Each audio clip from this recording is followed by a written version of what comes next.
80-mile-an-hour range today. Yeah. Is all the fire contained? No. And there's a new one above Griffith Park where the observatory is. Yeah. So they're afraid that might spread down into the Hollywood Hills. Wow. I talked to my cousin over the weekend, the one who lost her home, and it has started to dawn on her that not only did they lose their home and really their community and the businesses and the stores and everything, but really like every little bit of daily life. Yeah. They want to say hi to the neighbors. Like all of that is just completely removed from what they once knew. Yeah. Do they know what their next steps are going to be? They don't. No, they have some insurance money. They will eventually rebuild somewhere, but they're really not sure if they're going to rebuild in the Palisades, only because there is no Palisades. Right. There's nothing to move back to.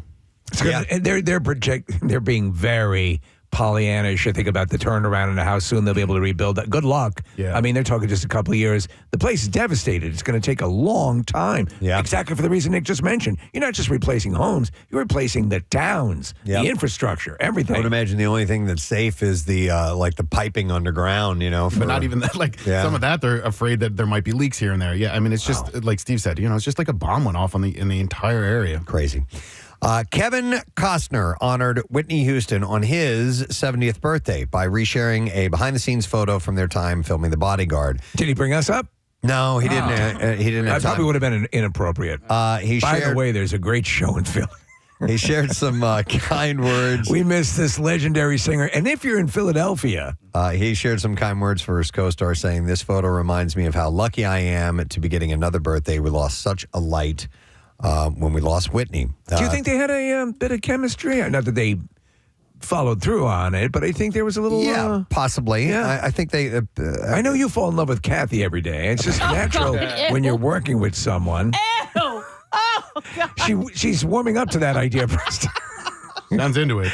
I feel bad. there was a time where I liked her. Yeah. Listen, I just created a false scenario and made Preston feel bad inadvertently. that's like saying your brother. Like, Yeah. He's not saying... I didn't say it. I said you guys would make passionate lovers. Oh, my God. The photo was originally shared by Houston's estate on her Instagram. It doesn't mean I think you're disgusting. It just means I think us together are disgusting. That makes me feel That's a good so much better. excuse. Thank you. I mean, not that I wouldn't vomit. You're welcome. So it was originally shared by Houston's estate on her Instagram, and Costner reshared it on his Instagram story. In The Bodyguard, of course, he starred as a former Secret Service agent who was hired to protect her and was dealing with a stalker. So Costner has shared his love for Houston in the past as well and delivered an emotional 17-minute-long eulogy at her memorial service. She passed away back in 2012. Wait, sorry, did you say who the third person was in the photo? No, I No, don't. it's the hairdresser. Oh, so Whitney captioned it saying that it's Kevin, Whitney Houston, and Ellen LaVar, Whitney's hairstylist for The Bodyguard. Okay. And then he reshared it and talked about how wonderful she was. I just saw that movie recently, and I decided what my favorite scene in the movie is. That scene in the kitchen. I don't know the movie. Okay. I saw it ages ago, maybe, but it didn't really make that much of an impression I on don't me. think it was all that great. On subsequent viewings, I appreciate it more. But there's a scene where the old bodyguard fumbled and didn't do stuff quite right, and he encounters Kevin Costner in the kitchen, and they get into a little scuffle. Oh. Yeah, it's well done. Rami Malek, widely known to keep his personal life quite private, but his recent sit-down with The Guardian gave us a peek into his relationship with Emma Corrin. I didn't even know they were a couple, to be I had no honest. idea. So I did see a picture of him, though, with fingers coming to his face. like in Deadpool and Wolverine. So he gave us a peek into this. He revealed the English actor put on a surprise Thanksgiving dinner, trimmings and all, that left him blown away. Malek, who mostly lives with Corinne in England, made small comments about his partner, saying that they are fascinating. Do you think he carves a turkey well? Rami Malek? I bet he does a It's a tremendous question that job. needs to be asked before you invite someone to Thanksgiving dinner. Journalist Charlotte Edwards remembered speaking with the Deadpool and Wolverine star for the publication, describing them as smart and quirky, with Malek adding, "We like quirky." All right, just one question here, and this is a completely on another angle here, but I'm keying off something I just said. Yeah. When you're carving the turkey, we had a turkey breast, and I know you know, so I tried to do the... Remove the whole breast? Yeah. Yes. How do you do that? I'll have to show you. Okay. And I might have been using the wrong knife. You need I was using a butter knife. No, a good serrated knife, actually. I think I need a better knife. Okay, back to... so you follow the breastbone. I and tried. You cut down that, and then it eventually gets to the wishbone, and then you got to do this funky little maneuver there. All right. I'll walk you through it. All right. So Malik and the Crown actor sent fans into a tizzy in 2023 when rumors spread the actors were seen at a Bruce Springsteen concert, with an inside source later confirming the pair were an item. And since being outed, they've been spotted on dates around London and have attended multiple events as a couple. Public canoodling or no? Yeah, I guess a little bit of public canoodling. I don't really know. So I don't care how much of a man you are, little girls can bend you to their will, and you can just ask Dwayne Johnson. The Rock posted a video on his Instagram of his two daughters, who are 9 and 6, Jasmine and Tiana, giving him a makeover, and I mean an extreme makeover. They just went crazy with the makeup. Oh, my God, that's great. It's so funny. And he's sitting there just stone-faced while they do this. I have a picture when my nephew, who is now a teenager, I think he's 16 or 17 years old, and when he was a baby, I let him do my makeup for me, and I still have the picture. Yeah, I'd love to see that. Oh, my God. It's so great. I'll find it. I used to get my hair done regularly, and I loved it. Although it was painful. Because little kids don't realize how hard they're pushing down with the brush. And I just sit there and go, "Urgh." But I loved your it. hair out. Loved it. This is cute. Alongside the hilarious video, the actor wrote, "Hey, I know they won't always be little or prefer hanging out with daddy when they're older, but they'll always be my baby girl, so I'll take this abuse all day long. Bring it on." They put earrings on him. They drew all over his face with makeup and put stickers on his bald head. I mean, they're doing lipstick like it's a blush. Yeah, it's the best. It is the best. I found my picture. I'll send it to you. Oh, I gotta see it.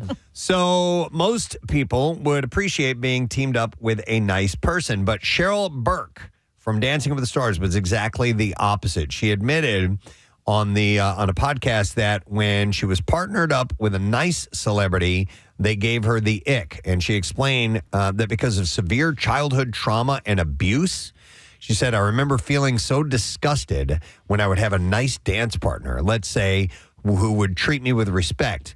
Now, that's how much I hated myself, to the point where I was disgusted by people who were nice to me, because obviously, which I didn't know back then, but I didn't think I deserved that type of treatment," she said.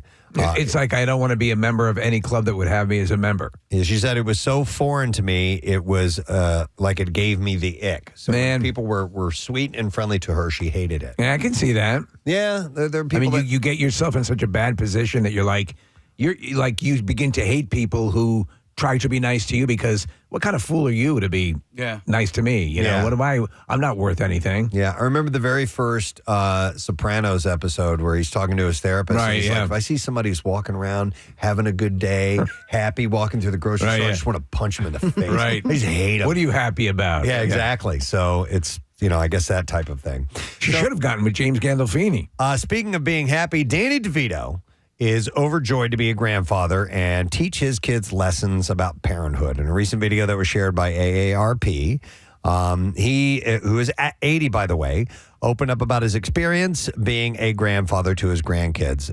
His oldest daughter, Lucy, welcomed a son named Carmine with her fiance in July of last year. Rhea Perlman, DeVito's former partner, who he's never officially divorced, by the way, revealed in June of the year prior that their second daughter, Grace, had welcomed a daughter named Sinclair Lucille DeVito. That's an interesting name, It is. Sinclair. It's wild to see him standing next to his 41-year-old daughter. Him 80 doesn't make any sense. He doesn't seem anywhere near 80, but in the video, this AARP video, Preston, they show a clip of one of his first TV appearances. I guess as some drug dealer on Starsky and Hutch. It's hilarious. So he said, in 2 years, my daughters have had a baby each, and since their babies have been born, you got to tamper me down in the joy department. I'm just like, busting, he said. There's that saying, a watched pot never boils. So I apply that to my kids. I look at them all the time because I don't want them to boil. I want them to take their time and grow. He offers the same words of advice to his daughters. He said, I tell my kids that too. Don't miss a thing. Don't look away, because when you look back, that kid's going to be hula hooping. The dad of 3, who turned 80 in November 2024, said that his growing family is one of his biggest motivators. He said, no matter what happens in your life, the main thing is that you've got family and friends. That's all we have, basically. Reliable people in our lives who we can talk to and we can open up to. I'm very fortunate. Blessing showered down on me, and I wish it for everybody. So he's just thrilled being a grandfather. So good for him, man.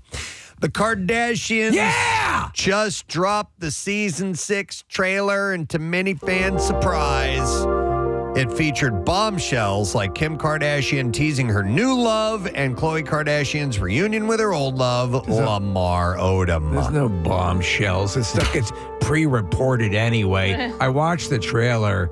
It's so annoying and is it eroding? It's my understanding the audience is eroding for this because there's just also so many other reality shows. Yeah. But they orchestrate this reconnection with Lamar Odom, and she's going to reveal who she's dating, Kim, and it's just it's a lifestyle that is reported on constantly. So we know everything that's going on in the show. So Odom is talking about how this unexpected reunion happened. The former Laker player revealed that a mutual friend of his and the youngest Kardashian deemed it time for them to see each other again. It's time. Odom shared that he was surprised the meeting would play out in front of the cameras, saying, I went there and it was cameras there. It's cool. I understand it. He said. He really gave us an insight. Yeah. The NBA alum goes on to clarify they are not trying to rekindle their turbulent relationship, stating, I wouldn't say back together,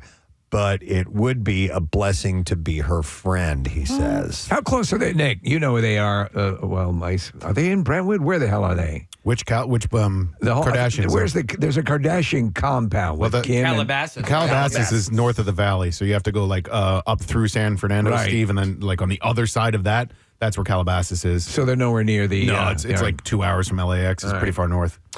So some of the most iconic music moments of the last 50 years happen on the hallowed stage at Is 30 Rock, where Saturday Night Live is filmed. As SNL is celebrating its 50 years on NBC, the network is airing the documentary, Ladies and Gentlemen, 50 Years of SNL Music, and that's coming out on January 27th. That could be good. And the doc was directed by Just for Ashley Simpson. An Academy Award-winning filmmaker, Questlove, and Emmy Award winner, Oz Rodriguez. The 3-hour special will showcase interviews with musical artists, cast, writers, and producers who will tell behind-the-scenes stories about the show's most famous musical moments. This could be really good.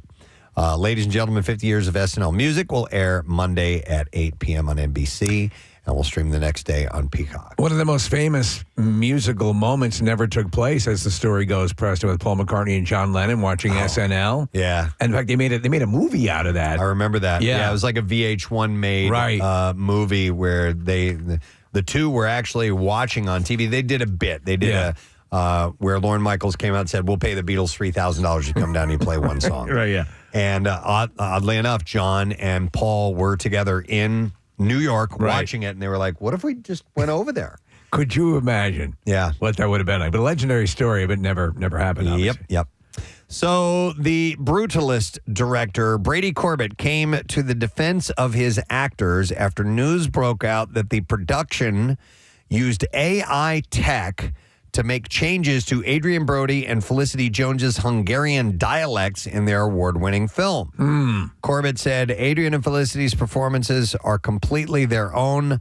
Noting they worked for months with dialect coach Tanera Marshall to perfect their accents.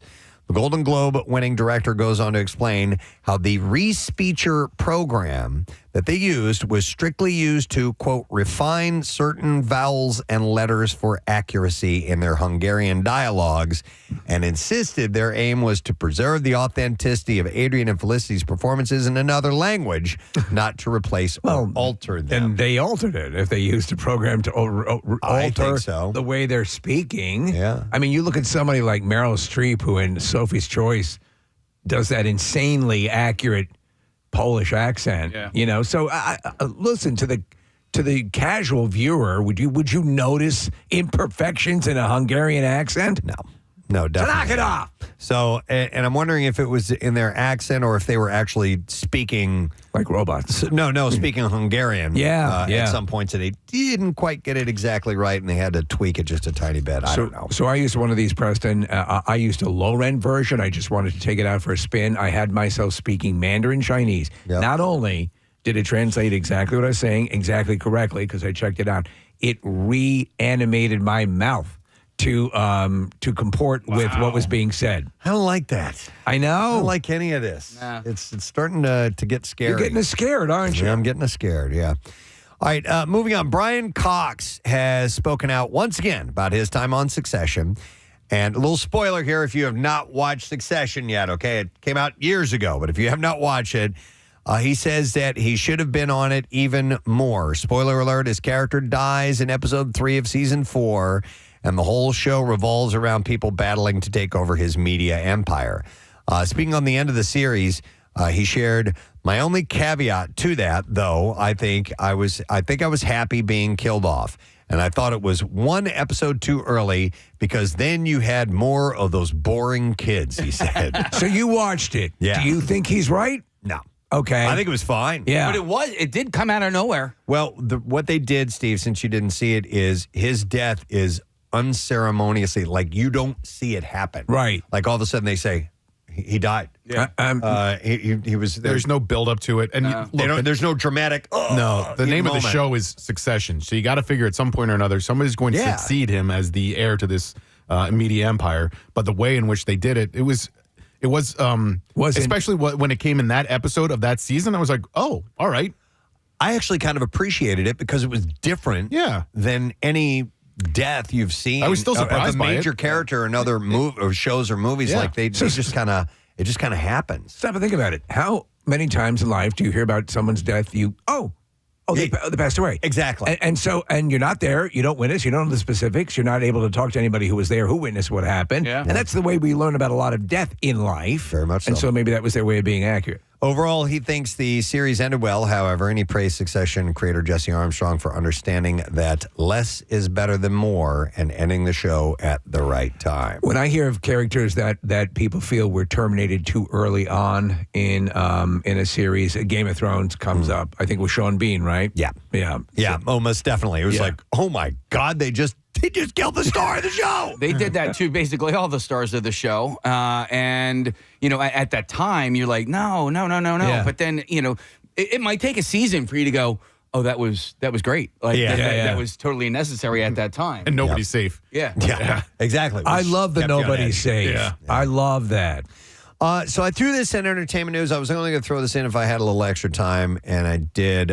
Allen Media Group. So Byron Allen, former TV host and comedian who is this conglomerate. He's this media empire now. He's Tyler Perry-ish. His group is laying off nearly all of its local television meteorologists and will produce regionalized weather reports for its local TV stations from Atlanta. He owns the Weather Channel. Yeah. And so they're getting rid of all of the local meteorologists. I thought this was terrible. Wow. Hopefully, he adds more pop-ups to his website because I just love the pop-ups. Don't you love those? Yeah, oh, my God, they're the best. So the process began several weeks ago when local TV weather forecasters in some small markets received notice that their positions were being eliminated. Wow. And these are all smaller markets. So we're talking about like Honolulu, Hawaii, Madison, Wisconsin, Montgomery, Alabama, Tucson, Arizona, but like dozens of people. That sucks. A few weather forecasters were offered opportunities to relocate to Atlanta, where Allen Media operates the Weather Channel,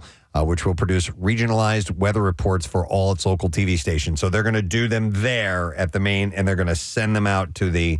It's like voice tracking and radio. Yeah. That's kind of what's happening, unfortunately. I don't like that. Nope, don't like it. All right, we're ready for the clips. Here we go. Alarum tells the story of two spies who go off grid and later come under attack at their remote cabin hideaway. And in this clip, Scott Eastwood explains his character's mission in the film. They need to find a way into this cult, this imagine a military cult. So instead of, like the Bhagwan or Wild Wild Country, it's like ex-military people carrying AKs. the government wants to shut it down. So they have to come back and find this one guy who had been there before. That's me. I don't think I want to see it. Alarum is out in select theaters. Did he say Wawa Country? That's what I thought.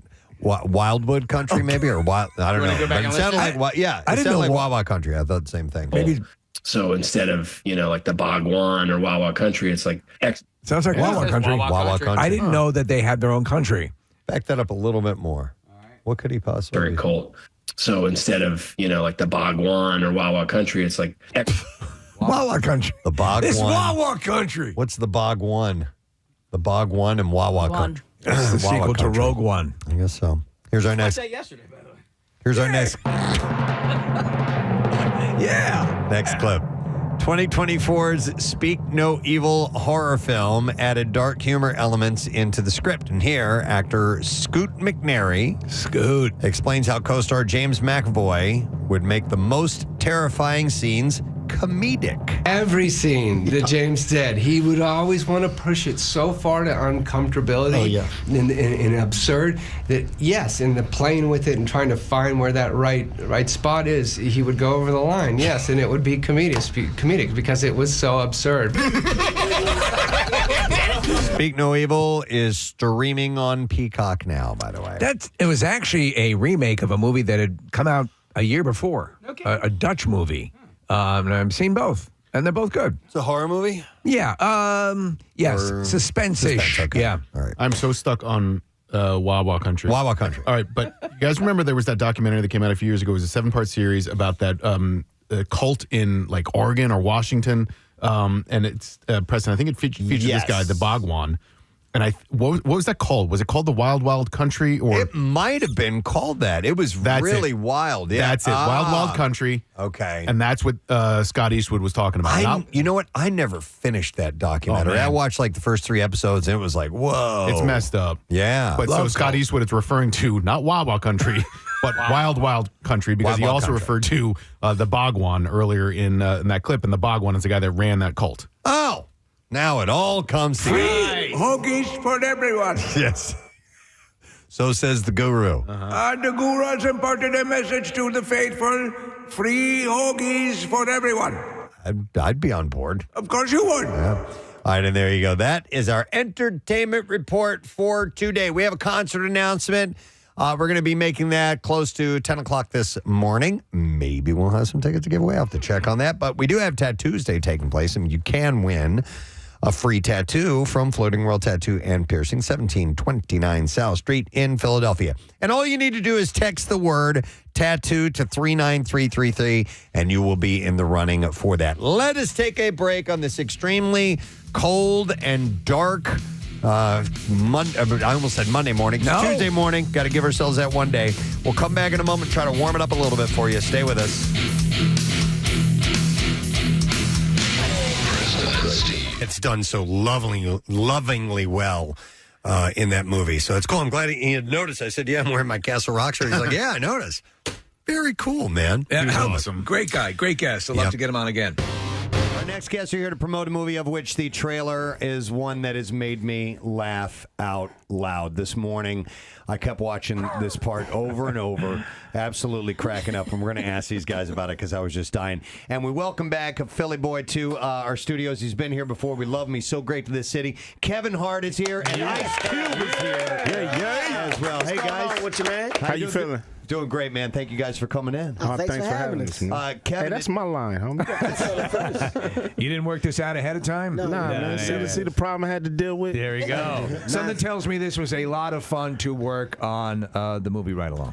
Yo, it was a lot of fun to work with. You know, as soon as we can get Kevin, you know, into the set, you know what I'm saying, to work, you know, he did a pretty good job, you know what I mean? You have no problems. Getting him out them strip clubs is murder, you know what I'm saying? Picking glitter out his face, and, you know, it's just not cool. You're not a regular at the Purple Orchid, are you, man? Man, don't listen to this nonsense Cube is talking about.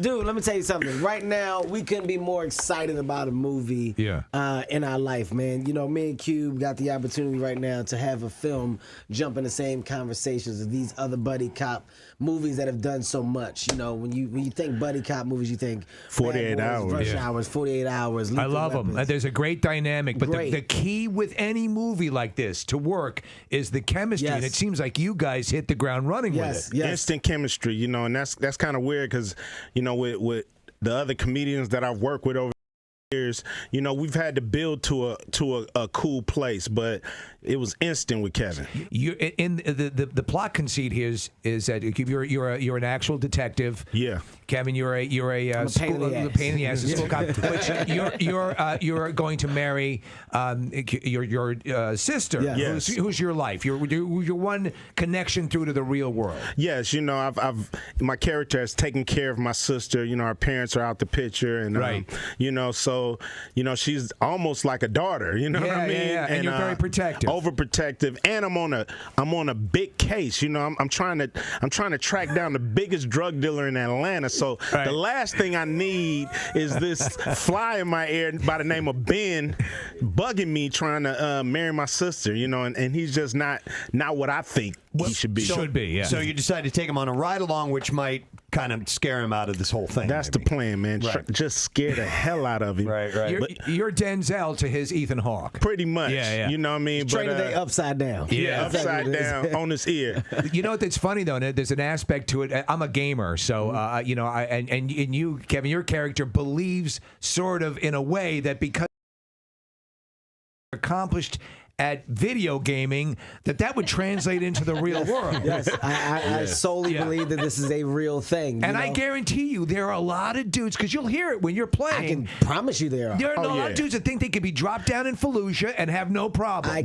can assure you that I've met these guys. I was doing a press junket, and one of the guys, this guy, the blacknerds.com Oh, guy, yeah. He has a website called blacknerds.com. Right. And he was serious. He was like, yeah, you know, I'm basically here for all black nerds.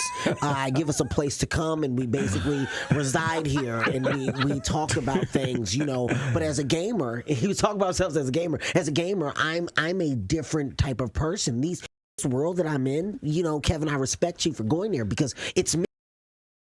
You know, I'm above a platinum level. I'm actually on the game that I play. There's a diamond level, and there's only and we didn't know what the hell he was talking about. We're like, what are you?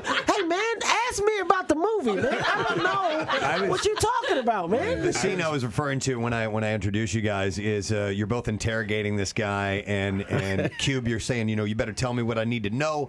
And Kevin's scared to decides to act like he's the crazy cop, and just starts wigging out on the guy and accidentally shoots him. Your reaction, Kevin, your face, just the immediate switch it went off to, oh my God, I just shot this guy. And then Cube, you pick it up. He just shot you. That's how serious we are. When you did that scene, were you the one who pulled the trigger on the gun, or did they surprise you with that bang? Or no? Well, on the day. Actually, you know, we were trying to figure it out because first of all, they don't like me with guns on the set. I'm the last person they want with a gun just because I just don't know how to handle them in real life. So Cube's like, Kev, hey, make sure somebody check Kev's gun, show me that it's blank. His thing is me shooting him by accident. So on the day, of course, it's empty and we just sound affected. So we just it's just physical, and then after that, you sound affected at the end. Damn, that was funny. And the director is Tim Story, who did Barbershop, Fantastic Four, Think Like a Man. Great movie. Now, Barbershop, I assume there was an improvisational atmosphere. Did you get to do a lot of improving on a movie like this? Oh, yeah, no doubt. You know, I think when you get it right, you know, you start off with a funny script that you're laughing at out loud when you're reading it, and you make sure that script is tight, but you do leave room for the actors to play. And Tim says, you know, get it off the script once, and then y'all can have fun with it. And then, you know, this dude, he don't stop. You know what I mean? He don't stop. I improv because I can't read. So I basically, I have problems with my T's, H's, and R's. So I'd rather just wing it sometimes. You got the the word. going on, If I don't recognize the word, I just go off book. That's my motto. Kevin, I have to indicate how proud Philadelphia is of your success. Thank you, man. I mean, because you've been here in our studio before, and I remember last time you were here was back in 2009. You were playing the Tower Theater. That's a big room, and we were all impressed at how you were, continuing in your success on the way up. And then the next thing, you're selling out the Wells Fargo Center, man. Yeah. Dude, it's amazing. It's unheard of, man. I try not to think about it because I don't want to go crazy. Well, you know what? To me, you're doing it the right way because it seems like you keep you enjoy your work and you enjoy your personal life and you keep them both. Yeah. Because you're not. They don't get blurred. I think guys who let that get blurred end up. I like Steve. I like Steve, man. Steve gets me. I like Steve, man. I don't know where Steve got his research from, but he ain't been wrong yet. Steve is all right, man. Y'all should do the sequel together. Me and Steve chemistry is great, man. Well, you guys are riding along and ride along too. Right. Maybe you're listening to the radio while driving through Philly. I think so. I'll take that. Or Steve is the gamer. I don't know, something, man. We go to Steve's house. He's got all types of weird gaming artifacts. You and I are drinking milk together. Something. I like it. I did want to say, though, on behalf of the city and everything, your generosity has been fantastic. Thank you, man. A whole bunch of computers. There was that little incident where some of them were clipped. Yeah, they stole them. Stole computers. You're trying to do something good for the city. Oh, son of a... Steve, I mean, Kevin, you didn't donate the computers and then steal them back. No, listen. That ain't cool. I didn't steal Kevin, them back. that ain't cool. Here's the thing. Let me tell you something about old Kevin Hart. See, here's the thing. You can't keep old Kevin Hart down. At the end of the day, I bleed Philadelphia. So at the end of the day, I step up for my city. And I understand where our public school system is, and I understand the problems that we're going through. So rather than being a talker, I took it upon myself to take my own money, $250,000 I did. I took it out of my account, and I bought the computers. I didn't want any help. I didn't go after sponsors. So being that somebody came in and stole them, all you do is motivate me to do more and to do it bigger. And at the end of the day, my job is to just give kids hope that are in the same position that I was in, that are coming up in the same community that I was in, to show them that, hey, look, you know what, guys care, people do come back. These guys don't make it out the city and just go on to do whatever. The fact that they still physically see me and they can still talk to me and reach me, that's all I need. I know that I'm reaching somebody and giving them that motivation. Cube, I'm such a good dude. Yeah, I see, man. You are a good dude. You are a good dude. All right, well, listen, the movie is opening up on the 17th. Like I said, it looks hilarious. And as Steve said, we're looking at a franchise, I think. I mean, it looks that way, It looks great. It's called Ride Along. Make sure you go check it out. Thank you, Kevin Hart and Ice Cube. Good luck with everything. Thank you, guys. I appreciate it, man. You bet. Let's hear it, man. Yeah. Ice Cube and Kevin. We got a couple of guests that are in our studio. Yep. Fresh from our Acme Lounge. Yeah. Finally, we're getting to use it. Yeah, exactly. They have arrived in our studio via the UK, and we actually hung out with them in London. They by our live broadcast when the Eagles were playing, and we did a few days in London, and they are in town filming for their YouTube series, and they're great people. We love them. Give some love to Joel and Leah, who are here. Thanks for having us. Hi, guys. How are you? Yeah. We're good. We're even happier you've used that music. Yeah. Of course. Very royal. Iconic. As soon as it came on, I was like, this is incredible. Any American show, whenever, this has been for decades, whenever they go to London or England, there is a stock shot of Big Ben, and that's the music that plays to show the transition. It is almost guaranteed. They'll show a car going across Tower Bridge, and and that's it. The music every gets time. played. Oh, I know where we are. Yeah. And of course, you'll hear like Paris. You get the Eiffel Tower. Oh, yeah. All the stand. Oh, here's where we are. Yeah, every time. So listen, you guys, when did you get to the States? Tuesday. On Tuesday. Yeah. And flew into Philadelphia or New York, or where'd you go? Yeah, Philadelphia. We got detained. That was Yeah, fun. detained. I told Casey about it. It was, we were terrified. US border control. So scary. So detained, what did they... Well, detained might be a bit dramatic, but they took us aside. They took our passports away, took us into secondary questioning. Oh. They separated us. They went through all our luggage. They were asking us all these probing Joel, questions. my palms are sweating as we read I know, it. same. I'm getting. We're so innocent. That's And the problem. they don't smile at you, right? Like there's no like, don't worry, we're just gonna. It's like you think you're, something. You've The done thing to do, something. and the way to deflect immediately, if you ever get in that situation, is say, we don't have any bombs. Yeah. I've heard and then that. they'll react. No, it is a weird thing, and I think a lot of people go through. I know I do. I'm always like, I know that I'm completely. There's nothing. It's clean, but Yeah, you're but like, you're you nervous. can't help it when they start pointing their attention at you, you're going to start getting nervous. Oh, yeah. I was like, Joel, we need to get our story straight. He was like, what story? We just tell the truth. If you're not familiar with Joel and Leah, they have this YouTube series, and they do a lot of comparisons to American culture and British culture. And that's where they jumped on our radar because they'll do fun things like sampling food. I watched a video this morning of you, Joel, driving in the United States for the first time. Yeah. And that was in Orlando, I think. Yeah, it was. Yeah. Listen, when we went to London, after spending a couple days, or in advance, I'm like, I'm wondering if I could be able to drive here or not. And after spending a couple days, actually 5 minutes, I'm like, no way would I be able to. And London is a major metropolitan area. So being able to drive in, maybe I could pull it off in the country, but in a city, forget it, man. Really? You think you could do country roads? They are terrifying. They're so small and narrow, and you feel like everyone's going to hit you, and it's really scary. Okay, I'll just write off the whole country. Anytime, years ago, we'd gone over when Guinness was giving away, they used to have a promotion where they give away pubs in Ireland. Like you'd get the pub, you'd get the whole business. And so we went over, and I don't think we even drove then, Preston. I think Marilyn's friend drove around. Yeah. Like, I'm always thinking of that story years ago when, remember, Matthew Broderick was over, and he was driving with, I think, Aaron, who was from Jennifer Grey. Yeah. And they were on the wrong side of the road, and they collided with the family, and it was a horrible story. I'm like, nah. WMMR. Thanks, Kath. I was just looking out the window, and for a moment, it looks like a ghost town. I mean, I was looking at City Avenue. There's some cars moving now, but there were, for a while, there's 0 cars, none down Kings Grant here. None of the parking lots have any cars in them, but you're talking about heavy traffic out and about, Kath. It's just, I guess maybe, some people, if they can stay at home and work remotely, they might want to do that today because it's crazy cold.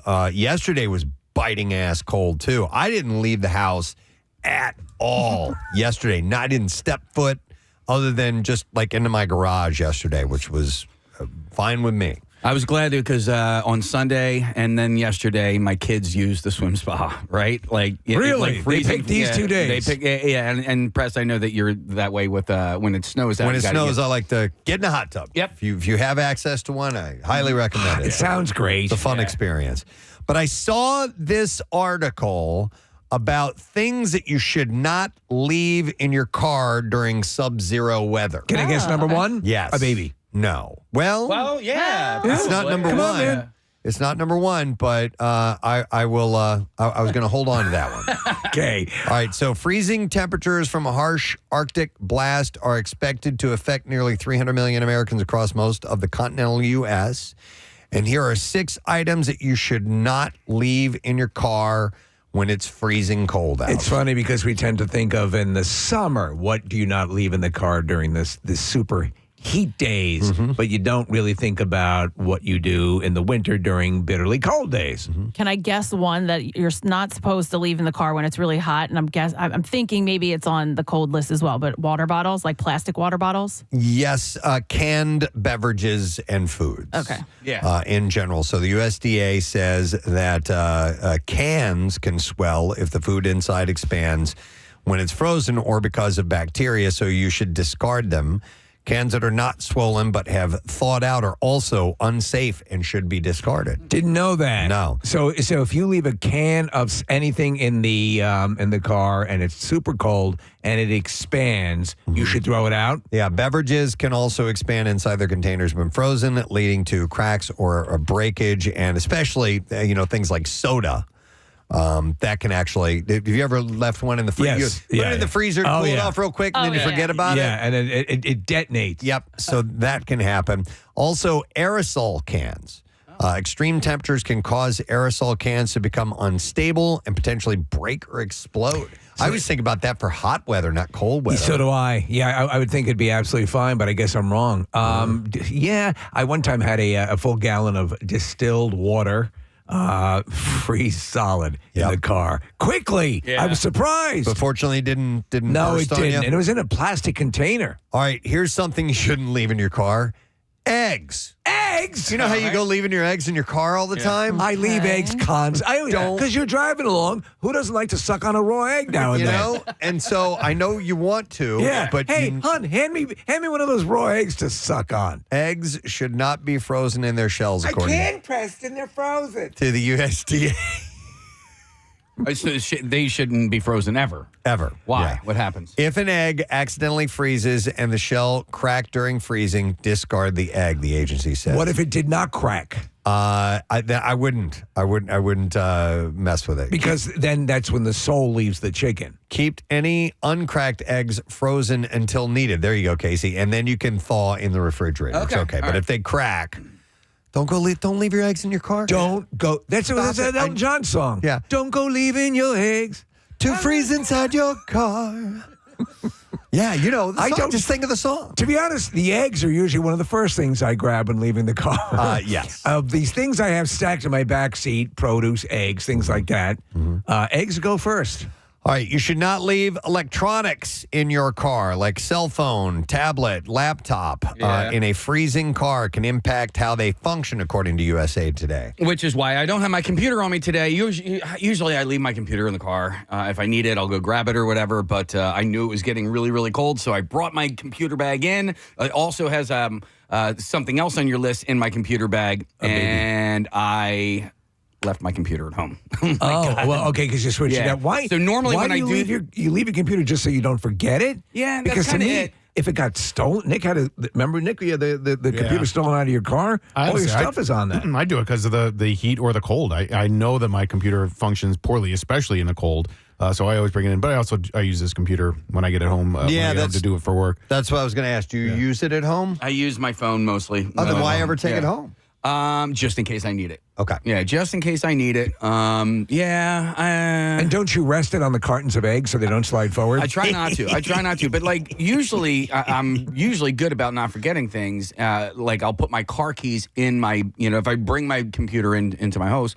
Hey, here. And then it's off to Tim Hortons and a few eggs. I will. I'll put my car keys in my computer bag. That way I can't leave without it. And I just forgot to do it this time. Yeah, I leave my computer. I never take this computer home, but any like laptop I've ever had or have to travel with or whatever, I leave it in the car. Really? Yeah, it'll be like freezing, like up at Cardboard Classic. It's absolutely freezing. I've even had like my car keys, just so I don't forget them, I'll put them in my lunch bag and that goes in the refrigerator. Like I haven't done on purpose, but it's happened and it's just sat in the refrigerator. Actually, it's okay to put your keys in the refrigerator because it serves as like a Faraday box.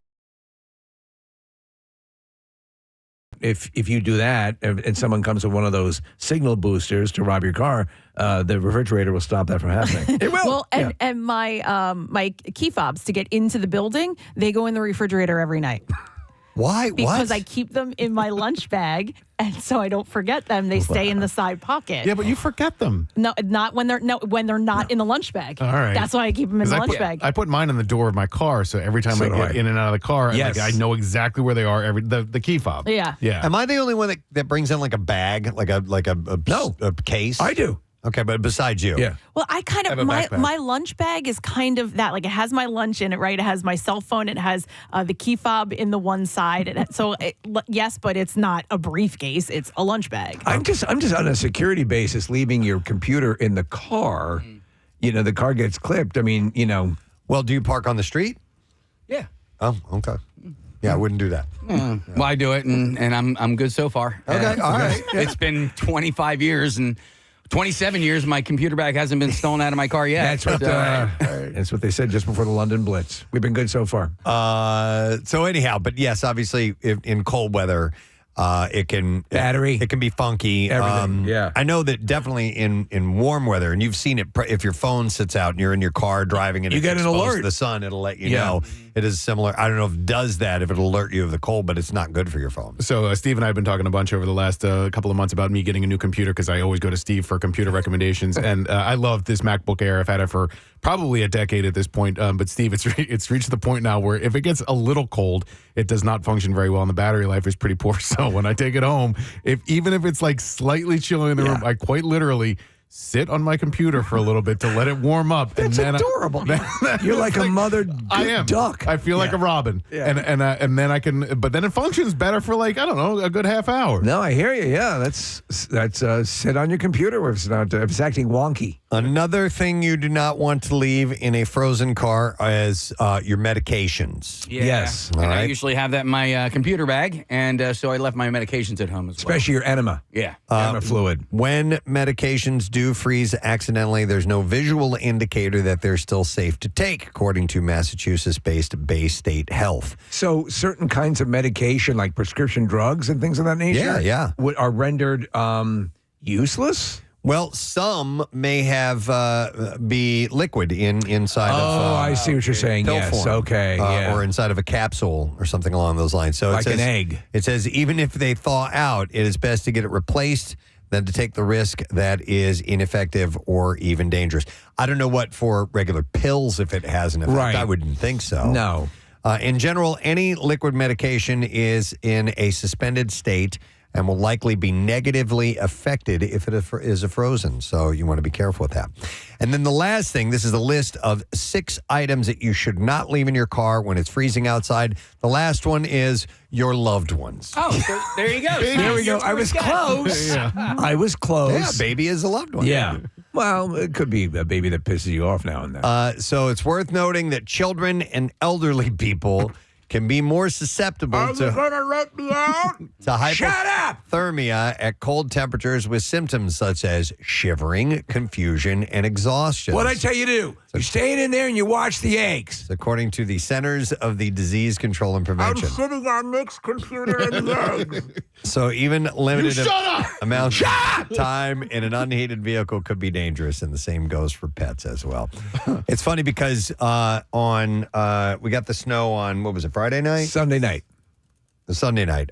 So I was in my garage. I'd gotten done. I went out and I did the snowblower at like 8 o'clock and got that out of the way. And then I was hanging out in the garage for a while, smoking a cigar, just kind of relaxing. And I'm like, this isn't so bad out here. Yeah. I think I could make it all night out here if I wanted to. Yeah. Yeah, right? No. Exactly. I know exactly what you feel. You know what I mean? Because I was working and I cleared the snow in anticipation of the freeze. I wanted to get out ahead of the freeze so I wouldn't have to be chipping it away the next day. And I'm out there and I'm like, huh. But you think about it because you're moving. You've just done physical activity. Totally. Sleeping on the pavement? Yeah. For 6 Not hours? so much. Not so much. But I was just wondering, I'm like, could I survive all night in here if I had to? No, survive, yes. I think you could make it. I don't know if you'd be happy. Bundled up properly, right? Yeah. I mean, listen, I was at the game on Sunday. I wore my Tipsy Elves snowsuit that we wore for Caldwell Classic last year. I was in great shape.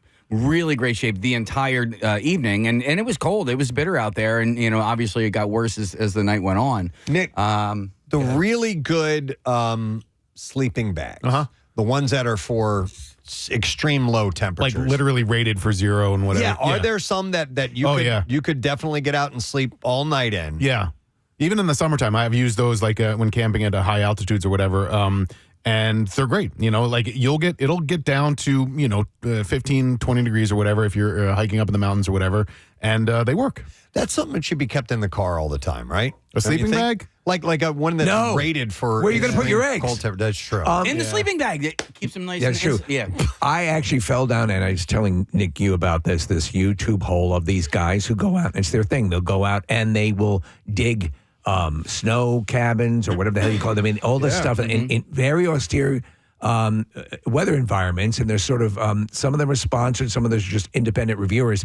The state of the art when it comes to, as Nick was saying, those kind of sleeping bags where you could literally go in to really like sub-zero temperature and survive are really, it's amazing. The tents, the ones that are elevated off the ground that have a second level, the heating units and all that stuff, it's amazing. I saw a hack on Instagram yesterday. This woman, inside of her gloves, she puts, gloves on. She wears latex gloves and then throws her ski gloves on. And she says the latex gloves actually work better than any hand I warmers. believe they make your hands sweat. Yeah. Yeah, I believe that. Going to make you sweat. So what is supposed to be the most efficient way of keeping body heat in are thin tight layers. Right. And if you can do a few of those, and that would make sense that a latex glove would kind of offer that. Marissa? I learned that from my friend years ago. When she would wear snow boots, she would put on plastic bags on her feet. Yeah. And it's like why delivery people put plastic bags if they're like riding a bike.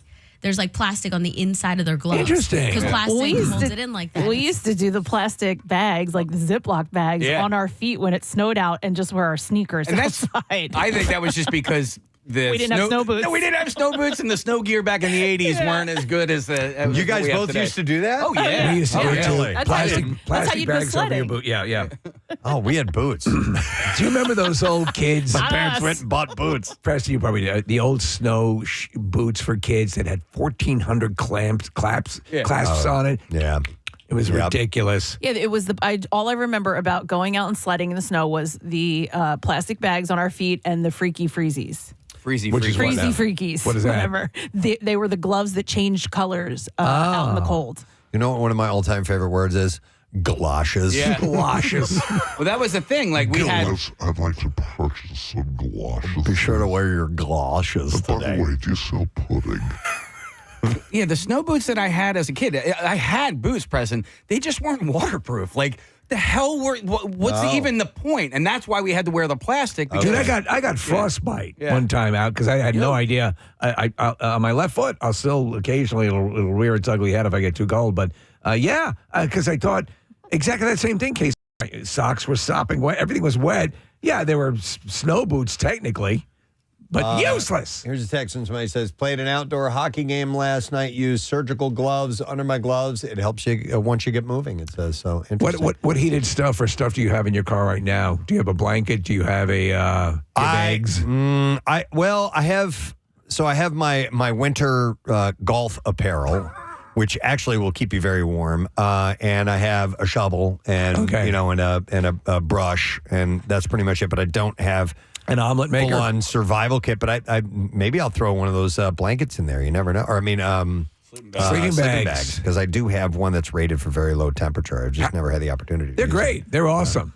What was I going to mention? Oh yeah, that guy had mentioned outdoor hockey game. I should go skating. Oh, yeah. Yeah, this is a good hard freeze right now. You can find ponds and stuff like that and go. Where would you go? Kathy was skating with probably her. Green Lane Park, which is not far from me. They have a really big reservoir. I'm sorry, Preston. go ahead. Kathy was skating with a friend. Her friend's husband has a pond, and they like made sure that it's super smooth. I have a few friends that have backdoor rinks. Chuck has one, although I don't know if it's I don't set think up. he put it up, no. They didn't put it up this year. Yeah. Oh man, this is the year. I know. And this is the right year to do it. My friend Phil has one in his backyard. They're really cool. They take a lot of work, but this would be the week to have it. Most definitely. I saw this as well yesterday, apparently, and we weren't on, obviously, but yesterday is what is considered Blue Monday. Yeah. Yeah, it's I thought supposed it was to be last week. The most depressing day of the year. Oh, wow. So it has to do with the fact that, it's colder now. The days are short. Although they are getting longer. It's a wonderful thing. It's post-holidays and so on. There's a reason why it is considered Blue Monday. Is it also because of people's New Year's resolutions falling apart at that point? Yeah, something along those lines, That didn't take long. No. It did not take long at all. So I have, I gave you some tips a moment ago about the cold weather and what not to keep in your car. These are tips. Wait a second. What? Is this the birth of the tipster? The tipster! These are easy ways. Ladies and gentlemen, the tipster. To boost happiness today. All right, we can use it. I would have done it yesterday, but obviously we weren't here. So these are some quick Well, if you're still here, listen to this. fixes that can help you feel a little bit better today. And even better, they are backed by science as well. So here's what you need to do. Number one, get moving, even for just a few minutes. I feel horrible, but I'm going to walk. Exercise releases endorphins and makes you feel good. Yesterday, shoveling snow. I know, Steve, you did it on Sunday, but I did it yesterday, and it was sunny. It was cold as hell, but outside shoveling snow, clearing off the driveway, that felt really good. It's brisk. You're there. Yeah. You're being active. It's like when I hike, and people say, "How can you hike in shorts in the winter?" Once you start moving, once you're active, you're fine. Yeah. So research shows just doing 10 minutes of physical activity can boost happiness, and it doesn't have to be a hard workout. Stretching and balancing exercises are just as effective as aerobic ones like jogging and walking. Yeah, so normally around Christmas time, we shut it down for, between Christmas and New Year's. And usually that's when I stop going to the gym for a little bit. I give myself a little bit of a respite. But I also, as a result, I go into like pretty bad depression. Like, do you? Yeah. Because I'm just inside. I'm insulated. Right. I'm not moving. I'm not exercising. But what ended up happening this year is I got sick right after Camp Out for Hunger. So I ended up taking those 2 weeks off right after Camp Out from the gym. And so I went back in and I worked out every day during our time off, and it made all the difference in the moving world.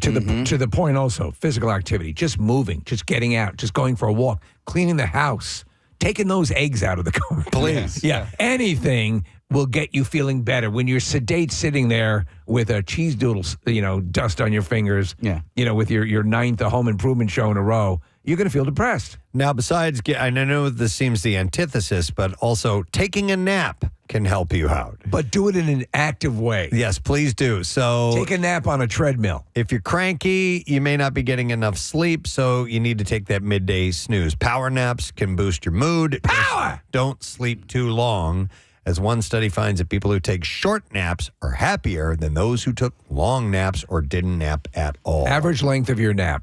30 minutes. Okay. Yeah. So you're right in the pocket.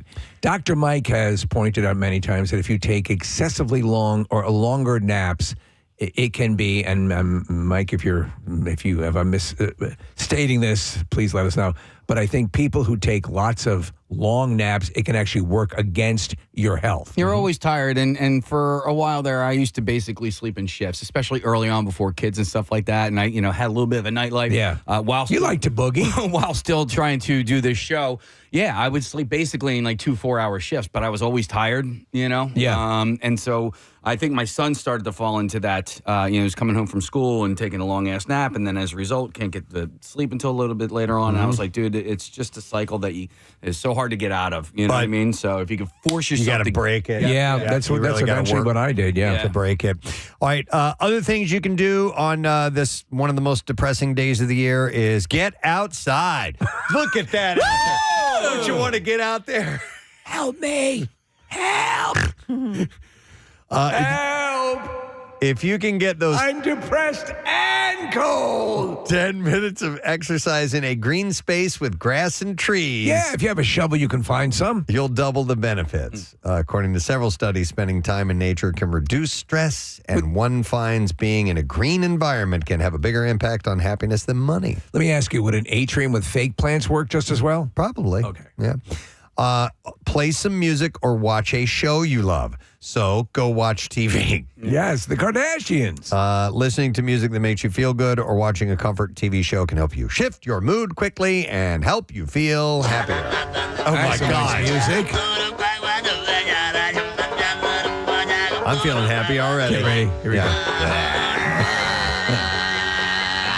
So the YouTube poll I talked about guys and gals about the cold equipment led me to another series of videos about the people who live in the coldest environments on Earth. Yeah. It is a fascinating, brutal, but they accommodate. So, obviously there are things that you wouldn't think about. All of the pipes for everything is above ground. That the buildings are built elevated above the permafrost. But they walk out. So the guy's going out, he's a photojournalist. He's got like 20 batteries. He has to keep swapping cameras because it's so brutal. It's unbelievable. These are in like the Arctic? Yes, and places like in that? Siberia. It's the Do places you would know. We'll grab one of those people and say, hey, move. Let's go on a little trip. I'm going to take you somewhere. We're not going to go extreme. Yeah. Let's start like, the Midwest or something like that. We're not going to head all the way down south. But do they go, oh my God. Oh my God. I didn't know. Yeah. I didn't know. Nobody told me. It's warm. Yeah. It's like the Sam Kinison bit. You see this? This is sand. It's always going to be sand. Yeah. Why don't you move where the food is? Yep. Is it called The Outdoor Boys, Steve? Is that the name of the channel? Nick, it's a random series of videos that came up. It was a couple of channels, and they were all about this. Specifically, they were focusing in on this one town. Okay. And it is in Russia.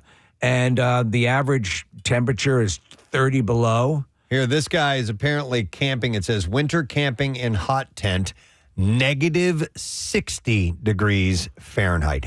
I can't even come close to wrapping my mind around what something like that would feel like. And why are you doing that? That's insane. But they do. There are people who consider that the challenge to go do that, and I'm. It's somehow.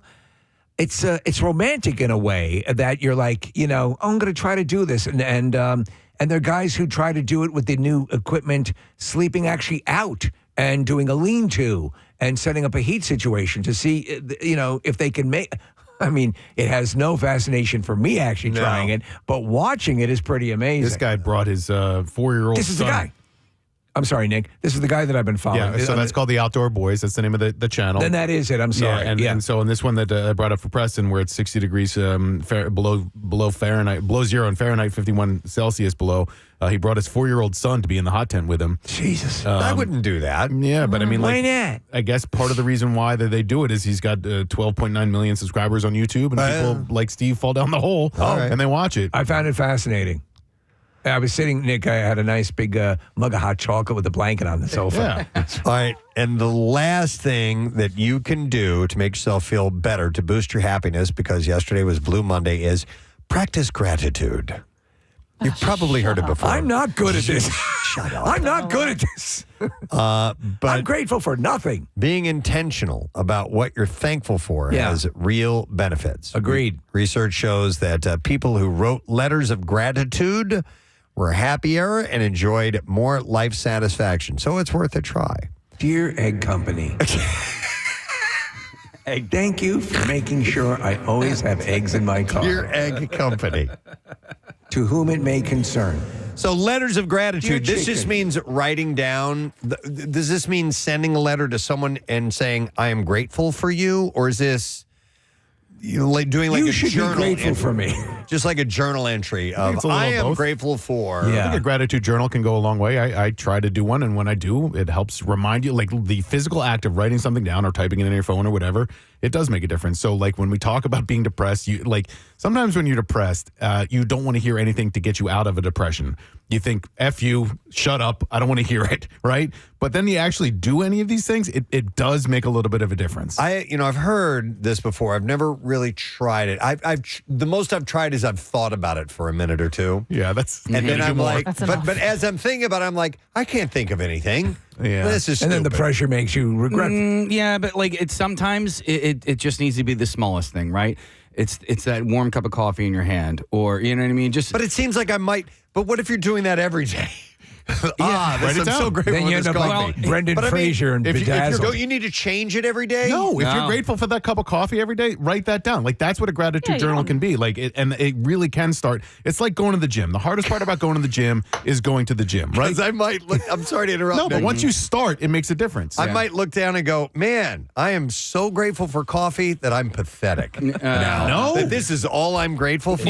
you don't judge yourself on what you're grateful grateful. for. No. It's the opposite. Yeah, don't judge yourself for what you're grateful for. You just list your gratitude list, and that's it with zero judgment. Are you liking Here's- that coffee you just took a swig of? Yeah. Yeah, Here's you go. something to be grateful for. cold, My younger brother lives in New Hampshire. It's negative 21 degrees where he's at right now. My daughter goes to school in Michigan. All of her classes have been moved to Zoom because it's negative 20 degrees in Michigan. Okay. So you can be grateful for that. I can be grateful for that? Yeah. Well, you don't like him. That it's 40 degrees warmer here. Oh, I was going to say, I'm grateful he's far away. Okay. I don't know, but apparently this is a tip, and I am the tipster. You are the tipster. Yes. I've heard it said, and people, you have to have the presence of mind to do it when you're having an especially good time or something's going right. Record a little video of you describing it so that you can look at yourself. People have done this. I don't think I'd have the brains to do this, to record it in the moment. But to look at yourself at embedded time saying, it can be like this. Remember, That's what I look like when I'm happy. Yeah, you telling you that the potential exists makes a difference. All right. I kind of like that. Yeah. And it's easier because it's video. You don't have to write. Exactly. I don't want to write. Yeah. Dear journal, I'm grateful hate writing. that I'm not having to write this I don't have right to now. write this. My penmanship sucks. I'm grateful for my phone. It says I have a can go. film this. Which call you want me to go to? You know what? There's, I would say lines 2 and 4 are pretty good. All right, let me go to Jen here real quick. We're going to double back to the previous conversation about cold weather. Hi, Jen. Good morning. Hi, good morning. Hey, what's up, Jen? How are you? Good. I was called. I texted in about the wearing plastic bags underneath your snow boots growing up. Yes. Okay. And my mom would save the plastic bread bags because they're long and they're skinny. They fit right over kids' legs. I've heard that many times. Everybody, our whole family had plastic bread bags underneath their boots. I feel like all my friends did too. I sort of remember this. Yeah, the plastic bag thing. All right. Yeah, I could see it working. I do have a question. Would these go over your socks or under your socks? Over your socks, keeping your socks warm and dry. Okay. I don't know, but maybe boots leaked more back then. Yeah, because So we didn't really have it was more about waterproofing. because we than didn't keeping warm. I didn't really have snow pants, right? So you would layer up your snow Thanks, pants Jen. and you would get soaking wet because I would have thermals on and then like 2 pairs of sweatpants or whatever. Now, like, the snow pants are the norm, are regular. But it's not to say that snow pants didn't exist in 1985, but Well, we had Sir like the Edmund Hillary. jump. We had like the zip up, like the one piece. Ooh, lucky. I mean, I have that like now. the tipsy elves, like we have now. Yeah. I remember going out in multiple pairs of jeans. Yeah, putting on a couple pairs and then coming back and soaking wet.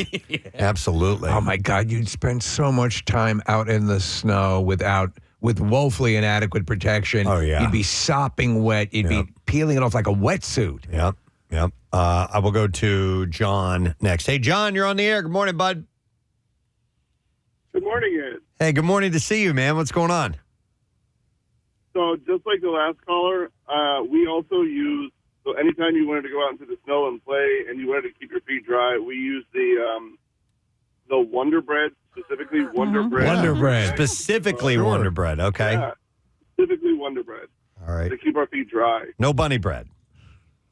No English muffins. No, we were a Stroman family. There you go. Thank you, John. Quick question. So, Silver Linings Playbook was on last night. And so, could you do the garbage bag method of putting that under a coat, right? Yeah. For that heat locking in thing? Yeah. I mean, because he was using that to cut weight, To cut weight, yeah. Yeah, I guess you could do Yeah, that. lock in the heat, also lock out the Freshness. the moisture as well. If you don't already have like good waterproof gear, that would be great. Hey, I'm going to go to Joe next. Hey, Joe, good morning. I must be an old soul because I did the bread bag thing last night. Last night. All right, so it's still a thing in your world. I've been doing it since my mom did it when I was a kid. I'm 47 now. I've been doing it ever since. Every time I go out sledding, shoveling, I still do it. That's Joe, funny. at what point do you start saving the bread bags in the year? Well, we got got the bags full of bags. The old baby bags. We have them. So I just throw one of them on my. I put socks first, then I put a bag, then I put another pair of socks over top of the bag, and my feet stay nice and warm. All right, crispy going in, but it's good. That's an interesting reminder of that is a quick fix or at least a hack from the tipster. I like that. Yeah. And it all started by talking about wearing latex gloves under your ski gloves, which is something that I want to try the next time I'm going to be out in the conditions for a little bit of time. Cardboard Classic. Yeah. Could definitely Put it do to the that. test. Well, coming up on February 28th, by the way. All right, interesting. Thank you for your calls. We do certainly appreciate that, but we have to take a break at the moment. Coming back in a moment, some bizarre file stories to share with you. We have a concert announcement that we'll get to with music news, so close to 10 a.m. we'll reveal. Stay put.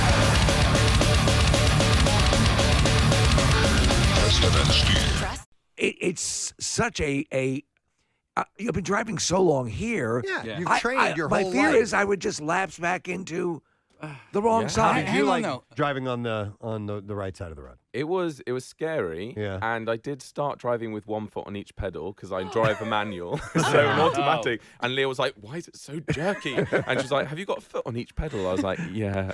We so sound I forgot. so intelligent on this show. But it was easy in the end because your roads are wider. I feel like, especially in Florida, people don't get angry. There's so much road rage in the UK, and Is in there? Florida, they were just like, "Nah, you cut me up, it's fine." It's really funny because Brits are quite polite. Well, we're kind of polite-ish. But then on Not the in a car. road, we Yeah. have this alter ego where we feel like we can say anything behind the car. And there probably is road rage here, but just where we were in Florida, they were just. No, there is. Yeah. But I'm surprised to hear that there's a lot in England. Everyone does seem. I mean, obviously, you always make these sweeping generalities. Everyone's so pleasant, but you're saying that that's out on the road behind the wheel. It's a different story. Totally different story. Oh. But you know what? It's probably not scary to you guys because it's just like, oh, you idiot. Right. Yeah. So while you're in the area, how much time are you spending in Philadelphia and filming here?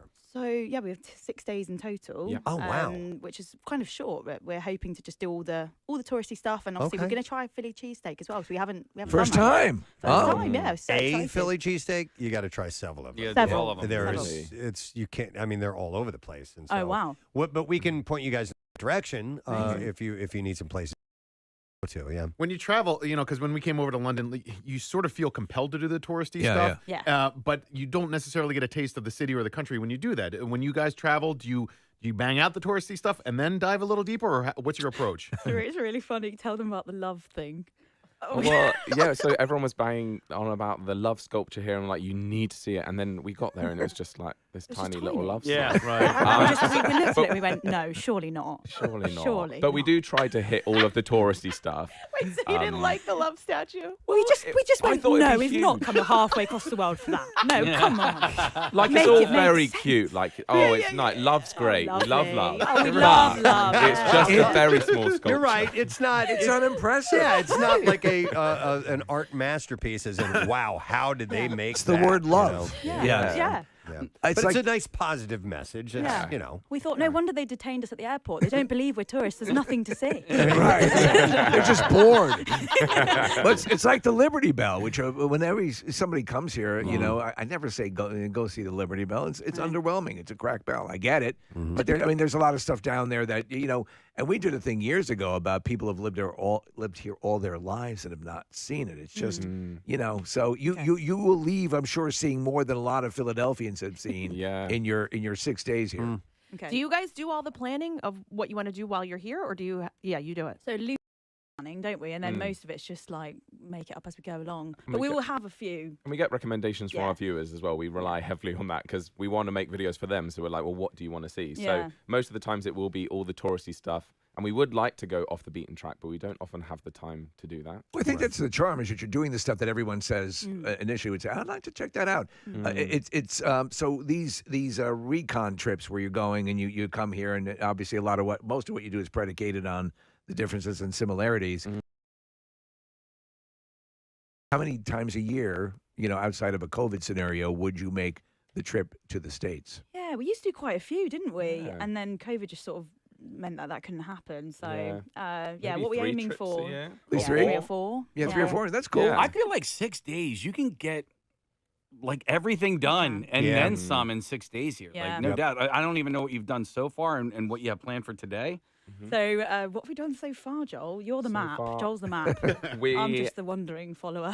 We went to Reading Terminal Market for Okay. breakfast. Good cause. Loved it. That was nice. Well, and then did you go to Denick's? Because there's a one of the shops in there has what has been labeled the greatest sandwich in the United States is Wow. at Reading Terminal Market. Really? Did they just write that on the poster, Yeah, or did they actually? They didn't write it. It was I can't remember which foodie or which but it was like Yeah. it wasn't a Philadelphian who said it. It was Okay. somebody who has toured the whole country and said this is That the is the greatest best sandwich.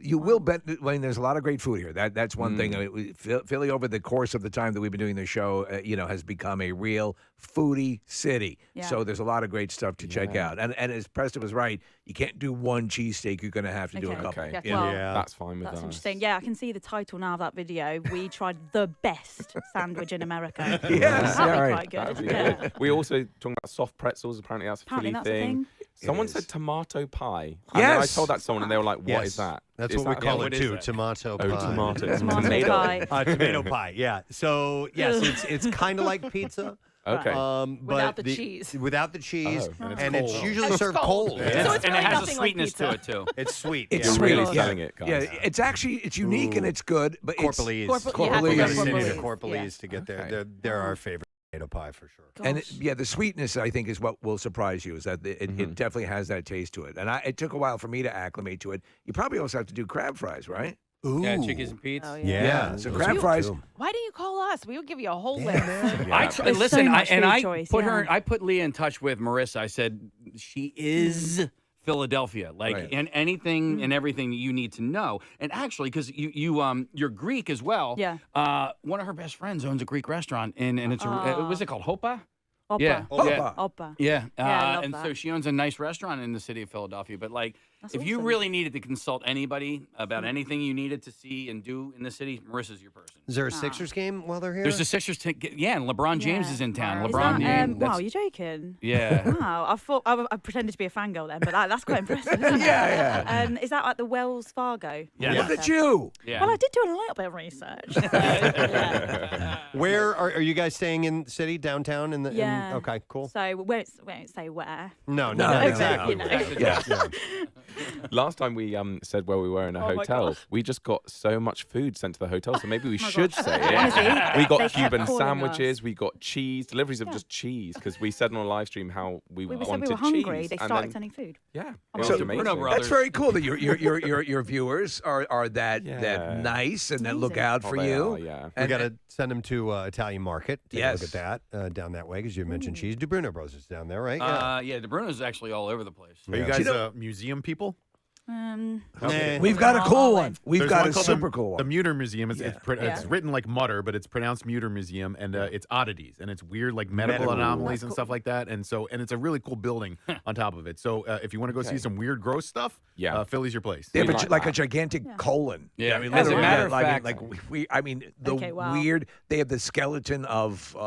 What was the one time the tallest man in the world? Yes, right. Yeah, I was at the Casey Musgraves concert last night at the Wells Fargo Center, and she has been in town for the last couple of days. She went to the Muter Museum. Oh, and, that's awesome. If it's good enough for Casey, it's good Good enough for enough us. for us. Yeah, you know? we were reading all about her in Nashville at that Country Music Museum, weren't we? Yeah, we did. So I say we don't like museums, we actually do. Yeah, it depends. Just not modern art. I don't like modern art museums. All right, we will. We'll steer you that way.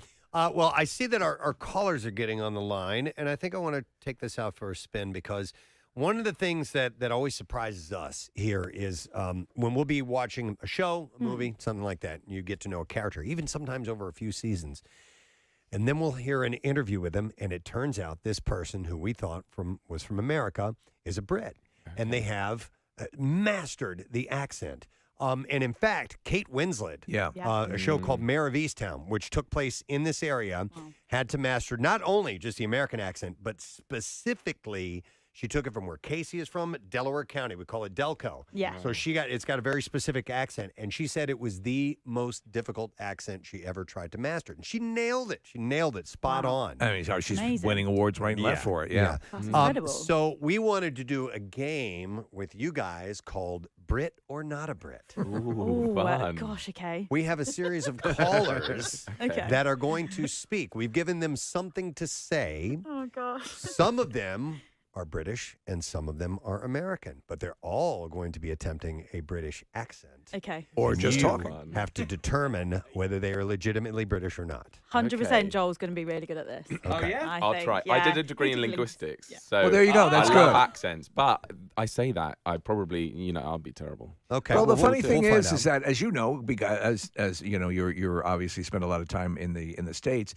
Obviously, there are different dialects throughout the United States. For England, for the size that it is, there are a tremendous amount of different dialects. Yeah, it's pretty wild. Ridiculous. Yeah. Do you have a particular accent? If someone would somebody be able to pick out what region you're from? I think they would say generic sort of south of the UK accent for both of us. Leah's got a Probably slight Midlands twang. Yeah, I'd say I'm Midlands RP. Yeah, so you're sort of in the middle of the Yeah. UK. So yeah, people could place us, but not so specifically. I But think. it's so funny when some of our American viewers are like, Leah, you sound like Adele. I'm like, I Like really Adele. don't. I really She's from a don't. completely different area. But she's a bit sharper, right? Yeah. Do you guys have a favorite or least favorite British accent?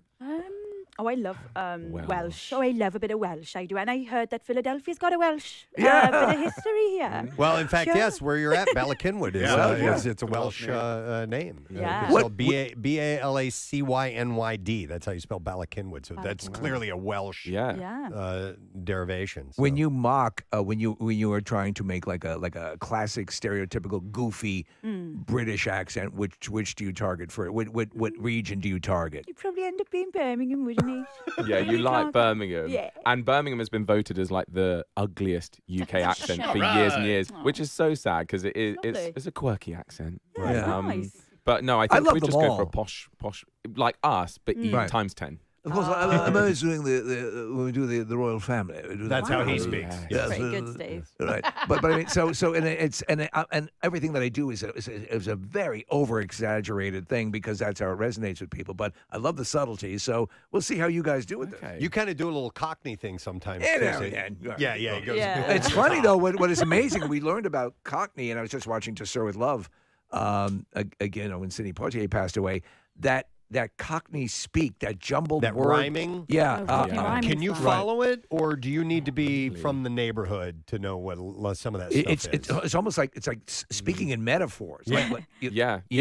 Things would ping out, wouldn't they? Like apple and stairs, we know apple and pears mean stairs, things like that. But we can, if someone was actually speaking it, which I don't think I've ever met anyone. It's kind of dying out now. Like parents' generations that are from that area, then it kind of has now dissolved. I assume when you speak that way and you're calling for an ambulance and they can't figure out where you are, that's why you're dying out. That's it. You can't get medical assistance. All right, so we are going to play Brit or Not a Brit. All right, and we've got callers on the line, and here's the story. We have given them... We had to play that. We've given them lines from movies that are based in Philadelphia to say to you. So if whatever they're saying makes no sense to you at all, don't worry about it. It's from a Philly movie. Preston, by happenstance, I watched both Rocky and the second half of Philadelphia last night. Oh, perfect. Yes, I'm all prepped. You're up to speed on this. All right. So let's get our first caller.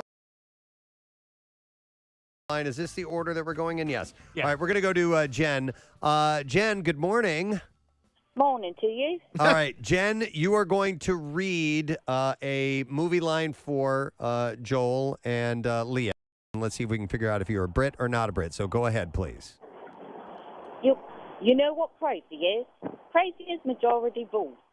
Take germs, for example. In the 18th century, no such thing. Nada. Nothing.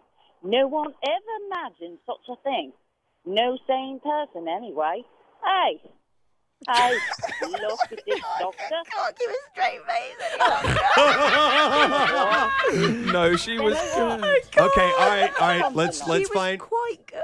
Let's find out officially. Leah, what do you think? Brit or not a Brit? I think not a Brit. All right, and Joel, Brit or not a Brit? Not a Brit. All right, Jen, what are you? Where are you from, Jen? Where are you from, Jen? I am from Newark, Delaware. Newark, Delaware. Not a Brit. All right, so somebody keep score, by the way. They knew immediately. Oh my gosh. Yeah, it was a bit over the top. Wasn't bad though. No, it was decent. She was just it was just a bit augmented. Right. It's like the way I do it. What movie was that, by the way? Yeah, what do we movie? even know? Anybody? Do you know what movie those lines were from, Jen? Because I couldn't pick up on it. Yeah, that was from 12 Monkeys. 12 Monkeys. That was pretty hard, actually. Yes. All right. You did a good job. All right. Is Jen good? Are we giving prizes away? Or Only if they stump them. Only if they stump them. Okay. That's the way we do it here in the States. Yeah. Sorry, Jen. You got to really do it. Thanks for playing, though. We appreciate it. All right. These guys are they're good on one. All right. Let's get our next caller on the line. It's quite a fun game. And we're going to go to Duke. Good morning, Duke. Hi. All right, Duke, could you please give us the line that you're going to be reading for Joel and Leah? Okay. Be nice if you had it ready to go. Give him a minute. He's doing Look, it's a name, man. The Italian stallion. The media will eat it up. Now, who discovered America? It's an Italian, right? What would be better than to get it on with one of its descendants? the actor prepares. Duke, I want to thank you for rehearsing that all night last night. I watched that scene live last night. So wonderfully. Okay, so what do you think? Let's go, Joel. Brit or not a Brit? I think he's a Brit. I think Duke isn't even his name because that's a very American name. Okay. I think he's a Brit. That's very good. And Leah, what do you think? I think not a Brit. You think not a Brit? Duke, where are you from? I'm from Manchester. Oh, my gosh. Joel got it right. All right, so apparently Duke owns a barbershop called Blokes. 33 WMMR. Thanks, Kath. Let me see a couple shout outs. Guys, don't mind. I'm trying to keep these within the realm of timing properly. Here, somebody asked for one specifically at 8:45 a.m. I can't do that. We have stuff. I can't time these out absolutely perfect. You're only human. And I was supposed to do this on Friday, but this was from Michael Singleton. And he wrote, my wife Kimberly and I will be leaving from Penn this morning at 8:45 a.m. to have a port placed in her. Her veins have become scarred from all the IVs that she has received over the years. So hang in there, guys. And that was last week. So I apologize. I didn't get a chance to get that, but we wish you only the best.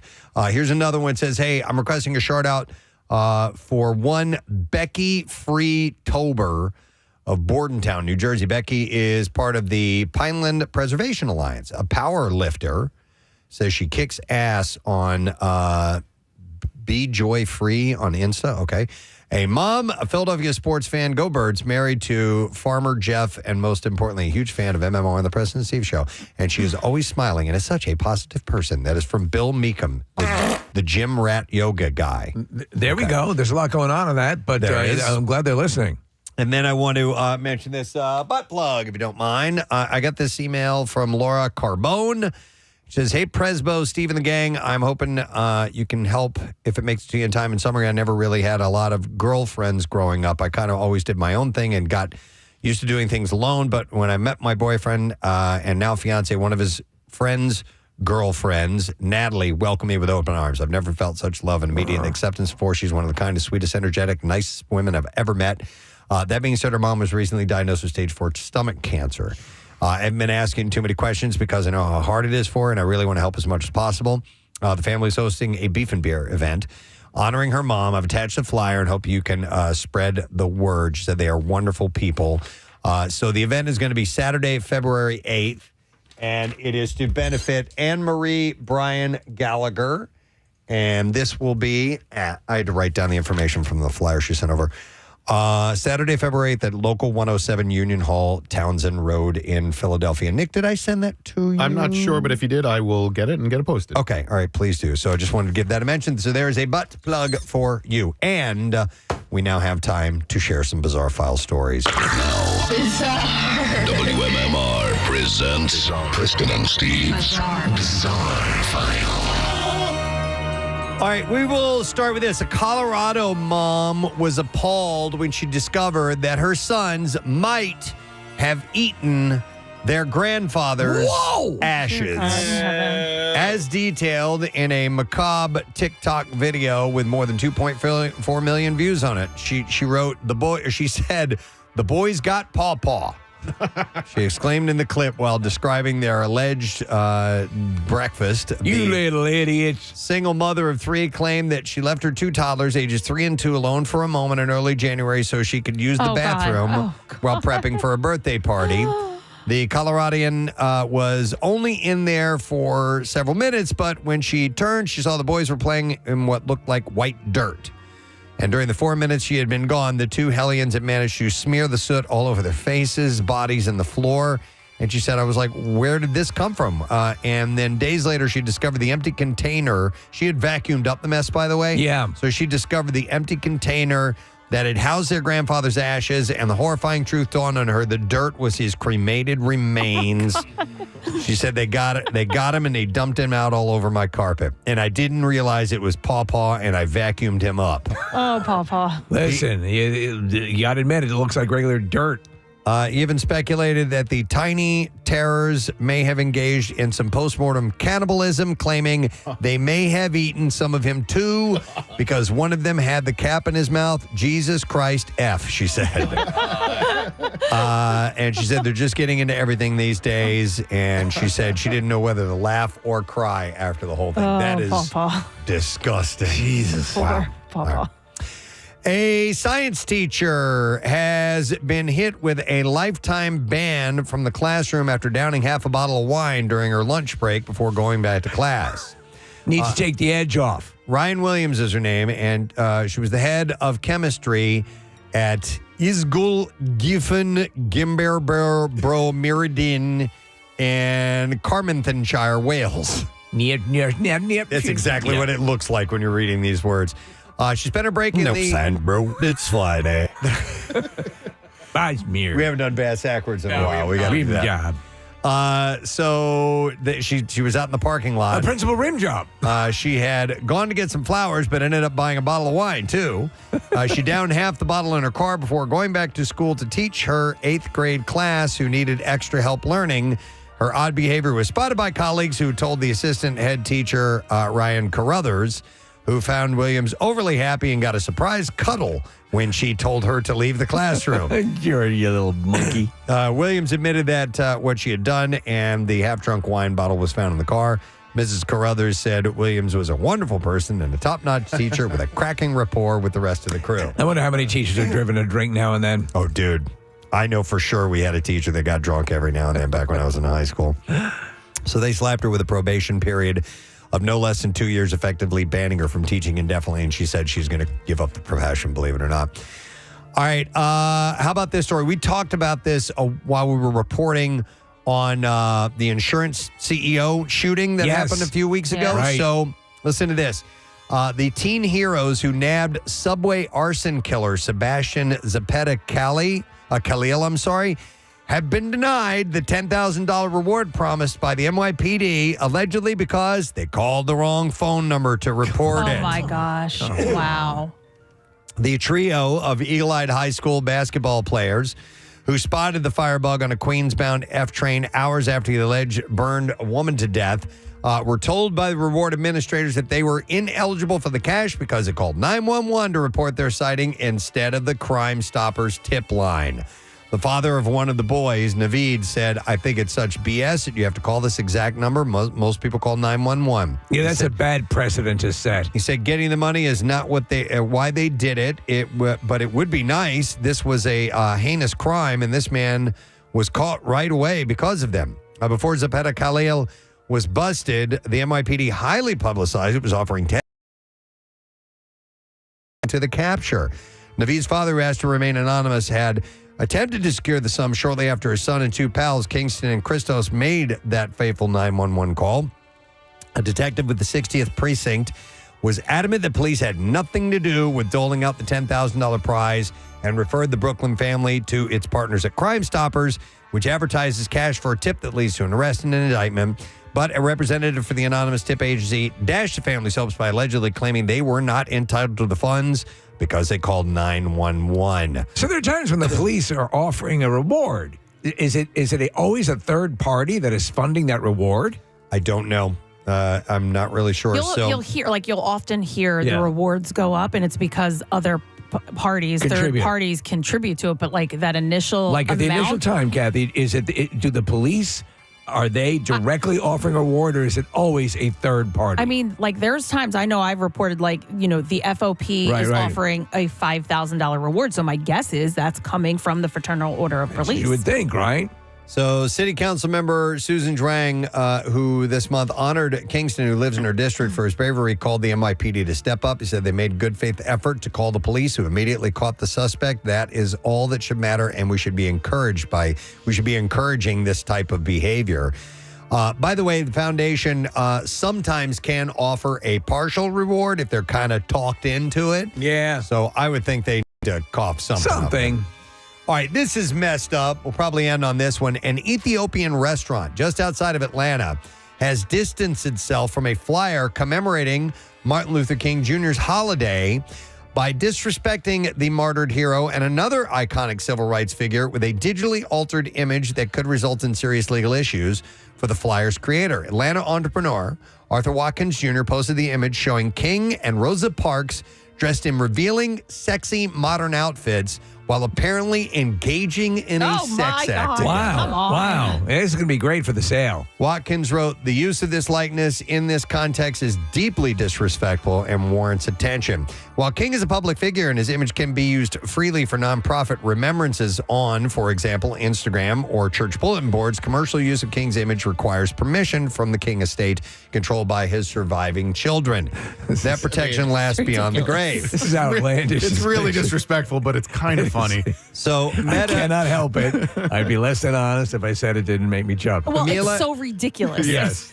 Mila ATL Restaurant and Lounge said that it did not send or approve the flyer, though it promotes an event the establishment is sponsoring. Its name is featured prominently under the image of the civil rights giants, which is crudely captioned, "He's scared of the puss." Yeah. All right. I think it's impressive because Rosa Parks' glasses are staying on through this. Yeah. They made a statement. They said, the team at Mela ATL does not condone or support the use of any flyer that misrepresents or disrespects the legacies of Rosa Parks and Dr. Martin Luther King Jr. We believe in honoring these icons with dignity and respect they deserve and stand against any form of inappropriate or harmful imagery. They go on to claim that they were unaware of the flyer until Wednesday morning, but several people commenting on the post said the restaurant has used the flyer before. And as Watkins noted, the person who created the flyer is selling tickets for the club event that presumably would end up in Mila ATL's pocket. Even the way you described it, it could not prepare me for the actual image of what we're all looking at right now. Are they standing by their assertion that he is in fact scared of the puss? I don't know if they're standing by that statement or not, Steve. Because in this, he does not appear to be frightened at all. No. In fact, he's welcoming it. Of the puss. And there you go. That is what I have in the bizarre file for you. All right, we will take a quick break. We'll come back in a moment. And like I said earlier, it's Tattoos Day. Yeah. Your chance to win a Preston and Steve Show themed tattoo. Text the word tattoo to 39333. You might win that courtesy of Floating World Tattoo and Piercing on South Street. We'll be back in just a moment.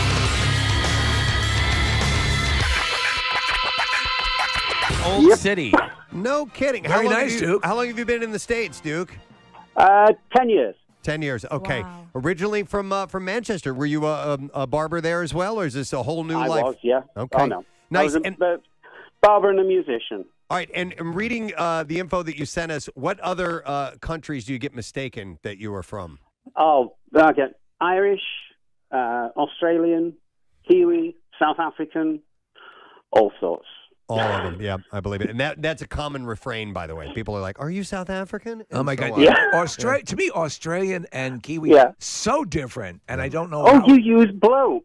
You use the word bloke. You must be from Australia. All right, well, Duke, you did manage to stump Leah, so I think that's good for a prize. Yeah, we'll hook you up with something. All right, hang on a second, Duke. Thank you very much, man. We appreciate it. Thank you very much. Thank you. Marissa, do I need to keep him on hold, or will we contact him? We'll contact him. All right, It was funny because my friend is Helen. She's go. from Manchester, Yeah. and when he was saying a couple of things, I was like, "Oh my God, that's!" And I was with her last. I was like, "That's exactly how she sounds." So maybe I can pick out a Manchester accent. All right, let's go with another caller. We have Peter on the line. Good morning, Peter. Hey, good morning. Good morning. All right, so we have Joel and Leah here. We're playing Brit or Not a Brit. Could you give us the line, please? I will do. Commodities are agricultural products like coffee that you had for breakfast, wheat, which is used to make bread, pork bellies, which is used to make bacon, which you might find in a bacon and lettuce and tomato sandwich. Yeah, definitely a Brit. Definitely a Brit. All right, you guys both say Brit? Brit. Yeah. Where's he from? Well, hang on. Yeah. Peter, well, yeah, if you were to narrow it down and you think it's legit, where would you say Peter's from? I don't think he's from the South. Can you say a couple more words, please? Just a few more. Just say a few more words, Peter, if you would. Well, what sort of words would you like me to say? Yeah, All you right. did it. Okay. London. Should we go? I think Midlands, Say like Midlands. Where are you from, Peter? Well, that's pretty clever because I was born in a city called Leicester, which is in the Midlands. Wow. You got the Midlands. You got the whole thing. And how long But have I you spent most of my life in London. All right. And how long have you been in the States? 40 years. 40 years. Wow. Good for you, man. You still sound like that? Yeah, that is not faded whatsoever. No. All right. Well, thank you for playing, Peter. Unfortunately, you didn't stump these guys, but we appreciate you calling in and thank you for listening to the show. It's like Thank you. It was All all right. fun. Take care, Peter. normally an accent would go away. That's why the hilarity of having Scotty on Star Trek had that complete. Yeah, I had when I was a kid. I had a very thick Southern accent. Right. I lived in the South growing up, and my parents speak with a Southern accent. But I shook it along the line. By the way, that was Ralph Bellamy as Randolph Duke in Trading Places. Yes, thank you Identify very the much. lines, yes. Yep. All right, let's get another caller. We have William on. Hi, William. Good morning. Morning. All right, William. We are playing Brit or Not a Brit, and Joel and Leah want to hear your accent. So give us the line, please. What? Are you kidding? Sundays? I love Sundays. I live for Sundays. The whole family's together. Mum makes brioche. Dad puts the jersey on. We're all watching the game. Yes, it drives me crazy. And yes, I was negative. You didn't even know that I loved it, Nikki, but I did. I just didn't appreciate it or you before. Okay. Okay. The thing is, he could be. Could be a Brit. He could be a performer. He could be performing right now. Mm-hmm. Okay, but what do you think if you had to? My initial instinct was pretend, not a Brit. Yes, I don't think he's a Brit, but that was a very good attempt. But when he said brioche, I died. Yeah. William, where are you from? Yeah, that's not even fair. That was spot on. Oh, he's from Delco. He's from Delco. All right, William, they found you out, but thanks, man. We appreciate it, buddy. All right, we'll see That's you. pretty. Yeah. You know, it's funny because all you have to do in many cases is convince people here. And so, the hard part, that's why when you do pass muster, when a Kate Winslet pulls off something as mechanically difficult as a sub-accent, sub-dialect here, it's an amazing thing. So the way he said yo, he said yo.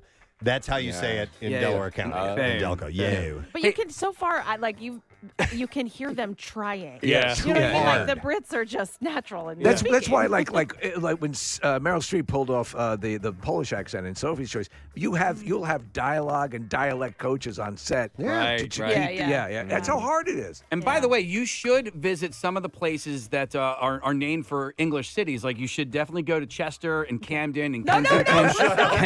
No? No, you won't make Those it are home. like the high crime areas. Yeah.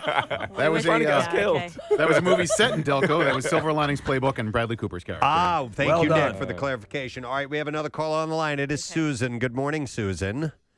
Good morning. Okay, Susan, we have Joel and Leah here determining Brit or not a Brit. Could you please read what we sent to you? When you were making me, didn't you feel a certain inspiration? Almost like your hands were moved by force not of this world. You made this body so that I could come to life.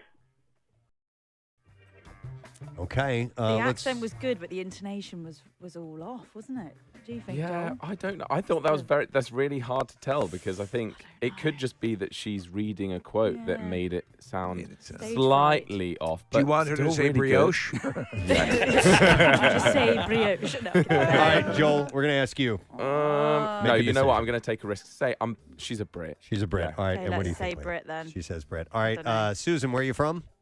I'm from Philly, baby. I think they really knew. I think I know. It's just like, You really knew. But that means Susan is a winner. So, Susan, we're going to get in touch with you and set you up with a prize, okay? Sounds great. Thank you. This was so fun. All right, very thanks cool. for playing along. Very cool. All right, You guys we know have- what movie that was? Is that Mannequin? It is Mannequin. Kim Cattrall and Mannequin. You guys ever see Mannequin? There's Kim Cattrall, the actress from Sex and the City. She's a mannequin in a store in Philadelphia. She comes to life, and It's a true story. Yeah, it's a true story. Yes, right. It's a documentary, really. That's why Kim Cattrall looks so plastic now. oh gosh, you guys. All right, let's get our next caller. We have Chris. By the way, we have like a dozen of these to do. Oh my gosh, that's so fun. Hi, Chris. Good morning. Hey, good morning. All right, Chris, we are going to get... You already got a taste. We're gonna need to have you deliver the line. Could you go for it, please? Now that we know who you are, I know who I am. I'm not a mistake. It all makes sense. In a comic, You know who you can tell who the arch villain's going to be? He's the exact opposite of the hero. Most of the times, they're friends, like you and me. I should have... When? You know why, David? Because of the kids. They called me Mr. Glass. Mr. Glass. All right. What do you think? Leah, let's go with you. I was going to say Brit from maybe like the south, maybe somewhere near Essex. Okay. Yeah, I think like could be a Londoner even. Be a Londoner. I think definitely Brit. Yeah. Definitely Then Brit. didn't he say glass at the end instead of glass? Did he? I was like, wait, what? You've thrown me off the scent. I heard northern gloss. Gloss. I heard, yeah, Gloss. GLOSS. Oh, Gloss. gloss. It was Yeah. the word gloss on the screen. All right. Yeah. Oh, right. Yeah, No. It was the word it's glass, glass. but Oh, right. to our ears, we heard him say gloss. Yeah. Might be, I yeah. think I heard Glass. I think he's definitely a Brit. I think me too, yeah. All right, both of them say a Brit. And Chris, where are you from? I am a Brit from Hatfield, Hertfordshire. Yeah, North London. Did you get it right? Yeah, well, no, I was wrong, but yeah, London, kind of Londonish. And where do you call home now, Chris? Chester County, down in town. All right, how long have you been in the States? 18 years. 18 years. Wow, And the nice, fact man. that they still retain a substantial part of that, it's pretty amazing. Except for when saying glass. Yeah. So that's because he's lived here then. Yeah. So that bit's come out. Yeah. So we had and we had this guy as a guest on the show a couple times. Louis Knight, Yes. he was a contestant on American Idol. Right. Yeah. I don't know if you know, but he is like the only English person that I have ever heard sing with an English accent. Oh, it's adorable. Yeah. All right, Can you do an impression of it? Chris, Oh, thanks for, a lovely bunch of coconuts. Chris, thanks for playing, man. We appreciate it. Hey, thanks. All right, take care. All right, so you guys are doing pretty good. You're Yeah. doing pretty I think good. they're You've doing only damn missed a good, couple yeah. of them. All right. Let's get another caller on the line. Oh, what movie was that? Oh, from? Unbreakable. That was Samuel L. Unbreakable. Jackson. Yes, Yes, thank you. I knew it Mr. was- Glass. I don't know why I couldn't remember the name of the movie, but it's an M. Night Shyamalan classic. All right. We have Steven. Hi, Steven. Morning. Morning. All right, Steven, we have a... They're like immediately making their decisions when people say good morning. All right, Steven, do us a and read the line we sent you. Let me tell you something you already know. The world ain't all sunshine and rainbows. It's a very mean and nasty place. It'll beat you to your knees and keep you there permanently if you let it. You, me, or nobody's going to hit as hard as life, but it ain't how hard you hit. It's about how hard you can get hit and keep moving forward. You can take and keep moving forward. That's how winning is done. Now, if you know what you're worth, then go out and get what you're worth. But you got to be willing to take the hit and not pointing fingers saying you ain't where you are because of him, her, or anybody. Cowards do that, and that ain't you. You're better than that. Right. Did it Yeah, start better off? than that. It started off like Scouse, then it went Scottish. It was like Liverpool, Scottish. Do you know what? His Scottish accent is better than mine. Yeah. So if you're to say Brit or not a Brit, what do you think, Joel? I'll go not a Brit. Yeah. Not a Brit. No, All right. sorry. Steven, where are you from? I'm from South Jersey. But I love that. That's a great quote from Rocky Balboa. Yeah, he was hitting some of them pretty doing solid. well. Like the word hit, he said het Yeah, instead yeah. with more of an A. I like E that sound. he did like a Scottish version rather than going for like our accent. That was brilliant. What were you saying, Steven? I was going for a North England Geordie accent. Oh, so he knows his stuff. That's actually where Stallone is from. All right, thanks for playing, Steven. Have a good one, man. All right. Have a good one. If you're just tuning in, we have Joel and Leah who are here in the States. They do a YouTube series, and they cover American culture, British culture, kind of compare the two, try some things out over here, sample a little bit.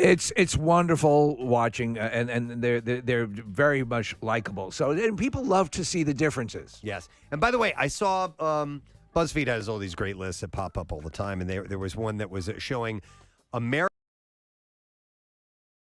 sections of grocery stores around the world, and so usually there's a small rack of stuff for maybe tourists or somebody who lives that then go get some of their creature comforts as far as food goes. And you know what I noticed on every single one of those photos? What? What item, if you were to guess? That is considered expressly American. Yeah, it was very easy to see packaging, very bright packaging. It's a candy, I'll give you that. Circus peanuts? Candy. Circus peanuts. M&M's. No. No? It's a candy. Yeah. Skittles. No. Reese's peanut butter cups. On every single photo that I saw all around the world. I'm like, okay, yeah, So sure. not circus peanuts. I'd want them. Yeah, it's funny because my friend Helen hates American candy, and I can't stand British candy. I like British candy. Yeah, I can't do it. And they offered, because we were all at the same restaurant last Saturday, and she had a big box of British chocolate. I was like, no thanks. I'm okay with that. Which is crazy because I love chocolate, but she says that American chocolate tastes like vomit. Yeah, it really does. It's been like a test. They've tested it. The compound in American chocolate, I think it's the milk powder that they use, does to British taste like vomit. Oh, that's why Hershey smells like vomit chocolate. It's vile. We just can't eat. But So it's we- also why Americans wouldn't like British chocolate. I do like British chocolate, though. I like I do dark too. chocolate, though. Okay. Oh, you're fancy. There we go. All right, we have 4 more to go with Brit or not a Brit. So let's get our next caller on the line. It's Carl. Hey there, Carl. Morning, it. All right, morning it to you, sir. All right, Carl, we sent you a movie line. Could you please give it for Joel and Leah? Thanks, Kath. Mentioned that this Sunday, 43 degrees. Not bad for the Eagles game. Not bad at all. It's going to feel balmy. Considering you went on Sunday, Casey, how were things weather-wise? Was it just fine? Or It was fine for the first half, and then the snow ended up coming down, and we all saw what we saw. It was pretty wild. It was great. I mean, listen, as long as you were prepared and you had the right gear, like it was totally fine. From watching it on TV, it was pretty. Yeah. Like, it was cool to see, and like the recap videos, it really did look cool. The only thing that sucked is it took too long for the snow to start falling. Yeah. Like we were waiting the entire time. Right. When we were tailgating, it started flurrying. I'm like, oh baby, here it comes. And then it stopped. Yep. And then it was, but it was actually the week before the Packers game, it was really, really cold. But again, I had the right gear, and and they know how to do it as well. They're prepared. So you seem like you were fine. And honestly, you could see though some people with like jeans and sneakers on. You're like, oh, Yeah, why do you do made that? the wrong Bad choice. idea. Yeah. Bad idea. But something happened at the Packers game and this past weekend that has never happened to me before, and it happened 2 weeks in a row. At the Packers game, I'm standing there. I was probably getting ready to go into the third quarter. So I think this guy was walking back after halftime, and I'm standing. And actually, at the Packers game, I sat a lot, right? And if I was sitting, I actually would have gotten hurt because this dude who was walking in the row behind me to his seats ended up tripping and falling into my seats, right? So I'm just standing there and I just hear and feel this commotion, and I look over and there's this dude just splayed out on my seat and all the seats next to me and everything like that. Yeah. So to be honest, with these sporting events, with the stadium and stadium seating like that, I'm surprised it doesn't happen all the friggin' time. Yeah, especially because that's where the cup holders are. Yeah, I see people, I see near misses all the time. Yeah, so this guy's wearing clunky boots or whatever, and maybe he just clipped the cup holder. I don't really even know, but he ends up and he's laying in the seats. And I turn around and I try and help him up, and God, he was like a ton of bricks. I'm like, let's go, buddy, let's go. But he was fine. He didn't get hurt or anything like that. Now, this past Sunday, this is before the game starts. It's like right around like national anthem time. I'm just standing there, and I feel this commotion behind me, and I just hear and feel the loudest thud, right? And I turn around, and a dude fell. It wasn't the same guy. It was a completely different guy. But a guy falls into my seats, and he smashed his head on the concrete. Okay. Gross. So it takes me just a couple of seconds to like diagnose the situation, like what's going on here. And the dude, last week the guy fell into the seats. This guy is on the concrete in front of the seats. And you heard the thud. And I heard it and I felt it. And the guy that I was with, Steve, we talked about this for a long time because it was scary. You know what I mean? It was it's the kind of situation where you want a Catherine Romano there to ask if she has any appearances that Well, night. I was just going to say, you had to have sprung into action because that's what you do, not what I'm capable of. Well, damn straight I did. You said you heard a thud. What hit?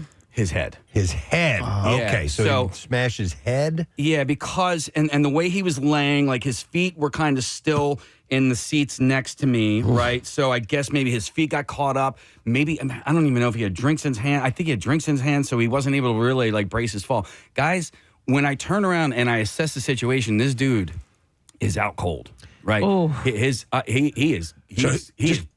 Passed out, concussed, absolutely knocked out. He's fallen to the side over chairs, and his head hit the concrete. Yeah, so you're figuring he fell a few feet. Yeah, concrete. Wait, head. that's what I was not understanding. That like how the fall happened. He's up in the aisle before so- top. He's moving along, right? Here are the chairs In front of him. me. So this Yeah. is, I'm standing right here. Yeah. And he's like this, and he must have just clipped something, went over. Over the chairs. And just went bam. Bam. Okay. And, Head hits the ground. Head hits the ground. Concrete.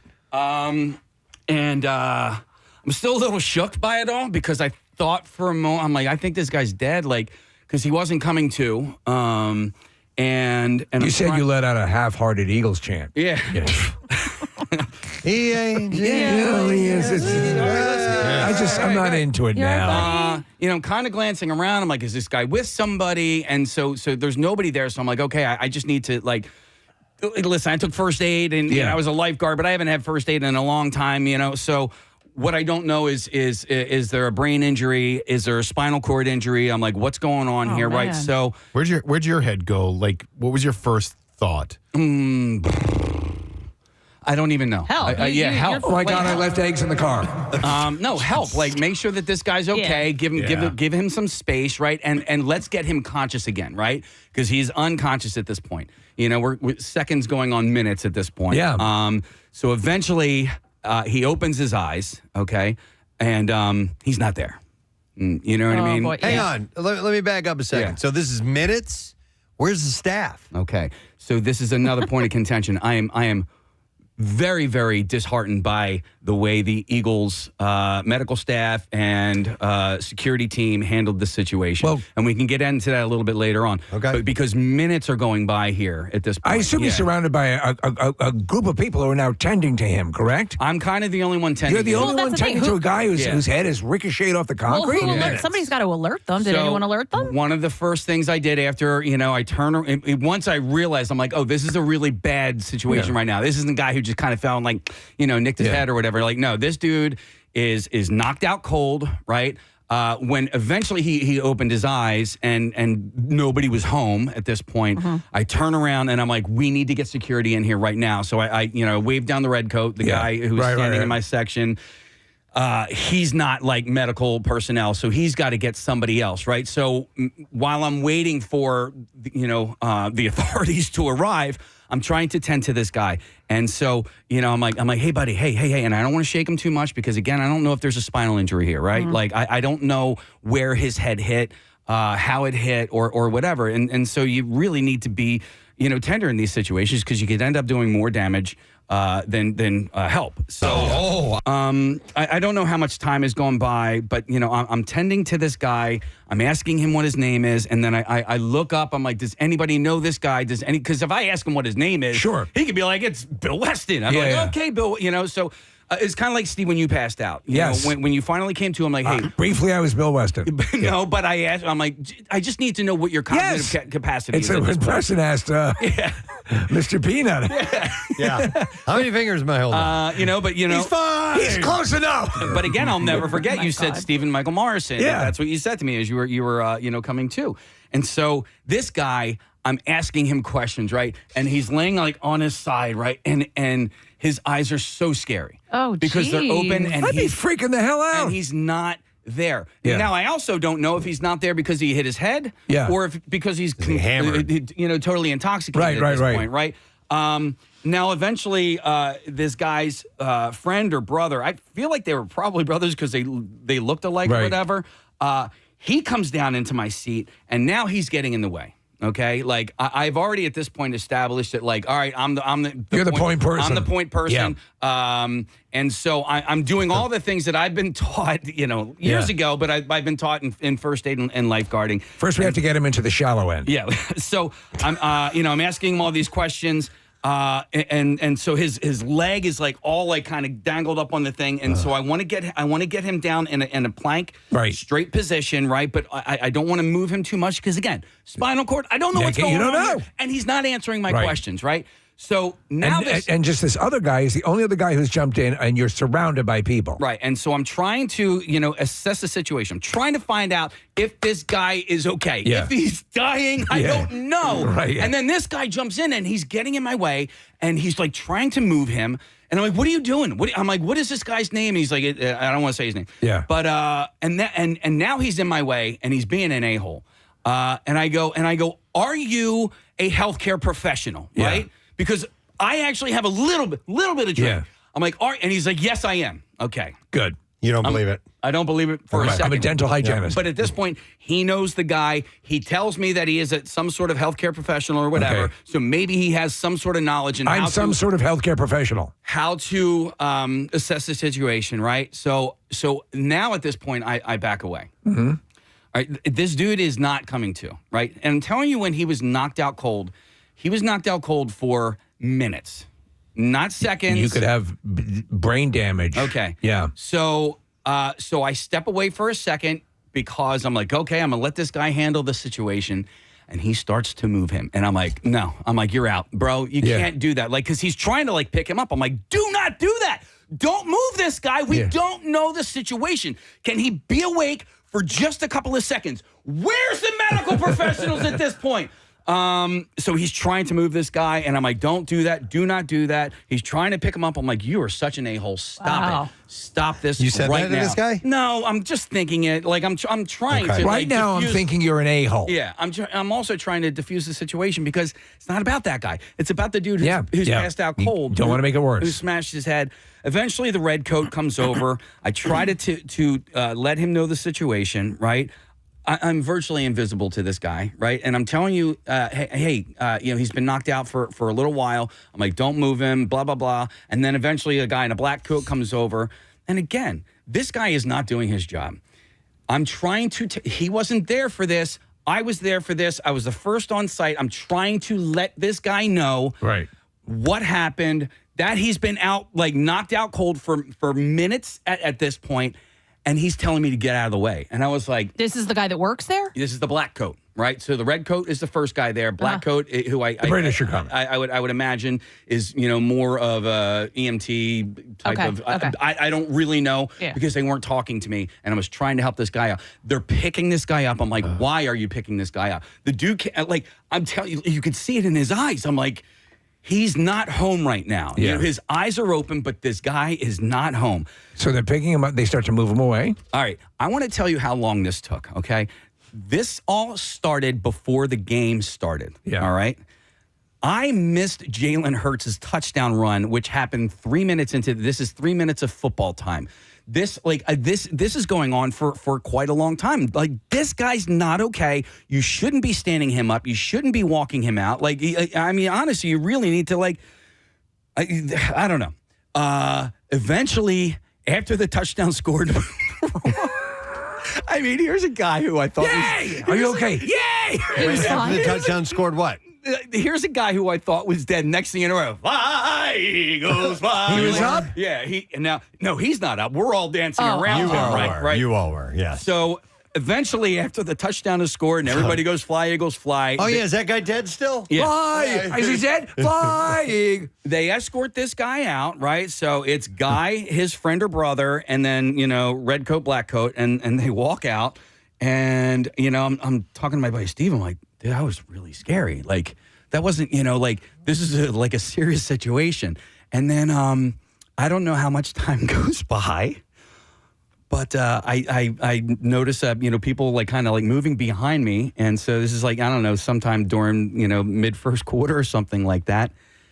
This clown is walking back to his seat. Yeah. I'm like, this guy needs to be going to a hospital right now, and they let him back into the game, back into a seat. Like, you shouldn't be in trouble. You're not in trouble. Like, you actually are injured. Like, but you...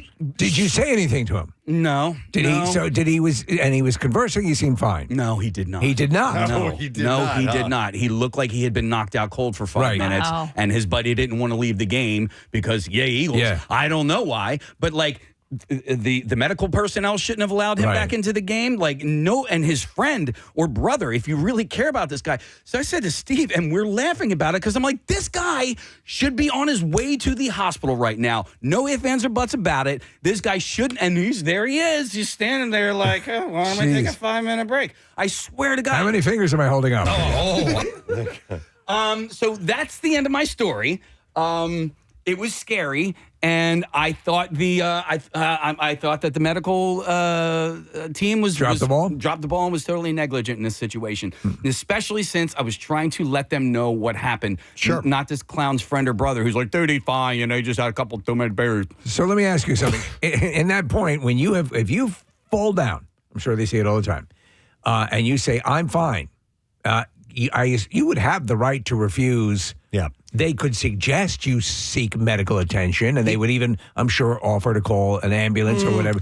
Yeah, they might be able to force you out of there if it's a liability to them too. It's a liability to them. Would they have the jurisdiction to do that? I'm telling you, he couldn't say the words "I'm fine" for minutes and minutes and minutes. I'm saying at least 10 minutes until he could actually answer a question. At one point, he was laying down. Okay. Oh, I forgot to tell you guys. What about is this the major export of Brazil? He's laying down. I don't know. See, staring at me. And I'm squeezing his leg, right? Because I don't know if he's paralyzed. Because his legs aren't like. There's no muscle behind his leg. You know what I mean? Yeah. Like when I moved him, it was like like moving sticks or whatever. Wow. So I'm squeezing his leg. I'm like, hey, person who I know your name is now. I go. Do you feel this right now? You know? Oh, yeah. And he's like, oh God, yeah. It's my regular Sunday night thing, baby. Oh yeah. So no, he felt it. Mm-mm. Okay, so he couldn't answer my question. Technically, in this case, might as well raise this issue. Yeah. You hear somebody's head hit concrete. They're knocked out. Mm-hmm. What would be the protocol? What would be the protocol in a case like that? I assume you don't move someone you suspect could have had a spinal cord injury, correct? Mm-hmm. I would think so. Right? I mean, usually, immediately what I think is they bring out, a backboard and put them on that and tape their head down so it doesn't move at all, or put a neck brace on them or something. Does a medical person bring that out, or just Swoop bring that out? Wouldn't that be the best? Swoop is busy. He was down on the field, man. Yeah, so you can't really bother him in that situation. I'm honestly surprised more people don't, A, fall down the stairs at Eagles games, and B, I get scared. I get scared of the ledge. Like where the seats go right up against it, and like I can be perfectly sober leaning against that ledge, and it has like the plexiglass or whatever. But looking over it, I get a little bit of vertigo. I don't know how. I don't know. Nick, I can knock on wood, but like I don't know how more people don't fall over that thing. I can parkour through a trail and jumping around in that situation.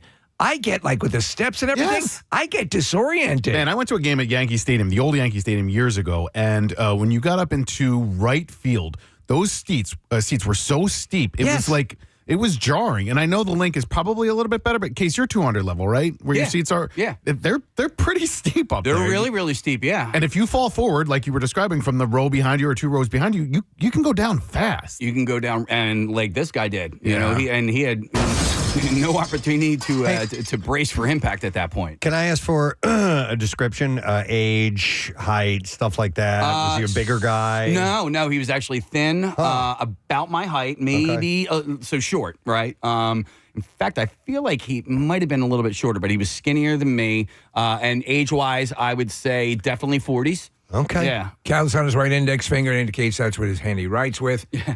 What was funny is that the people that sat next to me where he fell, they weren't there, right? And so there's this whole commotion, and it happened for a long time. And then eventually when they escorted everybody out of here, and then sure enough, like those 3 people ended up coming and sitting down. We're like, dude, you just missed everything. They're like, what? And we told them everything that happened. And they're like, and I was like, literally, like, you just left, and then they're like, oh, we saw that guy. Yeah, he was out there. I was like, yeah, I know. And the fact that they brought him back, I was like, okay. All right, I have Carrie who's on the phone lines, and she works event staff at the link and can talk about the protocols. Hi, Carrie, you're on the air. Good morning. Good morning. Hey, what's up? I do work for the Philadelphia Eagles. I am a red coat, and I will tell you, in those situations, the medical staff does check them out.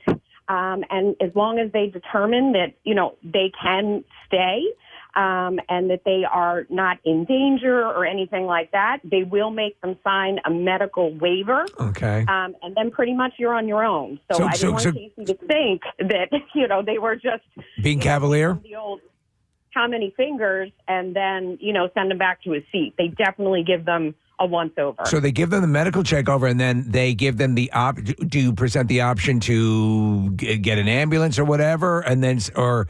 In other words, the determination was that this person, more than likely, you're saying your guess was okay. You can rejoin the game, but you have to sign this waiver that if anything happens.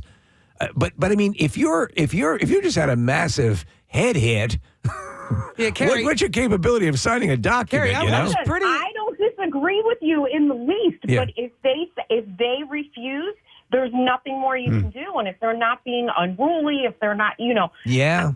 There's really nothing more that we can do. It happens all the time. They don't want to leave the game. I guess you're right. I wish I wasn't dismissed by the staff as much as I was, because I would have been able to give context to the situation.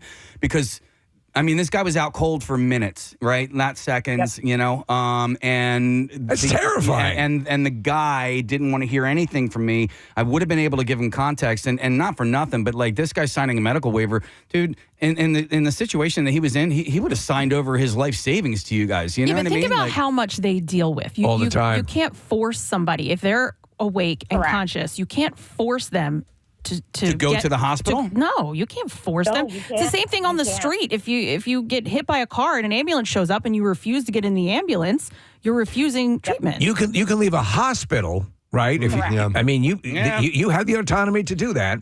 So, and it was a big game.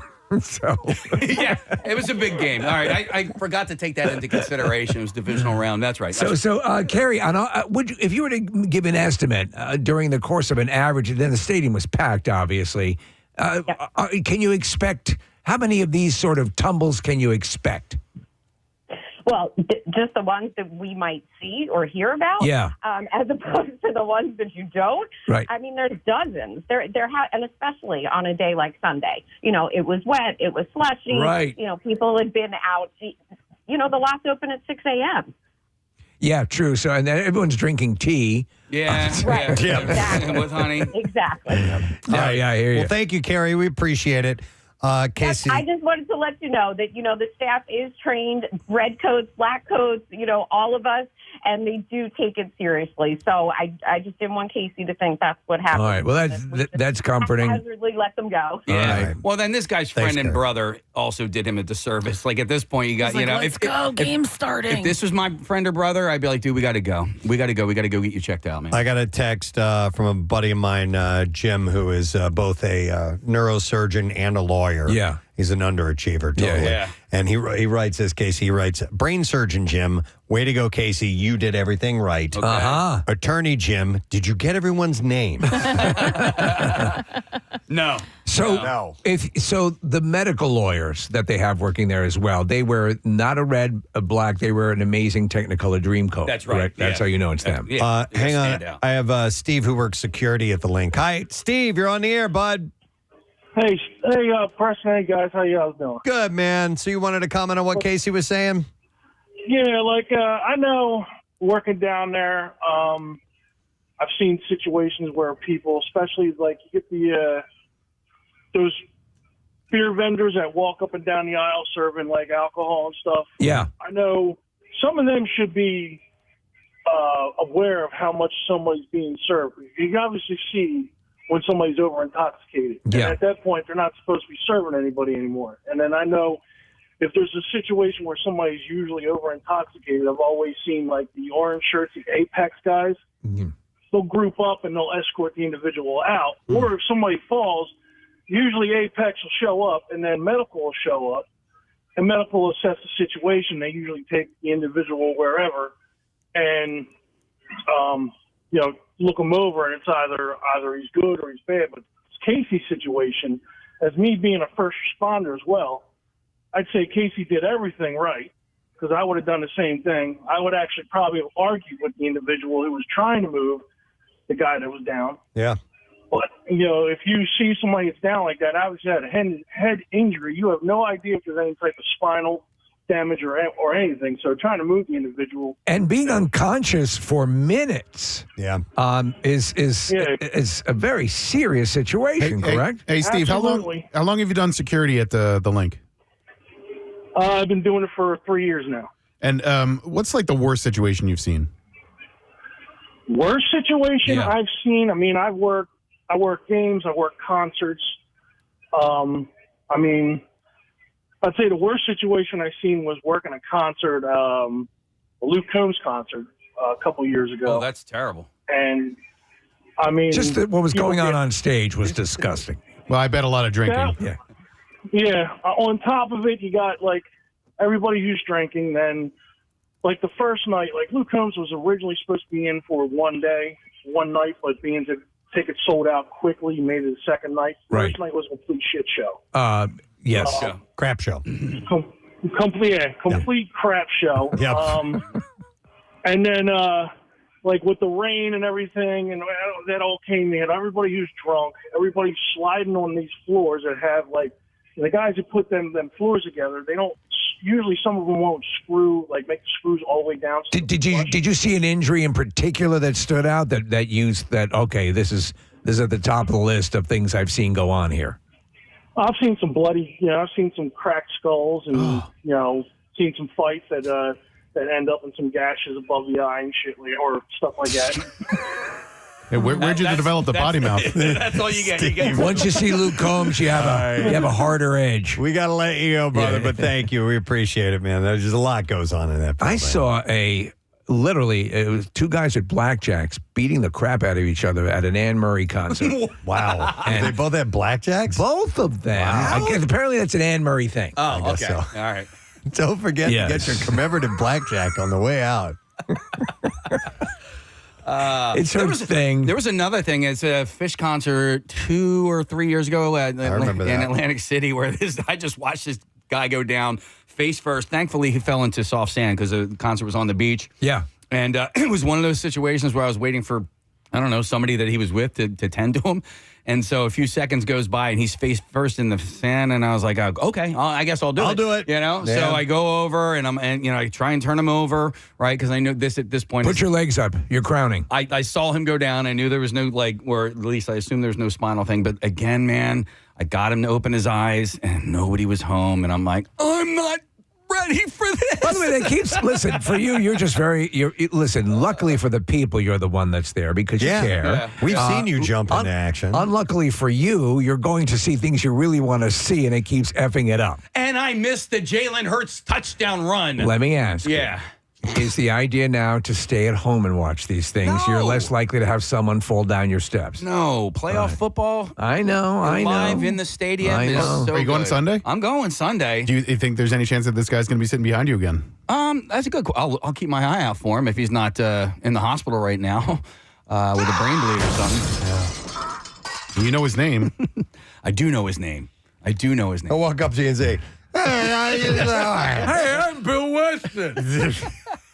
What? You really are. Hang on, I know we have to take a break in just a second here, but I want to go to Griff. He's a paramedic on the line. Hi, Griff, you're on the air. Good morning, bud. Hey, how you guys doing? Doing great. So, did you hear Casey's telling of the story?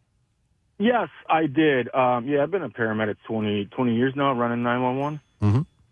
Short and sweet. So basically, if the guy falls, hits his head, and if the EMTs come out, take him back to the medical tent, take his vitals and everything, as long as he's alert and oriented times 4, person, place, time, and event, the next step that EMS should be doing is calling medical command, calling like Jefferson or Temple ER, and speaking to the doctor. The doctor will ask the guy the same questions, and as long as he's, like I said, alert times 4, person, place, time, and event, he can refuse. Okay, all right. So, and if they can't, let's say, answer those questions, then what's the next step?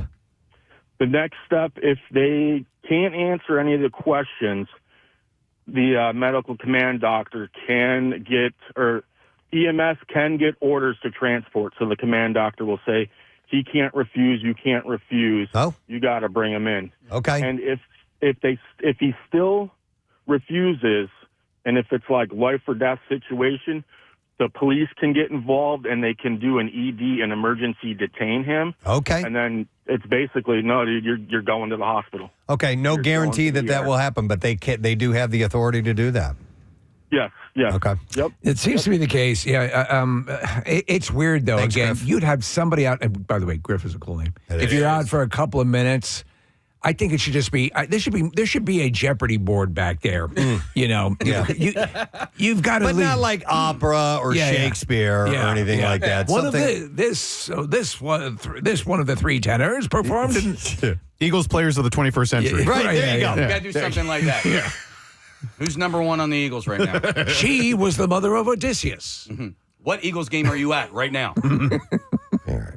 Well, Casey, you once again swept into action. You know, and you got in there and did what needed to be You done. may not be the hero we want, but you're the hero we need. Unfortunately, you don't get any backup. You don't get any support from anybody. I mean, even this Mook's friend.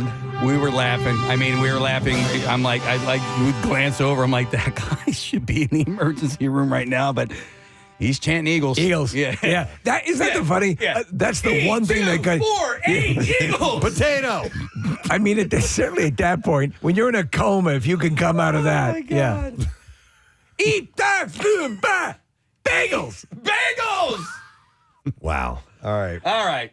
Well, maybe we'll find out who that mystery person is, and if they're. I want to all know right. if he's okay, to be honest. And so, yeah. It wasn't Bradley Cooper, was it? Definitely no, he was he's there. No, he's in the club box. Oh, But that's I right. am going to keep my eyes open for him on Sunday. Just, hopefully. I just want to know he's okay. I mean, just do a quick search. There's only going to be 40,000 people. Yeah.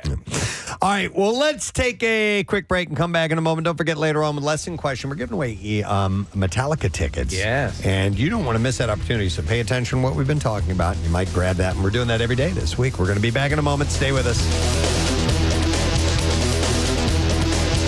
Preston and Steve. See, I made Lewis a bet. See, Lewis bet me that we couldn't both get rich and put y'all in the poorhouse at the same time. He didn't think we could do it. I won. Trading Places. All right. That's from Trading Places, the movie. Okay. He doesn't actually say it in the movie. Brit or not a Brit? Let's start with you, Leah. I go Brit, maybe from Manchester. All right. Union. Yeah. How about I think you, he's Joel? being sneaky. He's definitely a Brit. Yeah. Northerner. Okay. Northern. Carl, where are you from?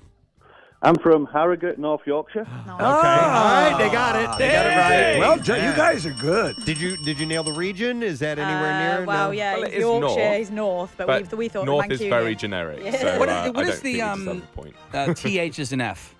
Yeah, yeah, that's just both. like both. That doesn't belong to any region. That's just like relaxed speech. I Yeah, guess. just a little shortcut. Yeah. Yeah. I think Adele actually does that. I think she'll use Yeah. an F instead of the TH. A lot. She does a lot. Yeah. And why is Liverpudlian so sing-songy? Like when Steve does his Yeah. Paul McCartney, it's really up and down. And Yeah, it is, isn't it? I don't know It's why. just I like- really got a like it. what? It's got a Yeah. But the only thing about Liverpudlian accent I don't like is the K's. So when they say Coke, they'd say Coke. Chicken and a can It's of like a. Coke. It's, yeah. it's Really? not a very nice sound. That's almost Hasidic here. Like Thank you, Carl. Appreciate it, man.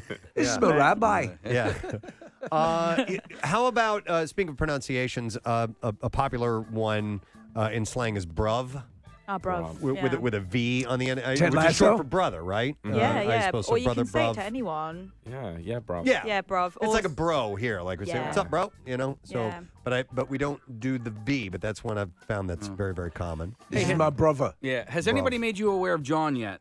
No. Yes. Oh, John. okay. In Urban Outfitters, that man would taught us John. Oh, sorry. I thought you were asking about John, a person. I'm like, where is this John person? JAWN. We learnt that. John. We learnt that, yeah. Doesn't it just mean anything? Like water now. bottle, like, Yeah. this John of water. Yeah, Yeah. exactly. You could literally say this John of John. This John of John. Yeah, because the Wow. John is the bottle and the John is the water as well. So. Were you just at an Wow. Urban Outfitters store? Were you shopping? Yeah, we were just having a look around, and then randomly one of the employees would start just teaching us Philly slang. Lovely. I don't think they'd ever seen Londoners before. Yeah. Because then we heard him going around going, they're from London. Oh my god, it was They look human. You know what? I'm going to tell you about this city that you may find surprising because Philadelphia has a reputation for being a bit cold and well, not cold, but rude. Rough, yes. and tough. But No. when I have brought people in from out of town and I'll show them around the city, I kid you not, they can tell, like I remember pointing up at City Hall and mentioning Billy Penn's hat and so on. A person came along wearing I think they were wearing a Rocky shirt. Yeah. and just started jumping in on the conversation Right. and offering up. And they were like, oh, there's a little version of the statue on the Comcast building. Yeah. I'm like, I know. And so they just started sharing information. I think you'll be surprised to find out how friendly people actually are. They really here are. And want to show you. People are very proud of this city, extremely proud of this city, and will want to offer up, hey, here's some slang for you guys, to kind of help you out around town. Yeah, I don't think it gets enough limelight, does it? Yeah. No. Well, we've got some stuff like the Love Statue, for example. Did you know Urban Outfitters headquarters are in Philadelphia? If you go down South Broad Street in the Navy Yard, that's where their headquarters are. It's a pretty cool place. Wonderful. Yeah. Oh, All right, so cool. 3 more for Brit or Not a Brit. Okay. I have John. Good morning, John. Is this a John or? This is a John, not a John. All right, John, are you ready to try this? Ready to go, Rob. All right, let's hear it. Here we go. There will always be a part of me is dirty and sloppy, but I like that. Just like all the other parts of myself. I can forgive. Can you say the same for yourself? Can you forgive? Are you capable of that? Oh, wow. Oh, that's pretty solid. Yeah, that's good. They're a little confused. Let's see if we can get an actual answer. Leah, what do you think? I think he's a Brit. Okay, what do you think, Joel? Yeah, I think a Brit from London. I think Yeah. From London. That accent was definitely like Cockney style East London, wasn't it? Okay. John, where are you from? Well, I'm not a slut, but I'm 100% American. Somebody get Well him a done, beach. John. We have a winner. Nice. It good. says here you're from South Jersey. I'm from South Jersey, Sewell, New Jersey. Nice. Where did you pick up this ability to mimic the accent? Watch a lot of YouTube, Preston. Watch them? Yes. Yeah, make sure you watch Joel and Leah. You'll love it, man. Perfect your accent. Absolutely. All right, John, we'll be in touch. We'll get you something for your trouble, my friend. All right, we'll go for 2 more. Also, Silver Linings Playbook. That line, yes, it was Tiffany, yeah. Thank you. All right, Catherine, are you there? I am. Morning. All right, we have 2 Brits here that are going to try and determine whether or not you're faking it. Let's hear you deliver the Philadelphia-centric movie line we sent you for them. Go ahead. Hey, woman. Hey, woman. Listen here. Since your old man ain't got no heart, maybe you'd like to see a real man. I bet you stay up late every night dreaming you had a real man, don't you? I'll tell you what. Bring your pretty little self over to my apartment tonight and I'll show you a real man. Okay. Do you know that line, Preston? I don't. What is that? Rocky 3. Yeah, it's Clubber Lang. Oh, man. Remember when they're standing in front of the Rocky statue? You woman, bring your woman over here. I'll show you what a real man is. I haven't seen Rocky 3 in so long. Okay, let's go to Joel and see if he can determine Brit or not a Brit. I thought she was very good, but I think not a Brit. I think California. California Brit. Valley girl. I thought it was a very, lovely, eloquent delivery, but I think not a Brit, so I'd be very surprised. Catherine, where are you from? Originally from Lancaster. All right, Lancaster, PA. All right, well done. You didn't get it past him, but thank you very much for helping out. All right, we have. All right, bye. Bye-bye. All right, we have 1 more to go in Brit or Not a Brit, and the final person is Robert. Robert, are you there? Top of the morning it. All right, top of the morning it to you. All right, Robert, we sent you a movie line from Philadelphia. Go ahead and give it to us, please. You know where Southpaw comes from, I'll tell you. A long time ago, there was this guy, maybe a couple of 100 years ago. He was fighting around, I think it was around Philadelphia, and his arm, he was left-handed, and his arm was facing toward New Jersey, you see, and that's south. So then naturally they call him Southpaw. You see, Southpaw. South Jersey, South Camden, Southpaw. You know what I mean? That's from Rocky Balboa. Yes, yeah. I remember when they that. were on the ice skating rink. What's that? Number Rocky. Oh, Not Rocky Balboa. Yeah, he's skating around with Adrian. That's in the ice South skating Pole, rink. South, Right. South Philadelphia, South America, South, North, a direction, as in directions you might go, one of them being south. And that's where we got it. Yeah. Joel, what do you think? Yeah, I think Brit. I think he's from Ireland. Oh, poor man. He probably doesn't want to identify as British, does he? Yeah. And he's Irish, yeah. You think he's Irish? Yeah, I don't want to offend any because Irish people don't like to be called British, but for the sake of the game, British. follow you. Okay. But All right. I think Irish. Robert, where were you born? Glasgow, Scotland. How did we get that so wrong? we got it so wrong. That's I'm sorry, but that was so Irish. Is that offensive to him? You know what? I think Scottish and Irish get annoyed at English people for mixing up the accent. and we You're don't do right. that. Oh, we've just done. I'm done so it. sorry. You guys are so right because one of my favorite vacations my wife and I took was to Edinburgh. Yeah. And that is clearly something they're not fond of having the accent, the dialect confused. Yes. No, I'm so sorry. We're such idiot English. people. Robert, can you get past this comment they made? I identify as Scottish, so I'm okay with it. You identify as Scottish. Where do you live now, by the way? I live in Wilmington, Delaware, but I work in Delco. Okay, Delco. How long have you been in the States? 15 years. All right, man. Well, thank you for playing along. We appreciate that. Cheers. All right, All right, take care. take care, All right, there you go. Brit or Well not a Brit. done. All right, so By the way, you guys killed it. You did a great job. yeah, how did anybody keep score? Yes. Somehow Joel ended up winning. 7-6. That's what we said would happen. He's the linguist. 7-6. Yeah, Joel got one right that Leah got wrong. And then we had how many on there? 1, 2, 3, 4, 5, 6, 7, 8, 9, 10. We had 11, so that's not bad. Yeah. I think that's damn good. Absolutely. It's a difficult thing, especially over a phone. Yeah. There were a couple of them where I was like, yeah. Yep. You could tell right away, just trying a little bit too hard. When Joel and Leah started laughing Yeah. immediately on something, it was never a good sign. I have a sixth sense. I see dead people. No, that's Japanese. Now, to put you guys on the spot, do you have any American accent that you try to pull off? No, we can only do generic Valley Girl, can't Generic, yeah. Okay. Valley Girl. do Try, that. give it a shot. we? Okay, so give us something to say and then. That's the hard part, is coming up with okay. something. We can just Tell us what you're doing today. Okay, so today we are going to Preston and Steve, and then after that we are gonna try a Philly cheesesteak. Oh. Well done. She even got the Well vocal done. fry in there. A slightly confused. Right. Kardashian, Vocal yeah, fry is Kardashian. very Little good. Kardashian. Yeah. Yep, there was a little Kardashian in there. How Oh about- yeah. Oh, that's all our references, isn't it? Really. Yeah. We don't get a lot of. Sadly. Sadly. How about you, Joel? What else are you doing today? We might go to the Rocky Steps. Yeah. And to the penitentiary. Yeah. And we're just gonna have a good time, you know. All right. Yeah. All right. Antiseptic. Yeah. By the way, Eastern State Penitentiary, awesome. Yeah. Okay, that's that what is we're very thinking. Yeah. Yeah. In fact, it was roundly condemned by Charles Dickens. So when for driving prisoners stone cold mad. That's exactly what it did. Yeah. Yes. So you guys are in town for the next few days, and yeah. how quickly will the videos you make end up being put up? Or do you need to spend time editing, or are you going to put them up as you go along?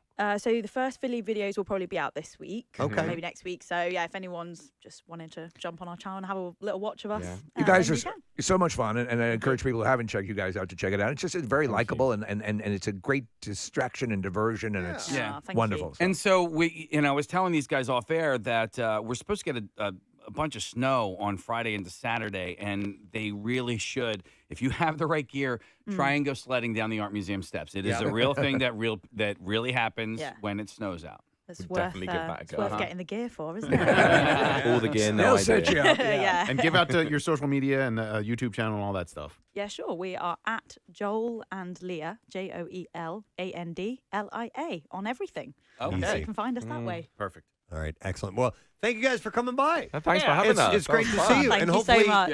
hopefully we'll be over there again. Yeah, sometime. see you in London, Definitely. guys. Come on, And, man. Absolutely. Thank you so much. Excellent. All right, Joel and Leah, let's hear it for them, guys. With that, we are going to take a break. We will come back in just a moment, so make sure that you hang close, my friend. The band Coheed and Cambria will be at the Leah Core Center on July 27th. Tickets are going to go on sale tomorrow at 10 a.m. at coheedandcambria.com. They are promoting their highly anticipated new record, which is Vaxis 2, A Window of the Waking Mind, and spiraling somewhere in the United States as we speak on a bus, headed out on tour. He is joining live. Please welcome the singer of the band, the man behind the music, Mr. Claudio Sanchez. This morning. Claudio, good morning, sir.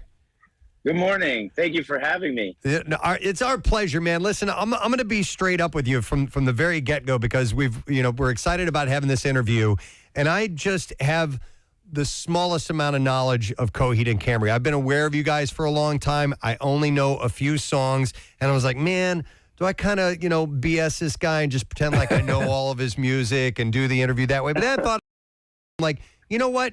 You've got such diehard fans. The fans know about your music. They're going to go to your show. But how about the people that might not be that familiar with? And let's bring some new people on board this. And so I want to be one of those people. And the reason I know I'm going to be one of those people is I had this same type of sensation of just checking out and diving into your catalog in the last couple of days that I had when I first turned me on to Rush. Okay, so I'm a prog guy, and Rush is my band.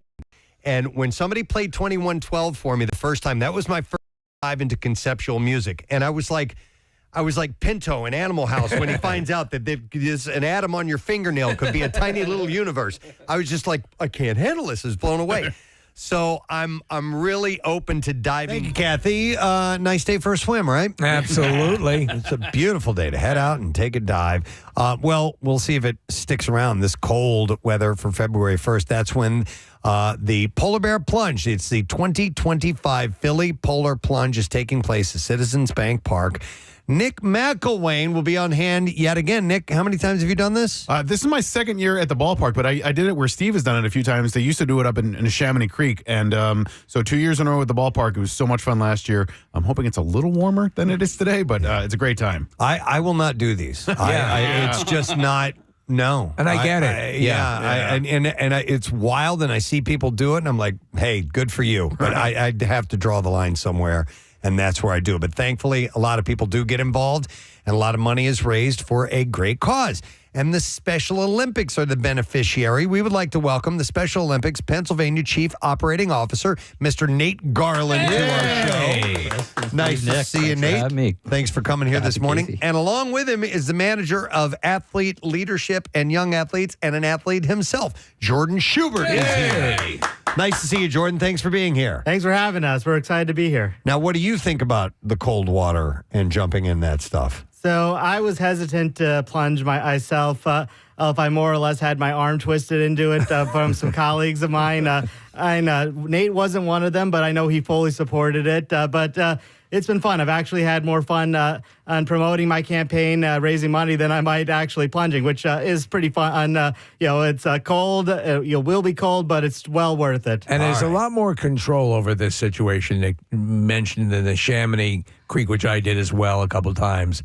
And this is a more the water's cleaner. We can say that. Definitely. So, yeah, and there's a bit of more control. You're in and out a little bit quicker, so you're not walking out. And that I think listen. The videos speak volumes because, like you, Preston, people are trepidations about doing it. You see them do it. They come out. They look they're thrilled. They're shivering, but they're thrilled because they've done a good thing for Special Olympics. Yeah, and also it's a kind of test yourself type test of thing. yourself, and then exactly. Once they do it, they're excited about it. But you go rock on. Good for you.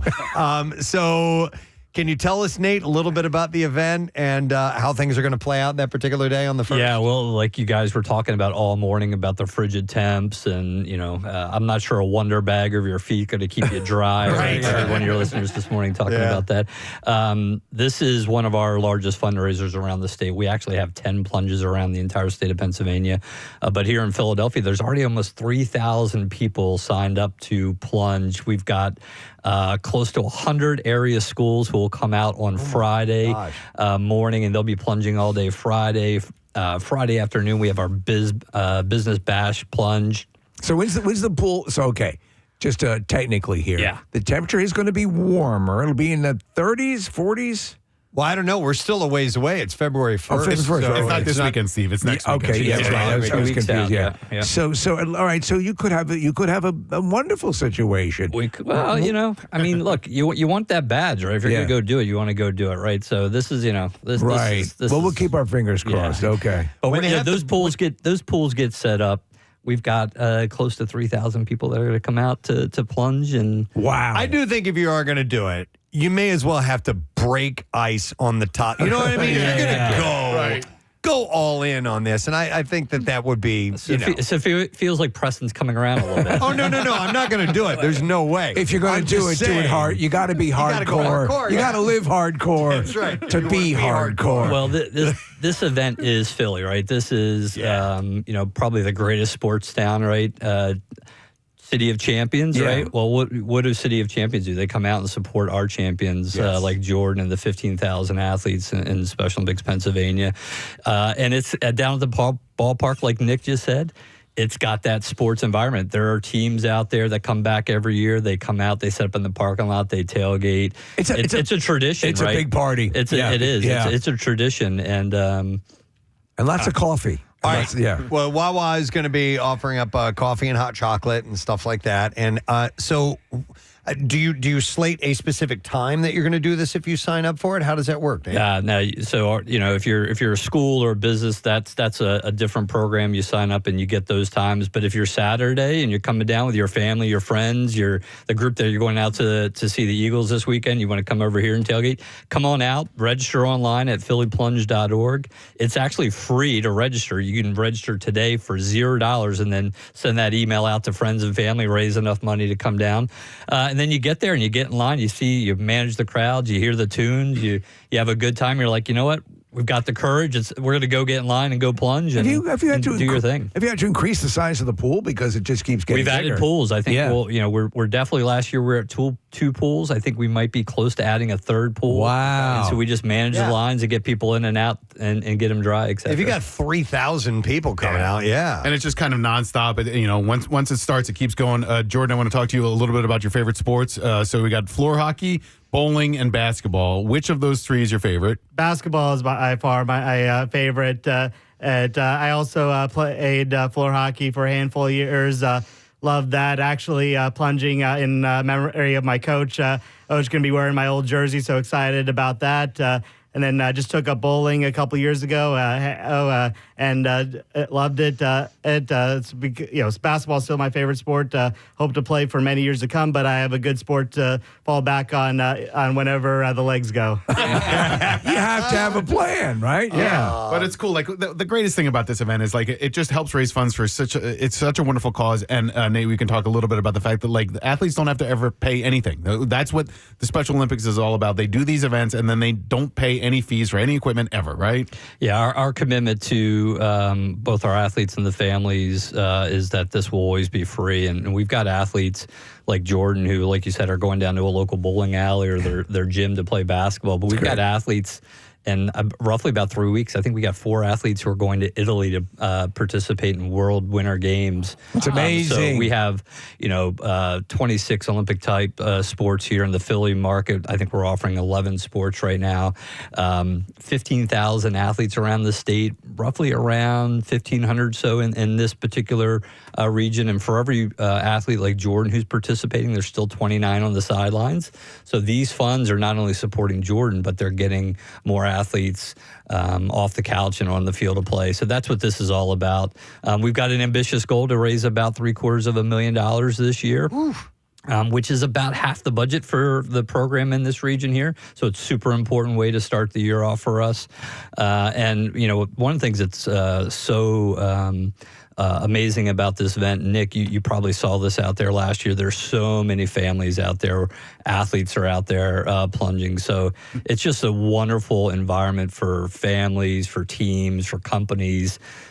Your church group, your tailgate group, whatever it is. It's just a magical event. What about wimps like me who don't want to get in the water? How can I contribute and help? Look, phillyplunge.org. When Nick is going in, he needs someone to donate. So that's one way. You can sponsor, Probably the second most important is the person who's holding that towel or robe when you come out of the water. Yeah. That's critical to your experience. That's something I didn't plan for that last year, and that was a mistake on my part. So make sure that you have the person holding the towel. Also, the change of clothes is helpful because you want to get out of those wet clothes as quickly as possible. There's some strategy there. By the way, because of the pool was set up, and Nick again, and Kathy, you as well, you would normally have to walk in and walk up to a point and then walk back out through the water again. You're kind of in and out. I jumped in. I completely, I was like, if I'm going to do this, I'm jumping in. And that's how I did it. And then I jumped the hell out as quick as possible. There you go. Yeah. Well, if you've got hair like Nick, not all of us are blessed. You got to get your hair wet, right? So you got to go in and make sure you pull that off. All right, well, the event is on February 1st. Nick will be there. Jordan will be there. Nate will be there, along with thousands of other people. You can be a part of it. And as Nate was saying, phillyplunge.org.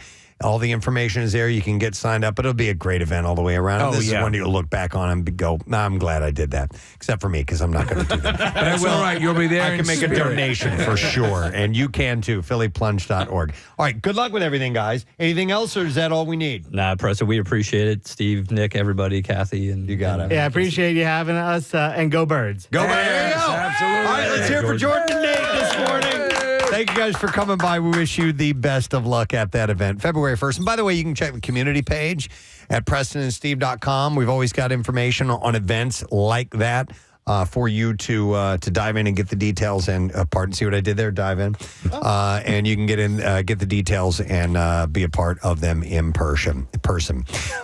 We do have a concert announcement that's coming up close to 10 o'clock. We'll get that around music news or so. But something totally, completely different. And it's interesting that Nick sent this over to me because it has to do with slang, because I saw a different article this morning. It doesn't tie into this exactly. Nick had sent me a list of slang used from the Victorian era. From the Victorian era. But before that, Nick, I'm going to get to this. I saw this first. This was from a website that covers mainly car news. And apparently there are certain slang terms that are used in Australia for different kinds of car accidents. And I'd never heard of this before. So here in the States, when we talk about a minor car crash, what would you call that? A minor car. A minor car crash, yeah. A fender bender. Fender bender. Yeah. Right? Well, in Australia, it's called a prang. A prang? Yes. Right. Like a pajanger? A prang or a bingle. A bangle? Bingle. Bingle. B-I-N-G-L-E. Yes, so fender bender rhymes in a pleasing way, but prang comes from RAF slang, which is Royal Air Force slang, I guess. And bingle is, I don't know what the origin of that bingle is. there. Yeah. Yeah, you said a bingle in the parking lot. The bingle ate your baby. Yeah. Dingo ate my bingle. Yeah. Wait, does it say where, like, what prang means? Is it like two words that are okay? It says it's from an old RAF slang, and it doesn't give any real origin from it, but I never heard of prang. And actually, the guy who was the author of this particular article, he said, I once heard, he said, Australians are doing the English language better than any of us. He said, I once heard one of them refer to eating gas station food as smashing a dirty servo bite. Servo being the station? And he said, from that point on, I was absolutely sold on their perfect dialect. Smashing a dirty servo bite. Yeah. That's funny. Yeah. All right, so here's some, I'm going to reveal a Victorian slang word or term, and you guys try to tell me what you think it might mean. All right, we'll decipher it. Take our best shot at it.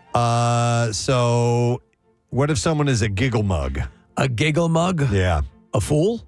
No.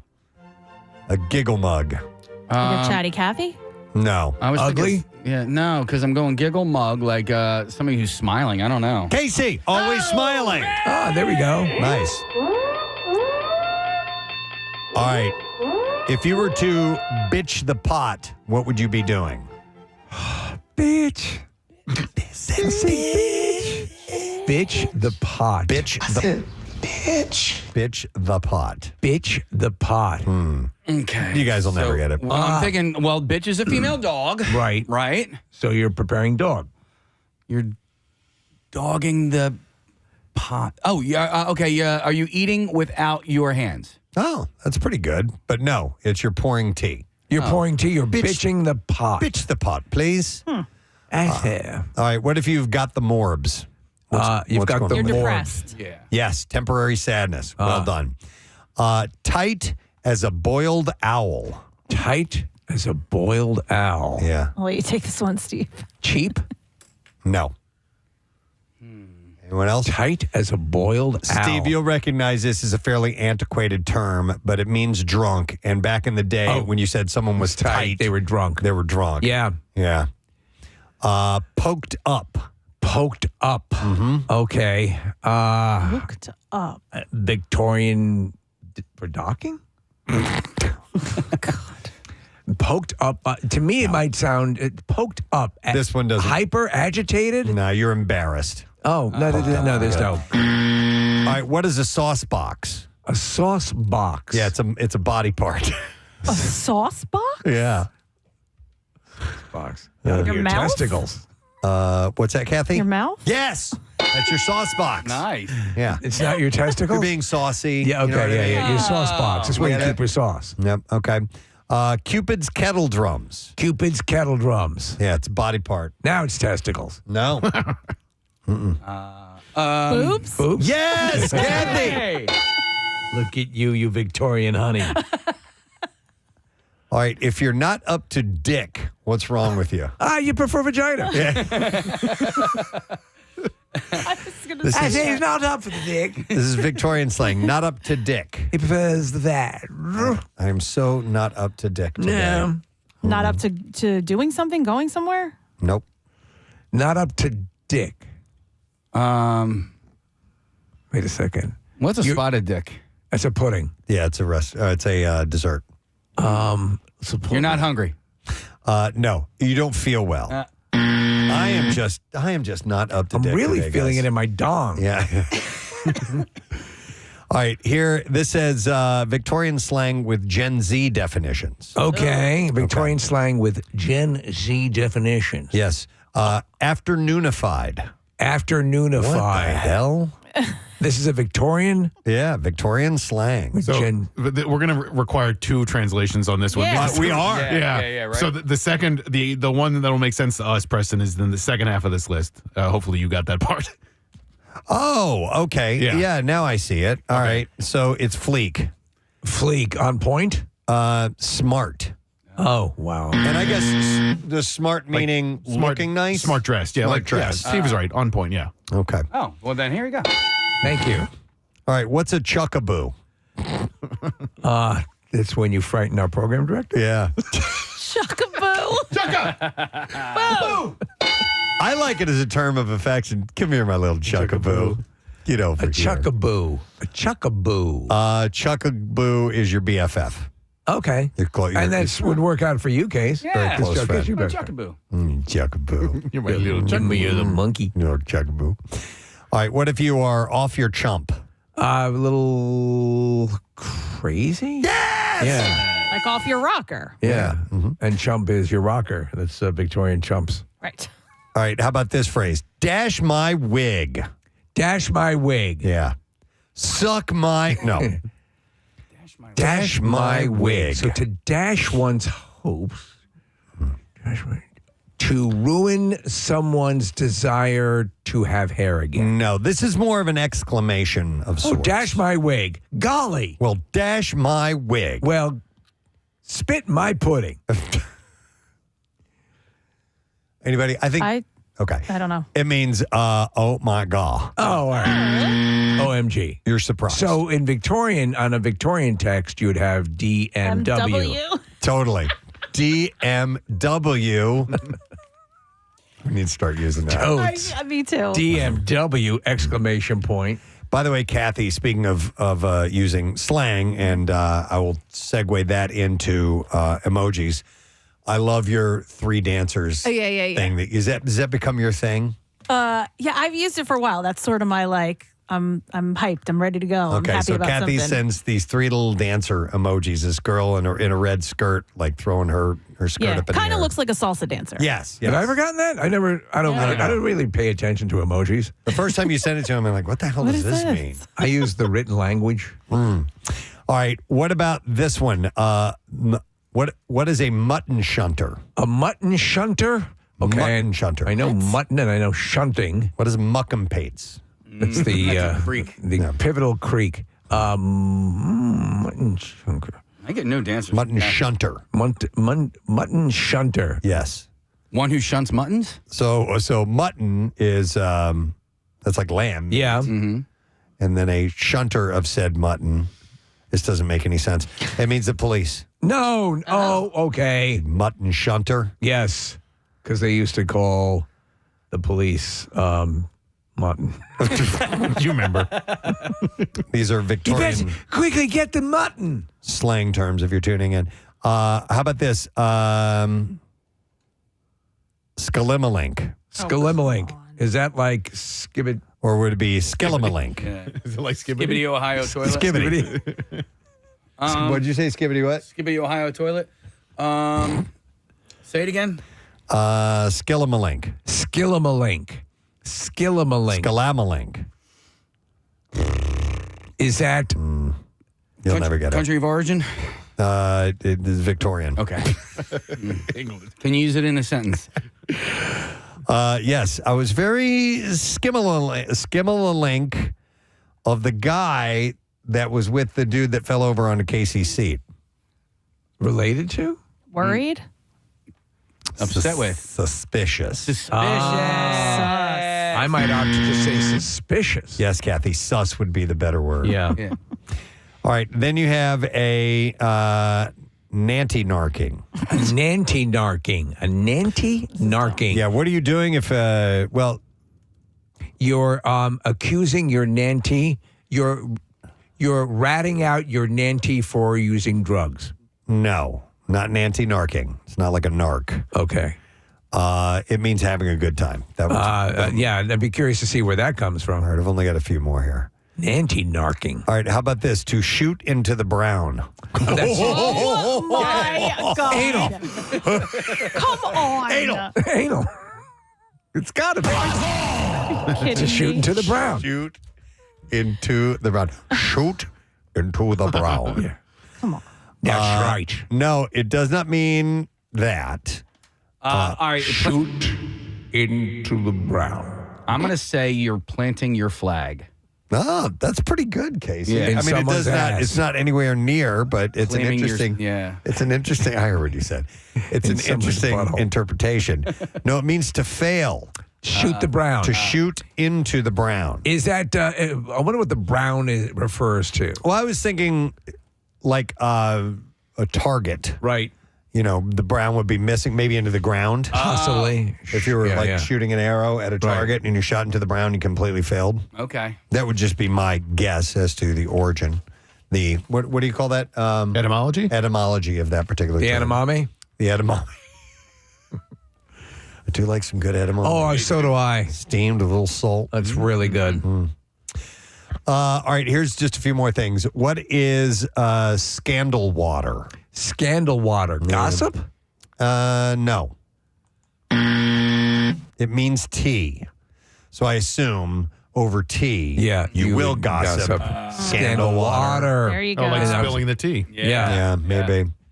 A gobstick. That's what you use to shoot into the brown. Yeah. That's your alternative to shooting in the brown. All right, so gobstopper, right? So Candy. Gobsmack, right? That's Yeah, like your mouth mouth, gob, right? yeah. All right, so what was the second part of the gob? What? Gobstick. Gobstick. Toothbrush? Ah, lollipop. Silver tablespoon. Okay. We were in the right. Stick in your mouth. The Right. gob. Gobstick. Yep. Dying duck in a thunderstorm. Dying duck in a thunderstorm. This describes someone as this. It's an AC/DC song. Yeah. Dying duck in a thunderstorm. Somebody you just tune out.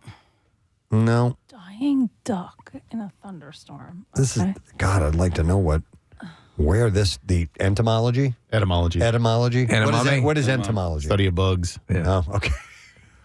That's good too. That's fun too. No, it means unattractive. A dying duck in a thunderstorm. I Why don't are get that one. ducks in a thunderstorm inherently less attractive ducks? Yeah. All right. What is a rain napper? That's someone who likes to sleep when it rains. Sure. Yeah. Yeah. No, that's not it at all. Rain napper. It's an implement that one might use. Like, what do they specify what the implement is? Yeah, it says exactly what it is. You guys are trying to figure it out. I'm giving you a hint. Oh, I see. Yeah. Sorry. All right, a stethoscope. No. A rain napper. A rain. Raincoat. Yeah, like an umbrella. Yes. Hey! What's a parish pickaxe? A parish pickaxe. Mm-hmm. Oh, there's a good hint you can give here, Preston. Parish pickaxe. Here, I'll show Really? you. I'll show you a good hint. Parish Crucifix? pickaxe. No, hang on. Monkey. Oh, okay. Yeah. This is a feature on a human being. Yeah. Parish. One that might be had by a gentleman named Jackie Bam Bam. Oh, He could smoke in the shower, essentially. yeah. His junk? No. No. He's got a big nose. Oh. A prominent nose. I apologize. Parish. I wonder where the parish Parish pickaxe. element comes from. Oh, hang on a second. Well, he has got a big nose. I've got three more. Okay. Sluice your gobs. Sluice your gobs. Yep. Shut your mouth. Be quiet. No, it has to do with your mouth. But Sluice that's your gobs. Yeah. Drink? Yes. Hey! Drink heartily. Heartily and robustly. Yes. Fair we may never see each other again. My lassie. What does it mean? Let me poke your brown. What does it mean when you... Wait, what was it? Shoot the brown. Let me shoot your brown. Shoot into the brown. Have you ever had just raise your hand if it's too much. And I'll give you me gobstopper instead. Watch your safe word. All right. Next to last on this list is what is it if you are orf chump? Orf chump? Yes. It's orf chump. It's a way you're feeling. Orf chump. Yeah. Orf. Lonely? Orf chump. ORF. Oh, okay. Misunderstood. Okay. Orf chump. Orf chump. It's not going to help you. No. Okay. I don't even know. Orf isn't even a word, is it? It is. It's like O-range. Yeah. Is orf a word? Yeah. ORF? It's a part of orf chump.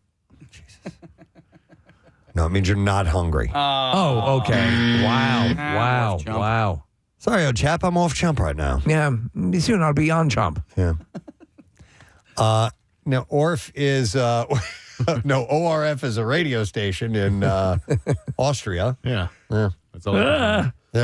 It's as you listening to the off champ. How's everyone doing out there poking the brown? I tried to find this. I couldn't find it. Maybe Marissa could at some point, but there was a guy. I saw him on the ABC National Morning News before this is like the 4 a.m. news. And he's this Australian guy who goes outside, Steve. No, that's the Austrian guy. And he's considered like this just incredibly happy guy.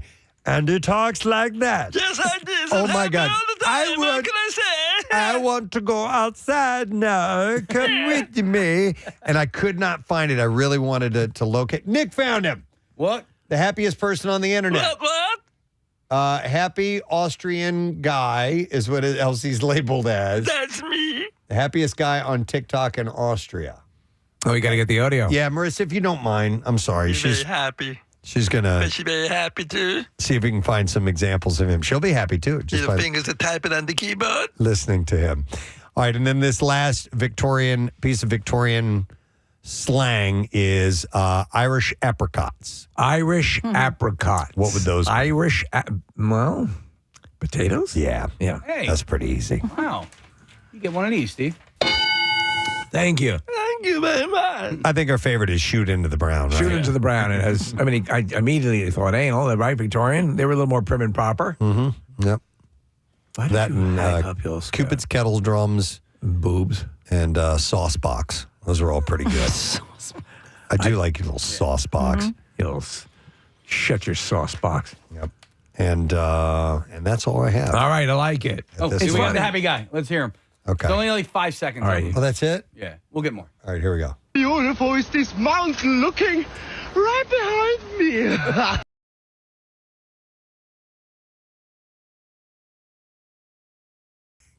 Beautiful is this mountain looking right behind. Behind me? Who put this mountain behind me? But he goes outside and he takes, videos of these incredible landscapes. He hikes out, and but it's all like this the whole time. By the way, just before this video, I ate my mother's face. Beautiful is this mountain looking right behind me. He's a young fella. I thought we were looking like a real sort of Pippi Longstocking. No, he's probably in his 20s. He's got to be in his 20s, right? He kind of looks like a male model. He's a really good-looking guy. Yeah. Has like the Harry Styles look. Yeah, Peter Mai is his name. Last name spelled M-A-I. And, yeah, he's good looking, but that voice, could you deal with that good looking? Not at all. Hey, did you have an orgasm? Me too. Beautiful is this mountain looking right behind me. Oh my God, no. No Where way. do you want me to put this? On your back? No way. I'm going to shoot into the ground. I'm going to shoot into the ground, and you want it on the lower back. Oh, my God. Yeah. I thought you guys were By the way, I don't know. I'm taking this guy's in front of mountains. I've been inundated with clips of mountain goats, and That's in your algorithm right now. Are you getting him as well? No, Because we talked about I'm still otters. You clicked on one mountain goat, and that's it. Jesus, man, they're amazing. Anyway. Hang on, Maurice just sent over a little bit more. Here's some more of the guy. Guys, look, I want to show you something because sometimes people are telling me I'm not wearing the right gear to go on the mountain. So look what I have today. Look here. This is protecting my ankles so I can go through the snow. In Austria, we call those Gamaschen or Stutzen. That's funny word. It's so bad. seriously. I hate it. And the more I've only saw the video of him, I didn't see these pictures of him. The dude is He's like jacked. strikingly good looking. Totally ripped. And he's ripped up completely. He called this an 8-pack. But it comes with this. Guys, look, I want to show you something because sometimes people are telling me I'm not wearing the right gear to go on the mountain. So look what I have today. Look here. This is protecting my ankles. My ankles. Come a little closer. My foreskin looks like Wallace Shawn. Do we think this is a joke or is he serious? Is that I think really he's his? amping it a little bit. Well, I saw him interviewed on, they had an interview segment, and he speaks like this. That's the way his voice sounds, but he's up and happy and really projecting. How's that take? Was it all right? Yeah. God damn it. I look like I'm not lit right. Yeah, I'd be like, let's not talk. Shut up. And 3, 2, 1. I was cueing you to It's not, you dumbass. I'm here in front of this mountain. Are you getting this or what? the outtakes. I will kill. Listen, I will kill you and your entire family. So look what I have today. Look here. This is protecting my ankles. Which are attached to my feet. I love this guy. I love it. It's hard to talk like that. He does it naturally. Yep. All right. We should take a break. I have some bizarre file stories that are on the way, and we have a concert announcement coming up with music news. I want to remind you of that, so stick around. We will be back in a moment. Preston and Steve. Of Coheed and Cambria, because it's a very dense universe. There's a lot of material there. And I bet you love hearing about people coming on board and really experiencing the music, you know? Yeah, well, that's actually the big conversation we had when making Baxis 2 with our A&R Johnny Minardi. Is just like, Coheed and Cambria has been a band now like 20 years. And it's like, well, what does that look like to somebody coming on board? And it's not that different from, say, like somebody getting introduced to maybe the Star Wars universe and then realizing there's this whole mythology, this whole catalog of records behind them that's vast, and so yeah, I mean, it's definitely a conversation that I love sort of having, is like, this is way more than just music. It's a culture, and all because I started it as a kid because I was shy. I just had a hard time singing about myself, and I was afraid to let people know about me. So I created a concept to hide behind. And for those who don't know, Claudio, is that the band's work Now listen, there are concept albums. There's The Wall, and there's 2112, and there's Dark Side of the Moon, and these albums that have this entire, project that's just filled with this story, and it's amazing. But the band's entire work, from what I understand, is all a conceptual piece. Is that a correct assumption or a correct characterization? Yep, with the exception of one record, which was called The Color Before the Sun, but everything else is part of a mythology I constructed, a science fiction epic called The Amory Wars, where Coheed and Cambria, are essentially, in the first 5 stories, act as kind of the Adam and Eves. They sort of set the whole mythology off, and then everything else is really about their sons coming into manhood, like an adolescent growing into a man and understanding like his place within this universe that he essentially has control over. And then after that, we kind of fall into this new story arc that we're working on called Vaxis. And that, when I look at the Vaxis story arc and I think about myself in there, whereas like those original Coheed records, I see myself as the adolescent and I'm growing up, whereas in the Vaxis story arc, I see myself as the father, and that's really kind of the trajectory there. Those are the themes there, is how a father deals with,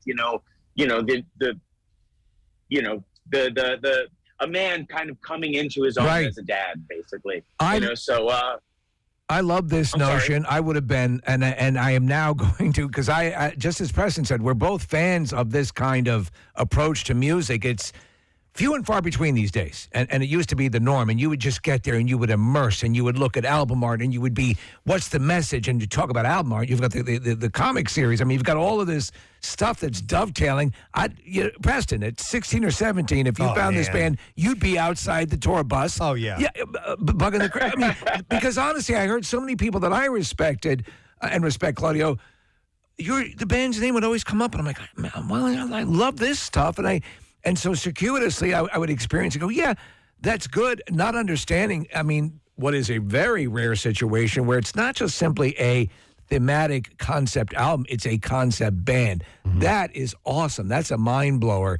Did you start to fall into it just through the growth of the band, or was that the modus operandi from day one? So when I started writing material, I think I was about, I was a teenager. Right. And I became the singer of this band. And when I was writing the material for it, before it was Coheed and Cambria, I started to realize like I just had a hard time. I had a hard time singing songs about myself, putting my heart on my sleeve. But though they were, so I just didn't want anybody to go, oh, I know that person now because of the music, So I started to construct this concept. So I took a trip to Paris, France in 1998. And there's where I started to construct the ideas of Coheed and Cambria, the characters, some of the first songs on the first record. Just because I hadn't been anywhere. I'm a New York kid. The furthest I had been was New Jersey. And now I'm in Paris, and it was so wonderful. And I was like, you know what? Maybe I should just really adopt this as a songwriter. Of course, I'm a teenager. I'm not like thinking that strategically, but that's just what I thought. I was like, you know what? I'm shy. Let's just put this out there with a curtain, and that's what I did. And then, when the band got signed in 2001 to Equal Vision, an indie up in New York, they didn't like the name of the band we had at the time. And so Coheed and Cambria happened to be this project I was working on the side, and the band really liked it. And so with that, we adopted the name, and I took the concept with me, and it's just kind of been I guess from day one when the signing, I guess you could say it's always been the thing. That's great. All right, so you had mentioned entering this universe for the first time, and you had sort of drawn the parallel between your music and, let's say, the Star Wars universe. So for us, the Star Wars universe started with Episode 4. So if we were talking to somebody who had never seen a movie before, we might start with Episode 4, and other people might say, no, you got to start with Episode 1, and then other people might say, no, you need to start with Rogue One or whatever. So what I want to ask you, 20 years later, and I've done this with other bands where I discovered a band, 4 records in. I'm like, okay, well, where do I start? Do I start with the newest stuff, or do I go back to the beginning? So for you, for anybody who just heard Shoulders for the first time, and that is their introduction to the band, do you recommend starting there, or do you recommend going back to 2002 to the second stage Turbine Blade? I think it's totally subjective. I mean, this answer changes all the time. It all depends on timing, right? Like if we were to finish, say, the Baxis story, which is 3 more records, my answer to this question would be different. I would say, I'm really proud of Baxis 2. I think Baxis 2 really kind of stands off on its own. I also really love the idea of like coming into something late and then discovering the fact that there's all this other stuff to consume. But if I had to say, Second Stage Turbine Blade is basically the second part of the Amory Wars. That is the second part in this huge mythology that's probably going to ultimately be 12 parts. But that's the second part. The origin story of those characters is in a record called Year of the Black Rainbow. So technically that's the first. Here's the thing. So sorry, here's where my crazy gets into play. All right, it's all good. Every record has a numeric value. So Year of the Black Rainbow, year being singular, Second Stage Turbine Blade, second being 2, In Keeping Secrets of Silent Earth 3 is the third part, Good Apollo 4. Oh my. So every record has its numeric value within the story. The Baxis story arc, however, that's sort of more cryptic. The V for Baxis stands for the Roman numeral 5, and the axis in which all of the Amory Wars is now going to revolve. So it's a little heady. No. This is absolutely, and I love it because I'm looking at a color code that explains a song can be exclusive, like red, for example. A song can sometimes be exclusively from the point of view of a character in the real. I mean, there's a breakdown of tone of who is speaking based on a color code. Your fan base is obviously very much into the minutia. We are as well for so many things that are pop culture, and obviously you're a science fiction fan. So what has rocked your? I got to assume you're a Dune fan, correct? Oh, absolutely. Yes. I love all versions of Dune. I love the Frank Herbert book. I actually liked the David Lynch movie. I mean, when I saw that, I was a child. So did Stephen I. Yeah. I had no. We're fans as well. Yeah, exactly. Yeah. And I really love the new one. So yes, I'm definitely a fan of Dune. Definitely a fan of Star Wars. I also really like. I liked Krull. Are you guys familiar? Krull, of course, Krull. Yeah. It's cheesy goodness. Oh my God! That sort of star, that weapon, star that he would throw. It was awesome. Yeah. The glaive. The glaive. Yeah, dude, I wanted one of those so bad. Yeah, I totally. Yeah. I was like, right, but like so that was like the thing, right? So when I was a kid, like you'd sit watching HBO in hopes that Star Wars would come on, and HBO would give you like give you Krull, they give you Ice Pirates. Do you guys remember Ice Pirates? with Robert Urich. Yeah. Yes, absolutely. Like so, those are like sort of the those are like the science fiction movies that I got kind of brought up on. Comic books, obviously. Anything sort of pop culture, like Saturday morning cartoons, He-Man, G.I. Joe. I'm just like I thought Tron. I think the era that I grew up in. I mean, I'm a pre-adolescence. I'm in the '80s, so it's very character driven. People are trying to sell toys essentially, and like so characters are very defined. Even in like the most cheesy way, when you think of like G.I. Joe, you got Shipwreck, who's like WMMR. WMMR presents Preston and Steve's Bizarre File. All right, brought to you by LaSalle University. Adventure career at LaSalle University. You can choose from over 30 graduate and certificate programs. Visit lasalle.edu/grad-open-house to get started. Iowa lawmakers have sunk a bill that would prohibit Iowans from petting sharks.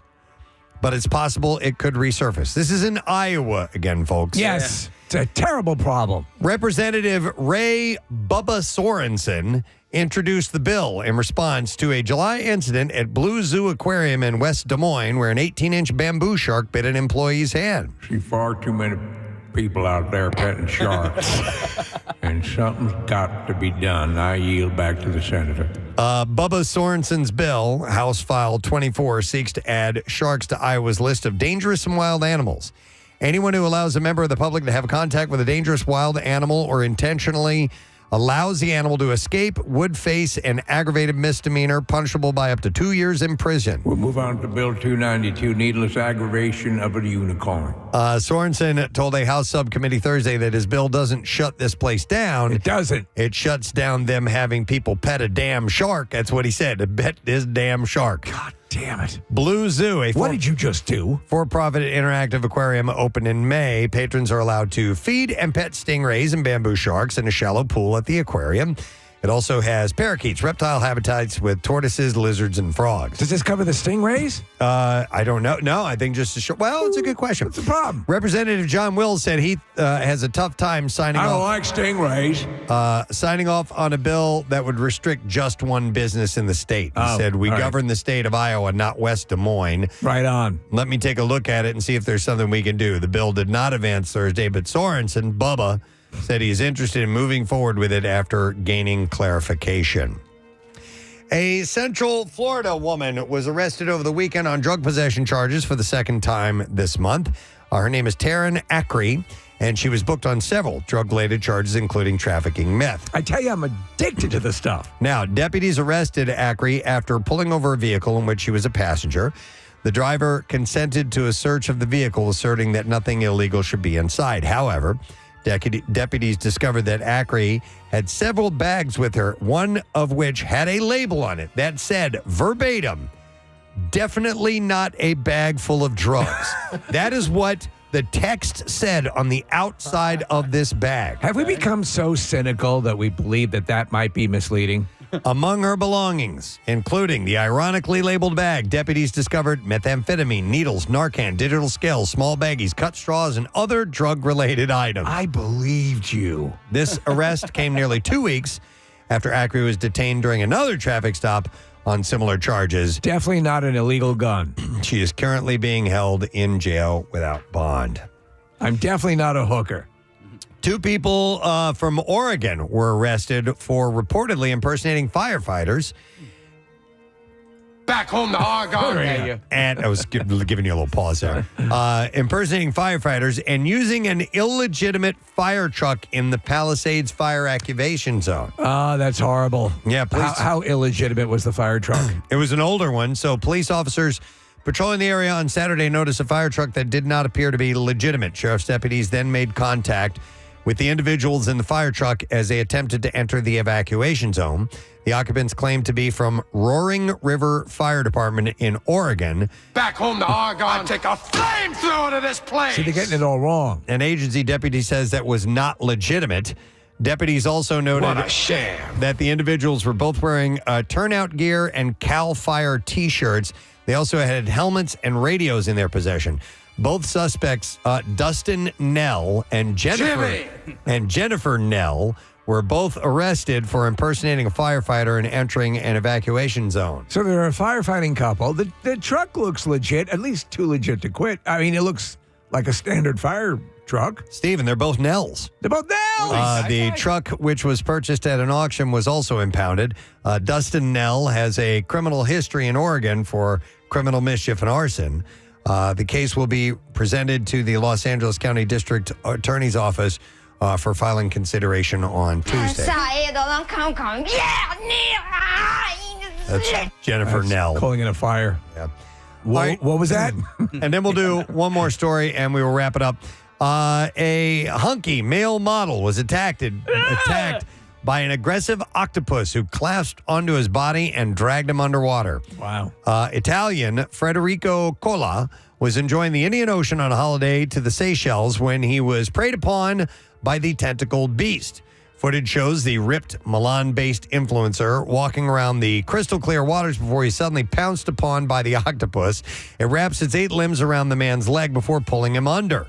Cola appears to panic for a few seconds as he falls backwards and splashes his arms in the ocean. The video then shows his legs up in the air as the sea creature continues to tug on his leg. Moments later, the model manages to grab a hold of the octopus, seen covered in what looks like marks from the octopus's suckers.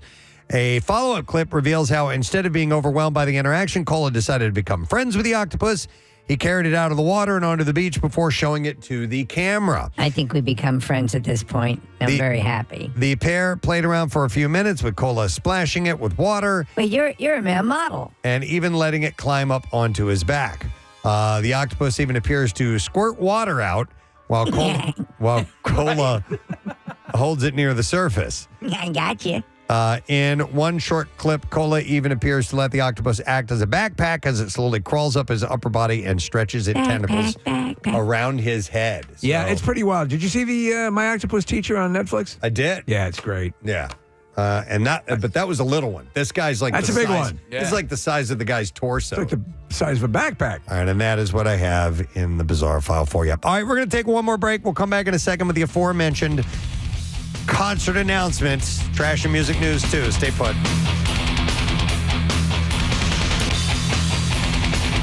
Preston and Steve. Sailor, or so like I think I was kind of lucky in that respect because I don't know that all that stuff really influenced me. Oh, we talk like, about this. hard. Yeah, we talk about this, especially from that period. We were just talking about the movie Alien Nation. Do you remember that with the? Yep, absolutely. Right. All of Yep. those were very high concept, very easily consumable science fiction. But it's funny because that gives us a fixed point at what was your impetus for this, and it all makes sense. But that's very cool. So besides the comic book and the music, since everything obviously has a very theatrical aspect to it, would you take a foray into films? Is this something that has actually happened and we're unaware of, that you've announced any plans for films? Because I think your vision would be perfect for this.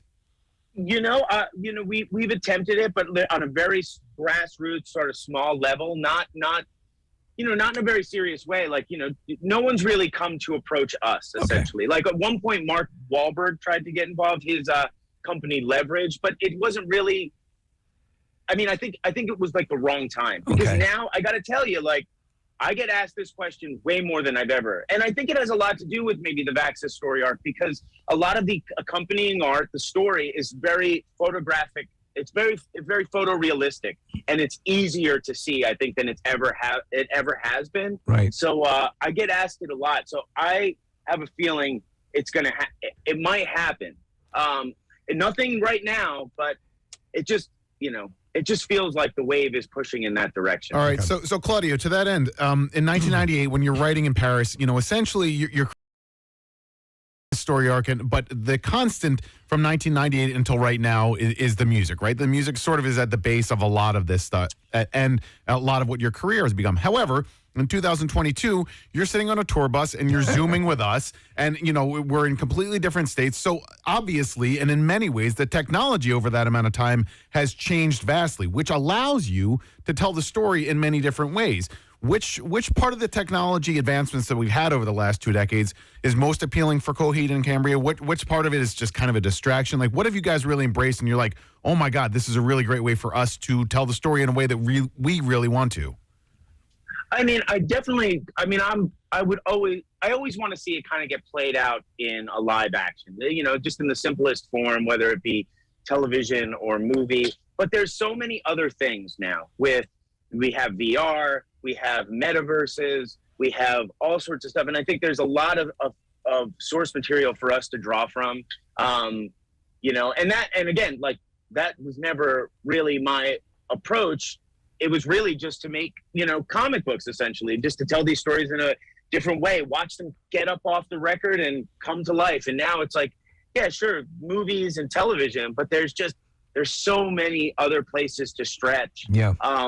So it's really hard for me to wrap my head around all of them. But, at this stage, I mean, I'd like to do everything. I mean, I think these characters are, I think the characters are really, when I see our fans and I see them resonate with certain characters, that's so insane to me, because I never anticipated that. I never anticipated anybody to see themselves connect with a character. That was just not on the top of my head. And like, when you see that fans have like a favorite, like you have Ambelina on their arm, or, Willem Ryan, and, it's just like, wow, that's like me resonating with like Freddy Krueger or Darth Vader. It's so cool. No, absolutely. I want to talk about the fandom for a second here, and I'm going to lead this part by saying that we got a tweet from a fellow musician, Claudio. It is a Peanut from 311, and he's listening right now.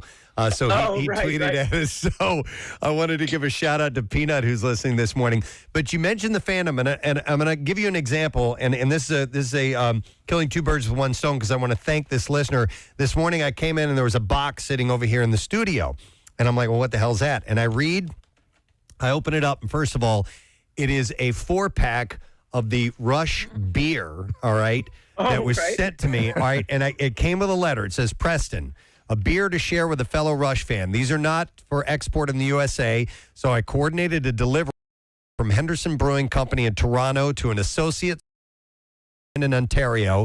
It was then driven from Ontario to Michigan to his mother's house. Oh my God. A work associate drove from Michigan to Ohio. From Ohio, it was driven to Harrisburg, where I picked it up, and I drove it home to Langhorne, PA, and I now share a few with you. That is from Dean Gutierrez, an MMR listener. And so the reason I bring this up, A, I wanted to thank Dean, and second of all, in the world of progressive rock, there is a connection with the fans that I think is unique to itself. And because of conceptual works like you guys do, Claudio, there's further discussion about the music other than, I really like that song. Man, that rhythm's great. Or this guitar part's awesome. You start talking about the subtext, the characters and the stories and all that stuff. And it just makes for a really special fan base. And I wanted to get, your impressions on that.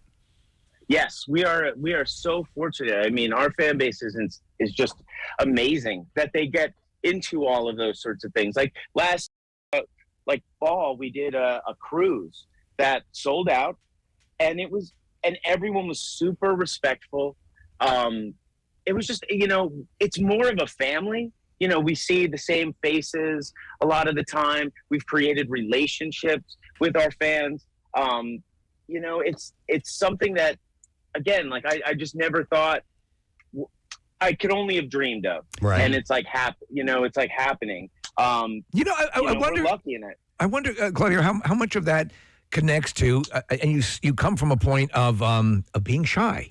And and I did stand-up comedy. I'm doing this now, but initially I was kind of shy.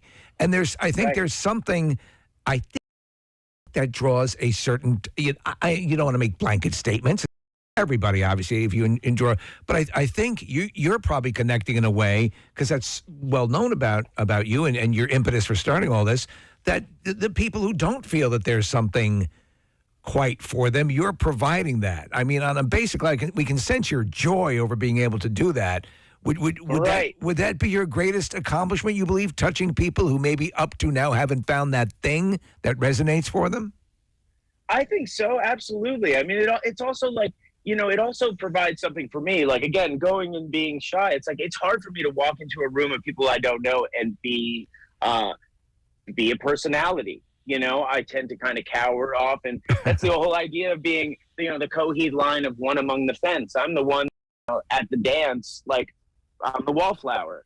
It's just not for me to be a loud personality, and being on stage allows me to do that, and it allows me to be around people with like-minded thing. And sure, maybe it's something that I created that everyone's into, but it allows me to kind of be open. It's a starting place for a conversation and friendship. Maybe that is, I created friends. You did. You clearly did. If you're just tuning in, it's Claudio Sanchez, who's with Coheed and Cambria, and they're going to be in town in July. Tickets go on sale with the show at the Leah Chorus Center tomorrow at 10 a.m. We played the song Shoulders as we were leading into the interview. You guys have a new song called The Liars Club. I saw the video, really cool animation. And like I said at the top, Claudio, not being aware of the full body of work of Coheed and Cambria, Liars Club seems like it has a different tone to it from the other songs that I've kind of skimmed through in your catalog. Dare I say, a little poppier. I mean, I'm trying to think of a better term, but what's the story behind the song and the sound of it all? Well, yeah. I mean, a lot of this material was written pre-pandemic, through the pandemic, and I was just kind of open to all ideas. I figured, here's an opportunity for me to flex. Even Shoulders feels like a very new version. I mean, when that song was written, it was, primarily because, our A&R had threw this idea at me. I was up for the challenge. I created it. I put it aside. It wasn't going to happen, and then I brought it to my co-producer, Zach Cervini, and he was like, wow, this is a vibe that's not on the record. We should work with this. And that became a song. And kind of the same thing for Liars Club. Although Liars Club, I think, was a little more immediate because I knew that was, I thought that was a theme that I really wanted to express on the record. Like, who doesn't want to, embrace the lie sometimes, when reality just isn't, you see it. Oh, yeah. No, I was just wondering as you were talking and talking about that in Preston's question, and you mentioned Star Wars earlier. We have obviously know you're a fan. I think of George Lucas, who had the original vision, and perhaps tries to go in different ways. And he got eaten alive by his own fan base. Do you feel you get the latitude from your fan base? Floating World Tattoo and Piercing. Get on that. Be along shortly with that prize. Text word tattooed 39333. All right, today, as I had said at the beginning of the show, we are giving away some tickets to see Metallica for the lesson question. May 25th at Lincoln Financial Field. We're going to give these away all week long. So let me see what we are going to go with here. Who wrote the hit song Don't Go Leaving Your Eggs? 215-263 WMMR. It's a beautiful song. You're not supposed to leave your eggs in the car. We found out. They'll freeze on you and they'll go bad. So who wrote the hit song Don't Go Leaving Your Eggs? 215-263 WMMR. If you heard that and you know it, call now. We'll do this. The trash business is a gold mine. 93.3 WMMR with Preston and Steve's Hollywood Trash. All right, we'll get the stories, then we'll get the calls. Steve, what's going on this morning? Well, Elizabeth Moss starred in the acclaimed horror film The Invisible Man back in 2020, and the film's director Lee Winnell is explaining why he has no interest in a sequel. Said Winnell, quote, "I just don't see it." Yeah. Oh my God. This is where it ends. Starring director Justin Baldoni, mobbed by a throng of female fans outside a grocery store in Hawaii. The giggling impromptu girl squad declared Baldoni the man they would most like to be emotionally abused by. Hey! And finally, Superman star Henry Cavill welcoming a baby with his girlfriend Natalie Vescuso. Cavill observed that Superman is faster than a speeding bullet, but not when it comes to pulling out. And that's we will see if you know the answer to this. Who wrote the hit song Don't Go Leaving Your Eggs? And it is Jason, whom we will turn to. Hi, Jason. Good morning. Good morning. How you doing? Great, Jason. All right, who wrote Don't Go Leaving Your Eggs? Elton John. Elton John. Yeah.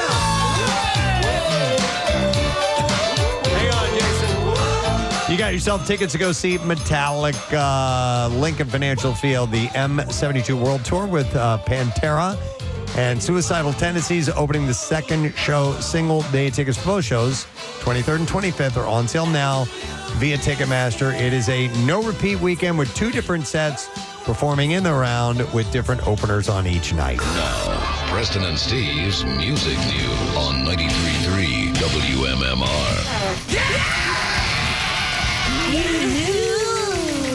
How about I save the concert announcement for last? Yeah, that's it, man. That's how you do it. Build the drama. A couple of quick things, and then we will do that. We'll start with this unfortunate news. British rock guitarist John Sykes, who played with Whitesnake and Thin Lizzy, passed away at the age of 65. It's too young. A statement on his website said Sykes passed away after a hard-fought battle with cancer. It described him as a thoughtful, kind, and charismatic man whose presence lit up the room, and said that in his final days he had expressed a sincere love and gratitude for his fans. He appeared on 2 Whitesnake albums and co-wrote some of the band's best-known songs, including Still of the Night and Is This Love as well. Oh, well, Is This Love? Was that their biggest hit? I don't know. I mean, it was a ballad, so it was. I would think "Here I Go Again" is probably their biggest one. But "Is This Love" is a great song. Still of the Night, I always thought this is an awesome tune. He began his career in 1980 with the heavy metal band called Tigers of Pantang, and recorded 2 albums before joining Thin Lizzy in 1982. He played on the 1983 release Thunder and Lightning before accompanying frontman Phil Lynott on a European tour with a separate group called the Three Musketeers. No, I think this was before him. But that's okay. We are the Tigers of Pantang! No, really. In 1984, he joined Whitesnake at the invitation of founder and frontman David Coverdale, recording parts for their Slide It In album and later for their self-titled 1987 release, which was a critical and commercial success. Albums of that period, Slide It In, Finish Inside of Me. That song, slide it in right to the top. I'm gonna slide it in. I ain't never gonna stop. Slide it in, slide it in. What do you think they're saying there? He's loading a Pez dispenser. Yeah, what it is? I love this song. I have not heard this in ages, man. We used to play this back in the Image. Who out there loves Pez? So after he left Whitesnake, he released 2 albums with his own group called Blue Mark. Yeah, you talk too much. Yeah. Shut your mouth!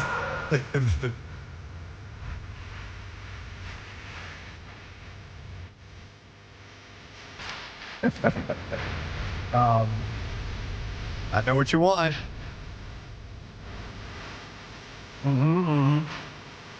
You notice he never waits for a response. Yeah.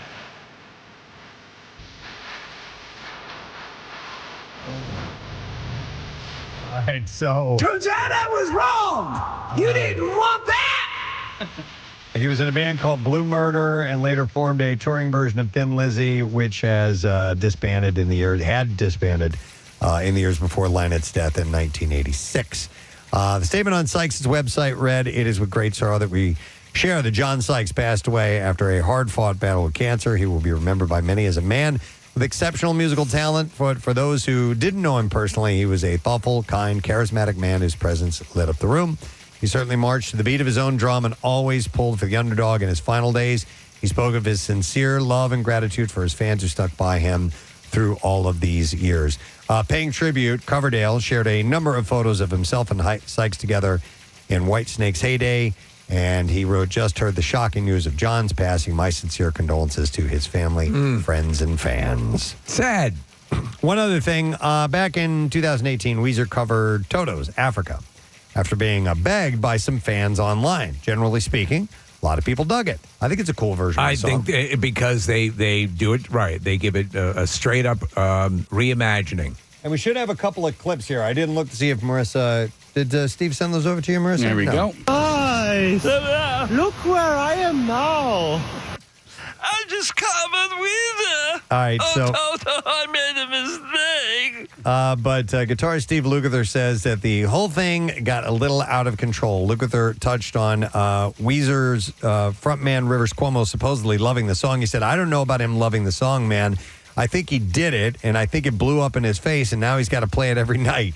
But Lukather also shared that he wasn't trying to call out Cuomo, though he seemingly hinted at some potential friction behind the scenes. He said, "I tried to reach out to this guy and be friendly, and then it just got weird. And I don't want to get into it, but peace and love. It was good for them. It was good for us." So Yeah. I don't know what happened there. If you watched an interview, any interview with Steve Lukather, and he talks about that time, that song was just basically they needed to fill out the album. Yeah, it's kind of a throwaway. Came last minute, and it was huge. That happens a lot of times. Yeah. It's something they think, we'll just throw an extra on there, and it turns out to be a huge hit. All right, now we have a concert announcement. This particular show will be at the Mann Center. Interesting. Not until Saturday, August 16th. It's on the weekend, which is good for you if you are interested in going. Tickets will go on sale this Friday at 9 a.m., and we are talking about 2 big musicians. Billy Idol and Joan Jett and the Blackhawks. Now that is a night of some fun, cool music. In that venue is kind of really cool. And then Idol's album, his recent album, was pretty good. I agree. So we have had both of these artists play the Barbecue. She's a legend. Absolutely, both of them did fantastic sets all the way around. Jones, no nonsense, straight to it, plays the hits, exactly what you want. And Billy Idol's band is badass, man. Steve Stevens still a part of that, and you will love this show. So tickets go on sale Friday at 9 a.m. Pierre is going to have tickets to win today. And there is a pre-sale password and another chance to win if you go to WMMR.com. So again, the date is Saturday, August 16th at the Mann Center. Billy Idol, Joan Jett and the Blackhearts. I got a pair of tickets you can win right now. We'll take caller number 25 at 215-263-WMMR. And we will set you up with those tickets if you call right now. Caller number 25, so come and get them. We're going to take a quick break. We'll come back and wrap up the program. Make sure you stay with us.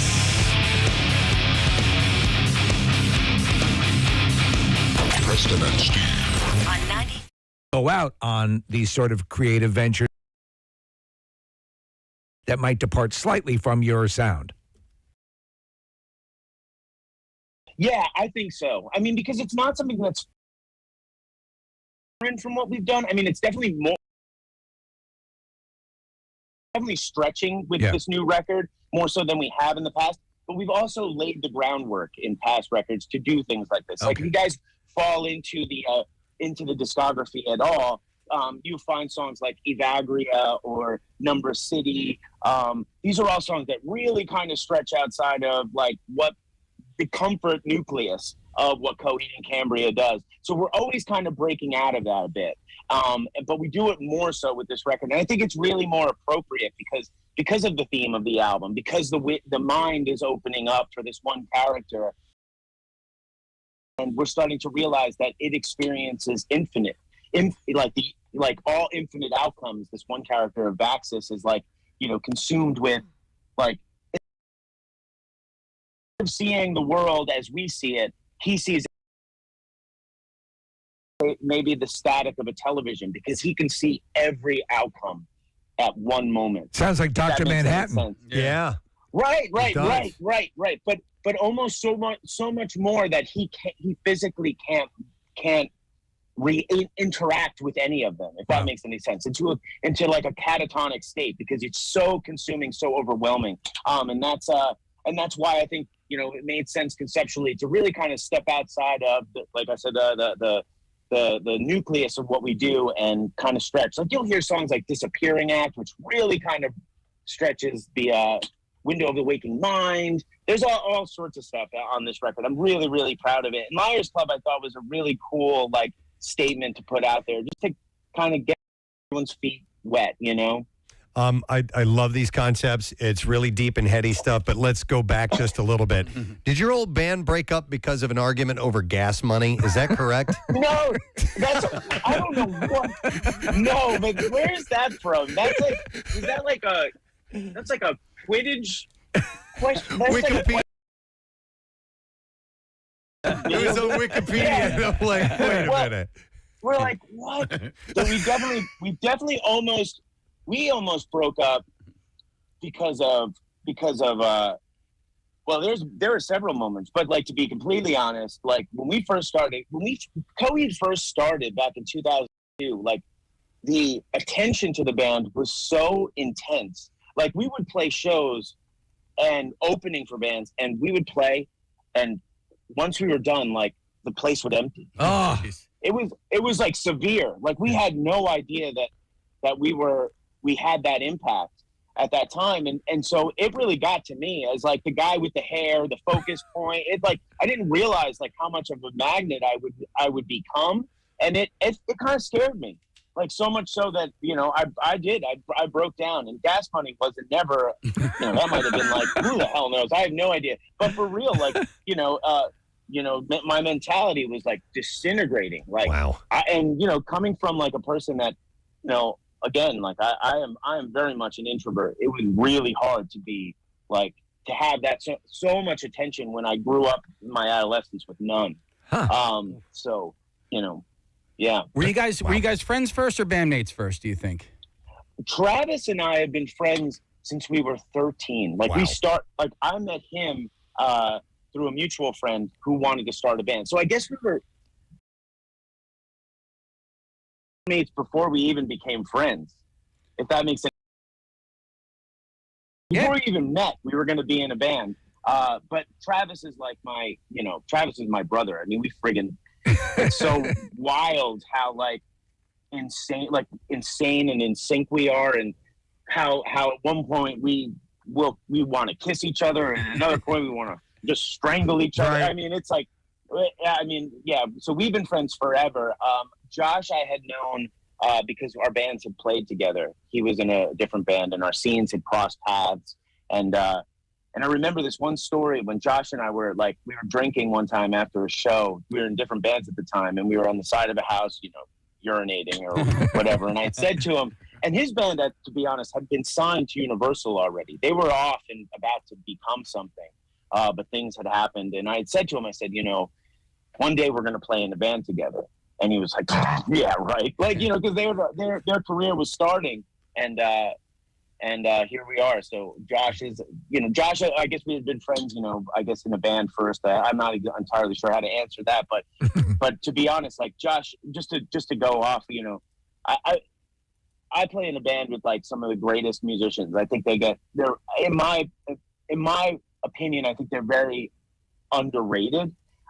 They don't really get Josh. I mean, I don't know if you guys have ever seen us play, but he's one of the worst parts of my job is I don't really get to watch Josh play, because he's just such a animated, beautiful piece of art when he's behind the kit. And, I just think he needs more recognition, as well as Travis. Just very interesting people. And Zach is actually the newest member.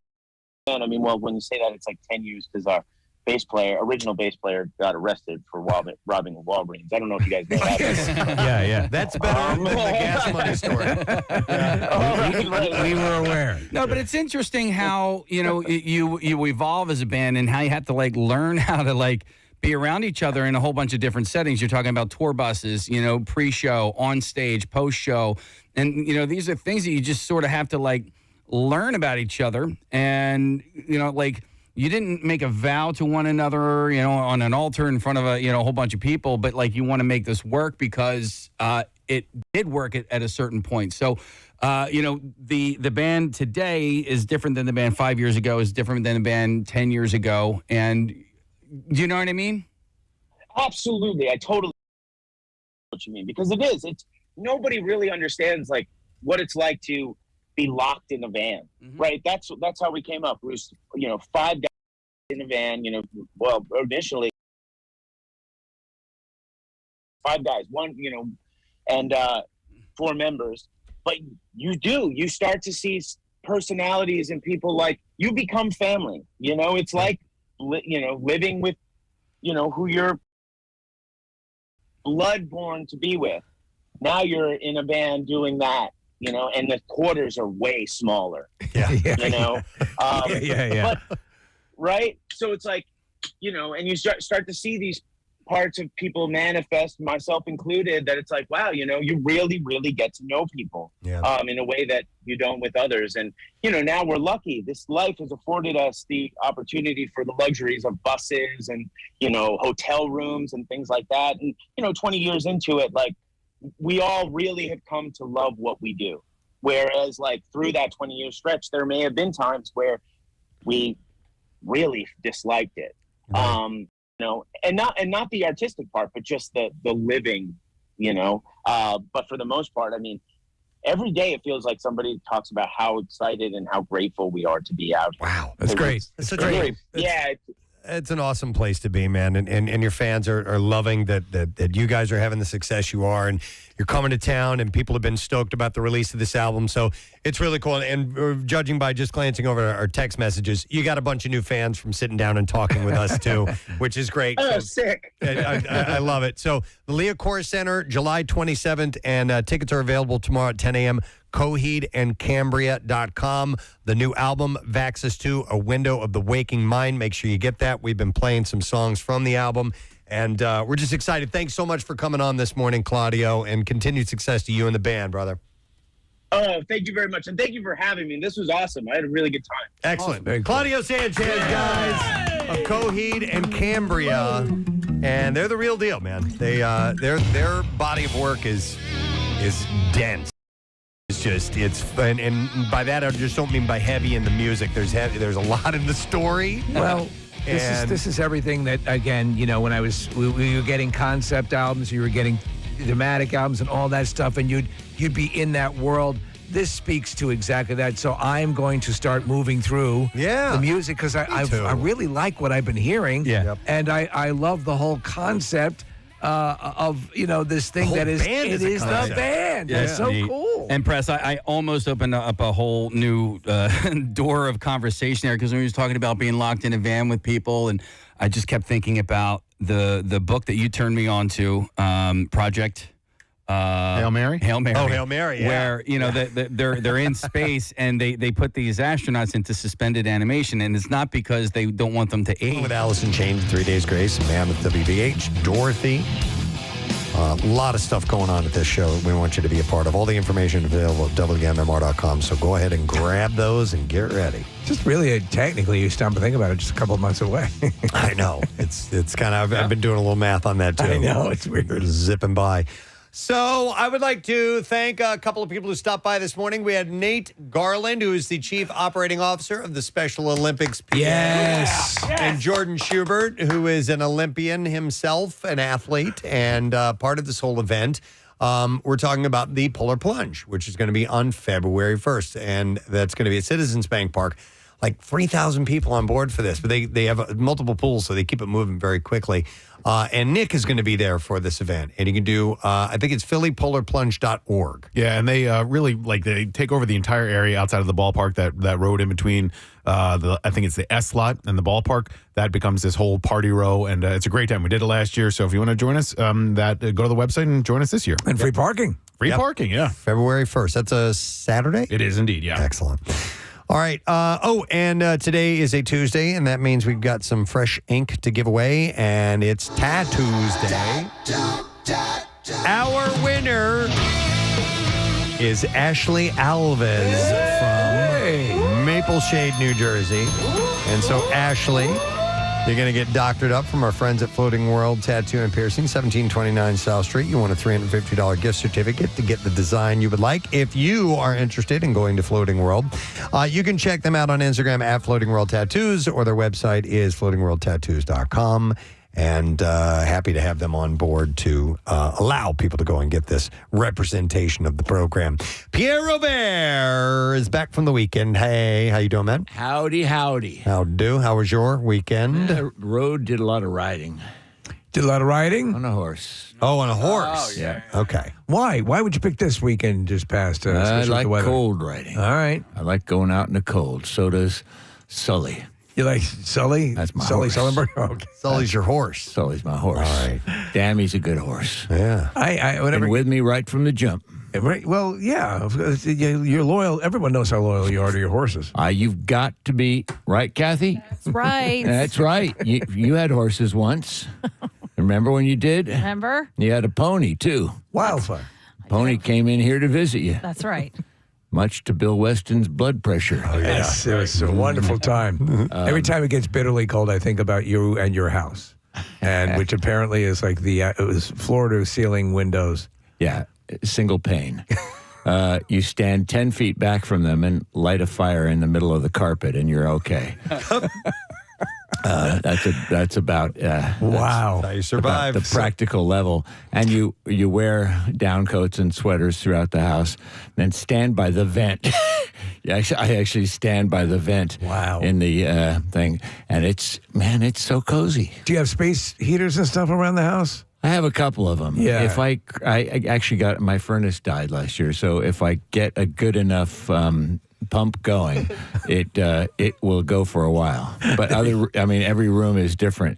So one room is a little warm. The other rooms are various levels of frigidity. Wow. It's great. Yeah, I'm sure it is. Because you like that cold ride? Oh, hell yeah. Me and Sully. Yeah. The horse comes in. Yeah. It's cold outside. He comes in the house. I snuggle up to him, man. That's how I stay warm. You've heard of 3-dog night? Yeah. I got a 1-dog horse. 1-dog horse. I mean, whatever. One horse night. Yeah, that's it.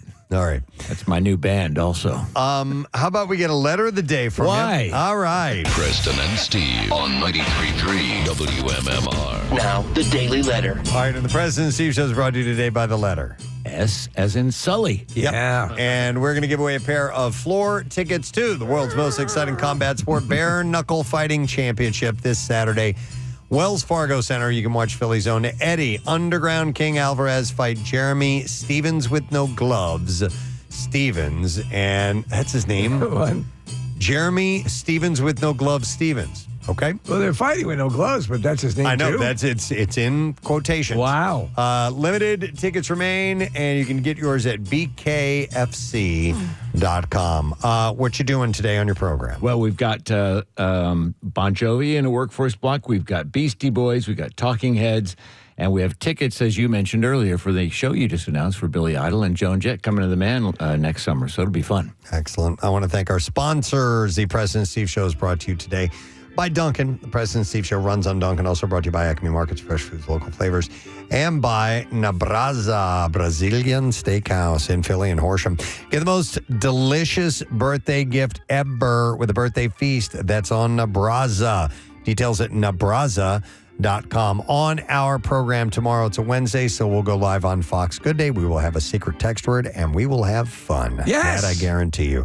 That's it. We are done. Rage on. Have yourself a great day, and we'll see you tomorrow, friends. Stay warm. Preston and Steve.